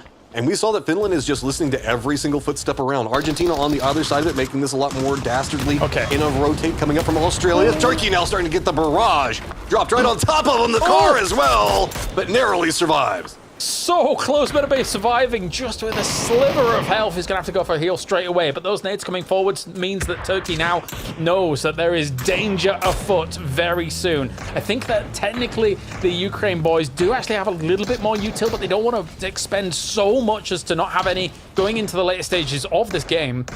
As now Turkey still holding on down. Chinese Taipei slow rolling it as well. It has been an agonizing pace here for these final moments, but I think it's just because all these teams know exactly what's at stake. Okay, Australia is starting to get more focused in the Argentina line, and now it is going to be Ukraine making the push on top of Turkey. This is going to be a dangerous step down, and that is going to be Hakatori down right on the cusp of positioning on the crater. Just enough with the way that the circle is set. Ukraine still has to move, but let's not forget there's a player for Norway over here that could creep up and be a third party at the worst time for Ukraine. Yeah, can Turkey completely scupper any potential strength that Ukraine would have had? It's looking like it right now, as Hakatori being down. I mean, there was just no sound cues against Metabay there. Like, the smoke was down, that would, even if he was moving, that would hide some of it. And then now, difficult times here to be able to make something work. Or was it Celtic? It might have been Celtic. Anyway, regardless, no sound cues against Turkey. And now, Chinese Taipei feels like they have to make a move. Look how flat this area is in the middle, though. Oh. I mean, this is the time to do it with Ukraine being a bit more distracted. There it is. Finland comes alive. Corexi gets down too. The Aussies with their focus on Argentina are punished. Here comes Chinese Taipei. They've realized And it is now just Corexi looking back up. He gets another one. Can he make it to safety? Oh, finally goes down. What a heartbreaker for Australia, not realizing what was going down here. Swami causing problems. And now here Turkey pops up once again here against Ukraine. One already knocked. Busic, though, doing tons of damage against them alongside Fairist. Schiller finally gets rid of Tekkas on the backside of it here. Chinese Taipei might have a huge lifeline by which to finish off this game here, now that Ukraine is taking casualties alongside Turkey. They've got a ridgeline for some form of cover to play, a rock that they've already gotten control over, already gone up right next to the crate as well, which gives you a little bit more to work with, as well as cover. Chilla's going to be up right next to Ukraine to focus on it, but 3 players up for Ukraine. This is a squad that can frag out. So Chinese Taipei has to hit their shots. Any peaks will get punished, and it is all going to come down to the aim from Ukraine, and can it be enough? Yeah, this is the problem, right? Because even if, like, let's just theorize for a second that the names were changed on these teams. If this is Na'Vi, a lot of people will put stock in them to still maybe win this game, even though they're in a really, really bad position here against where Chinese Taipei is set up. And of course, Schiller, the absolute assassin of Turkey, is still alive, but it's not going to be enough here. He gets put down now. And the rest of Ukraine. But the problem is, Chinese Taipei surely knows exactly where they're moving. Yes, they do. But Diffex starts things off with the M249. It's huge from Diffex. Okay, that was the point man up in front. That's way more space. And look at Ukraine. They realize that they've got this ridgeline that they can now play on the counter side. The center dot is in the middle of this road, so it's going to be jockeying for position between the two. But Ukraine feels like they've got so much control over this angle, and they have been locked into position. They are pissed. The confidence is overflowing now from Ukraine, and not only did they weather the storm on that west side, they've flexed out. Upchen is down as well. It's all on Munlund to try and do something here. Chinese Taipei, a good rally back in this game, a good rally back in the fight, but it does not matter when Ukraine looks this crazy. 3 wins on the day here at PNC 2026. What a performance from them coming out, Matrim. That is insane. Ukraine just walked through an open road, no cover, and took the fight. These guys are playing dominant style. Let's tag back in Gibson and Mark. Gibson, what you think? Oh man, that was insane from Ukraine. That initial knock in that fight with Chinese Taipei just opened up the door and they got the job done. But Mark, again, there was a huge fight between Ukraine and Turkey that could have literally went the other way. But again, Turkey hanging in to get another top 3. Yeah, Celtic played really well. He was right underneath the noses of them, right? And he kind of got that exchange really quickly. Good play, but yeah, it could have gone either way. I called it though, boys. Three wins from Ukraine. We have to tap them out, but Denmark as well. They've had an outstanding day also. I mean, that's the crazy thing, right? As much as Hakatori goes down almost for free there against Turkey to start things off, Matrim, the problem is that the rest of this team is also super heavy on the frags. And if this had happened in previous iterations of what was then Na'Vi, or, you know, in normal tournaments Na'Vi, people would have been like, okay, well, Hakatori's down, it's not going to work out. But not at all the case in 2026. Well, it took so much for Ukraine to even take control over that circle for so long. Yeah. Turkey just refused to go down, and that forced Ukraine into a lot more of a defensive position. They took this positioning because they wanted to get control over territory and then be able to use the field back behind them as cover so that way they can assault the road. But Turkey just survived for so long, it let everything kind of firefight over into the east, while it is, yes, Ukraine got a lion's share of their kills on that early defense in the west. Really got a feel for Australia, though, there, Gibson, considering that it felt like they just didn't have full info on what was an imminent danger there. Well, it looked at one point like they knew because they were tossing nades into it, and they just ignored Finland, who, let's be real, I think for 12 minutes of that game, they just sat prone in a circle waiting for the points to come their way, and Corexi almost pulled off a hell of a play. Like, he got a couple of knocks and then he got a couple more. Like, he was 1 knock away from another squad wipe. So if he can bring that into tomorrow, maybe Finland can make a climb. But again, the other 4 maps were not great for them. No, definitely not. Definitely not. The other 3 alongside Corexi here, they've played with each other for a long time and also looked really good in PEC, Mark, but it really has not materialized today. No, they've been chasing zones like a lot of these teams, unfortunately for them with the shift. But look, that nearly was a sign of magic, and don't want to take anything away from Team Australia because they looked outstanding to that point, but they did not have the information at all. Here we have, once again, Ferris, Diffex, Boostic, and Hakatori. Hakatori goes down early, but it doesn't matter. Here's the problem. Diffex, heavy fragger. Boostic, heavy fragger. Ferris, oftentimes, he is the IGL, but guess what? In 2026, he's also heavy fragger match him, so it just never stops for this roster. Who needs IGLs? Just walk a direction when you can kill a lobby and everything will be fine. In Ukraine, that's what it pretty much came down to. I don't usually like to call, okay, they're definitely going to win this one, but the moment that Ukraine took down Turkey, you could feel the momentum shift and the frustration just pop off from Ukraine. And they're like, no, everything now dies. The confidence of running into the street to take on somebody behind a rock, that is just nuts. But there's got to be some onus on Chinese Taipei here to say, okay, well, they're eliminating one another over on this west side, Mark. We've got to do something about it. And they're just holding spots and really kind of just giving a lot of 1v1s, honestly, to Ukraine in those months, who finishes on 76 points on the day. I think it's down to Finland, though. I think that really put kind of the anchor on for Chinese Taipei. They thought they were controlled on that side. They saw Australia going down. They saw the fight, and we saw them play forward. They just were not ready for Corexi there. That's what stopped them. And from that point, they were unable to build momentum. And when you get an opening, a tiny opening, Ukraine are going to take advantage. Can I just add to that? Oh, yeah. Can I just add to that too? Like, you left a player with level 3 gear and he got deleted. First time around, day 1 finished and on number 1. Well, how was it? Did it go any way that you expected, or was it just easy? I would say like we was expecting these results.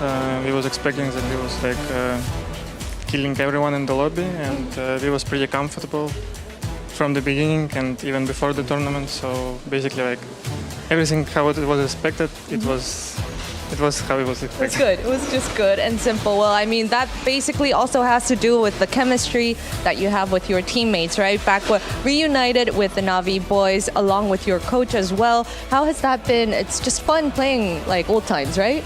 Yeah, for sure. Like it's fun to play with like old teammates, especially like because they also was good friends with some of them. So yeah, I mean it's good to back like on the team. Also, it's good to back on the LAN because last year for me was not as I expected it to be, and my team was not quite. I didn't feel as confident as I feel now, I would say. I mean, do you think that you guys maybe have, I guess, kind of grown individually as well to put on such a fantastic performance today then?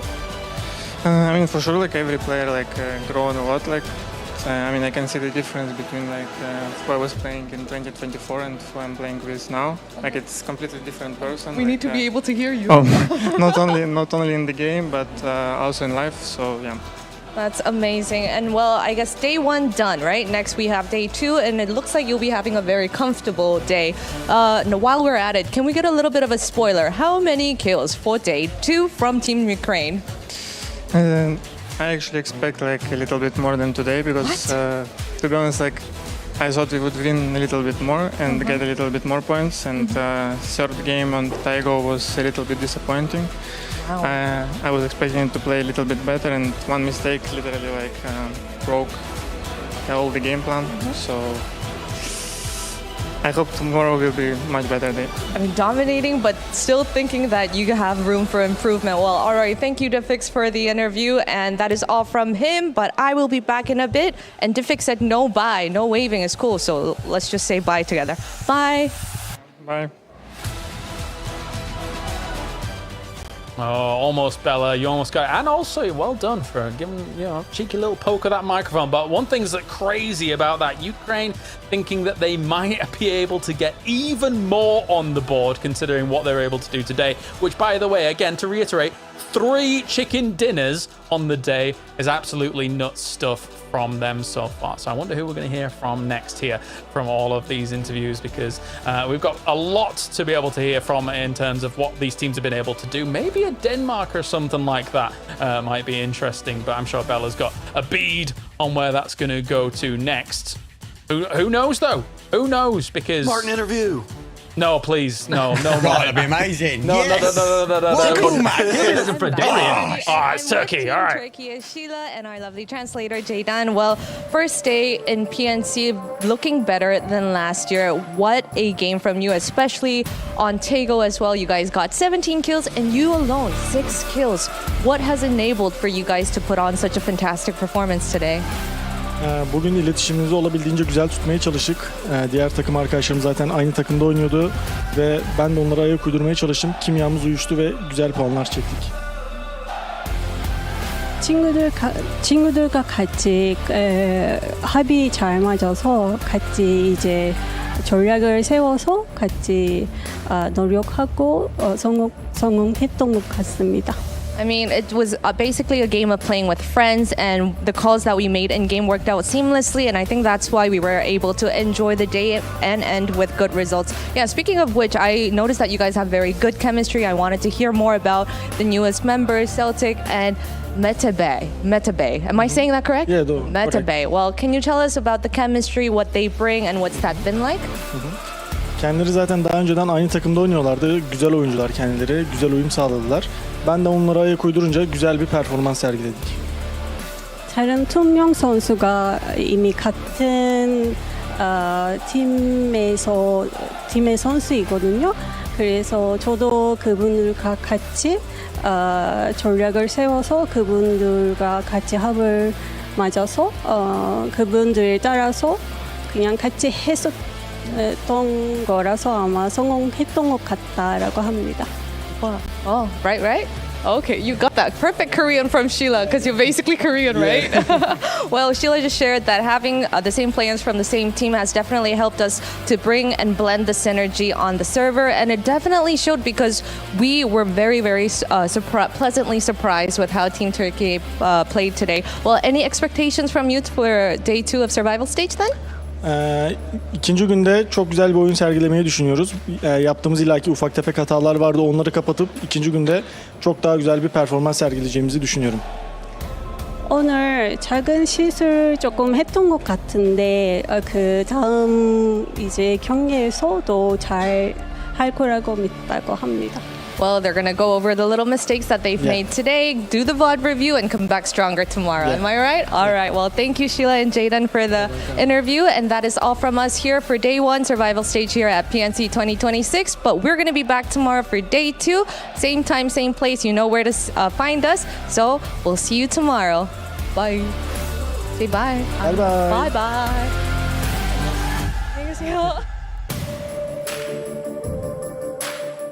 Every time I can't keep trolling Bella with these interviews. I'm just like, say on your SEO, say it.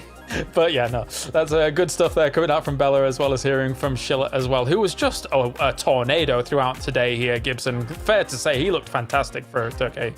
Yeah, you know when you speak to a player and they say, what's your objective? Oh, we're going to go do this, we're going to do that. And you're like, yep, well, every player's going to say that. Well, he backed it up. He was so impressive today. I think him and Code Marco were the driving force between a lot of the points they were able to get. And you know what? If they keep that going, well, with the points they have now, they will be a shoo-in to play at the weekend. But the question is, once you get USA, once you get like Vietnam, China, Korea, it's not going to be as easy for them to get into the top 4 consistently. No, definitely not. Mark, I guess we're close to wrapping, so I'll take some final thoughts. I'll start with Mr. Mark Powers. What do you think about today? Good day. 5 games, obviously 5 more to go. No surprise from Team Ukraine.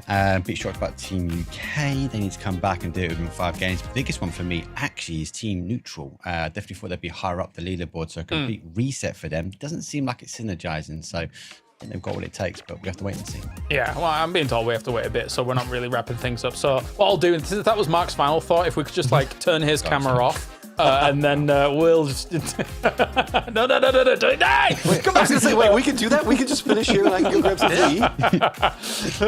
But Batra, yeah, I think very impressive results overall by EMEA specifically, considering how much of a kind of lead that they put on the rest of the lobby. Tomorrow's going to be tough for these teams, where again we feel like it's probably fighting for 5 spots, right? Yeah, there's a couple of big opportunities for there. Whenever I'm looking at it, it feels like Argentina, Aussies in the firefight, trying to just creep up back behind it. But we are, again, looking at about 30-ish points right now for 5 games. That is extremely doable for anybody to just jump up and try to take that. Sure, competing against the top 3 right now, it's going to be very difficult. If you can game plan, reset, try to figure out what was bad in rotations or anything else like that, there is still a world for everybody. Yes, even you, Canada, there is a world where maybe you can manage to make a way to qualify. Well, I think like half did that. Look, I'm an American. I'm like the American here. I can call it. Canada. Yes, I love the top you. hat of America. Yes, you claim ownership. I don't know what's going on. I think that it's interesting, right? Because for Canada, I think that we don't need to make any bones about it. Like, there some of their players are just not as active currently, so it's always going to be difficult for them, Gibson, coming into today's performance. But at least with soaking up of points at the top, it does mean that cutoff point, as Matrim is alluding to here, will be a lot lower compared to some other scenarios, I would say. I think so, especially if those teams go into tomorrow in the same form today. But you're right, Canada have a lot of work to do. They don't really have any representatives at PGC or PGSs so far.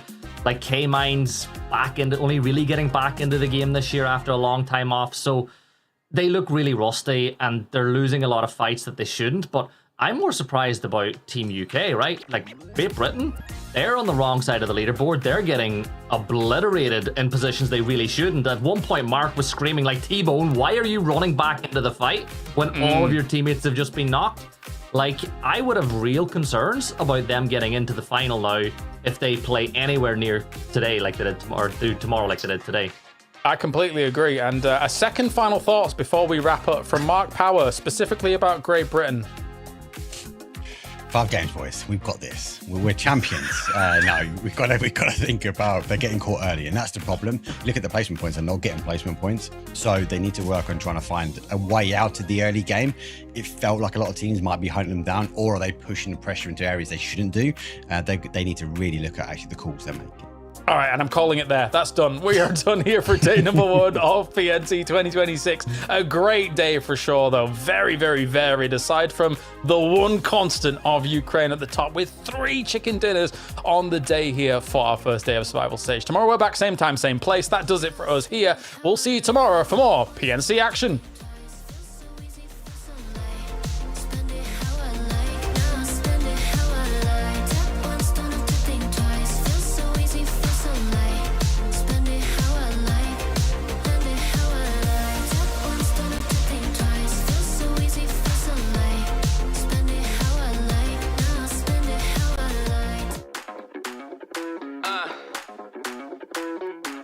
You know when you on time, you ain't gotta wait. Hey, ladies and gentlemen, I know you've been waiting. All this tension, anticipation, building up so much you can't take it. Remember life is whatever you make it.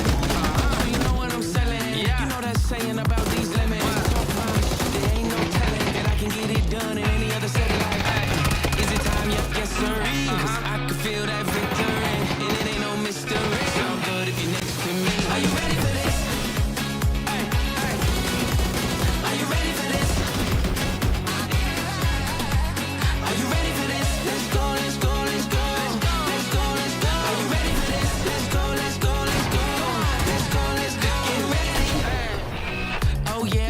I is. Been ready since I was a kid. And if you look on the wall, then there I is. With a whole lot of trophies, yeah, I win. It's like, so you know what I'm selling. You know that saying about these lemons. When I start talking, there ain't no telling that I'ma get it done in any other setting. Is it time? Yep, yes, sir. Cause I can feel that victory, and it ain't no mystery. Sound good if you're next to me. Are you ready for this? Are you ready for this? Yeah.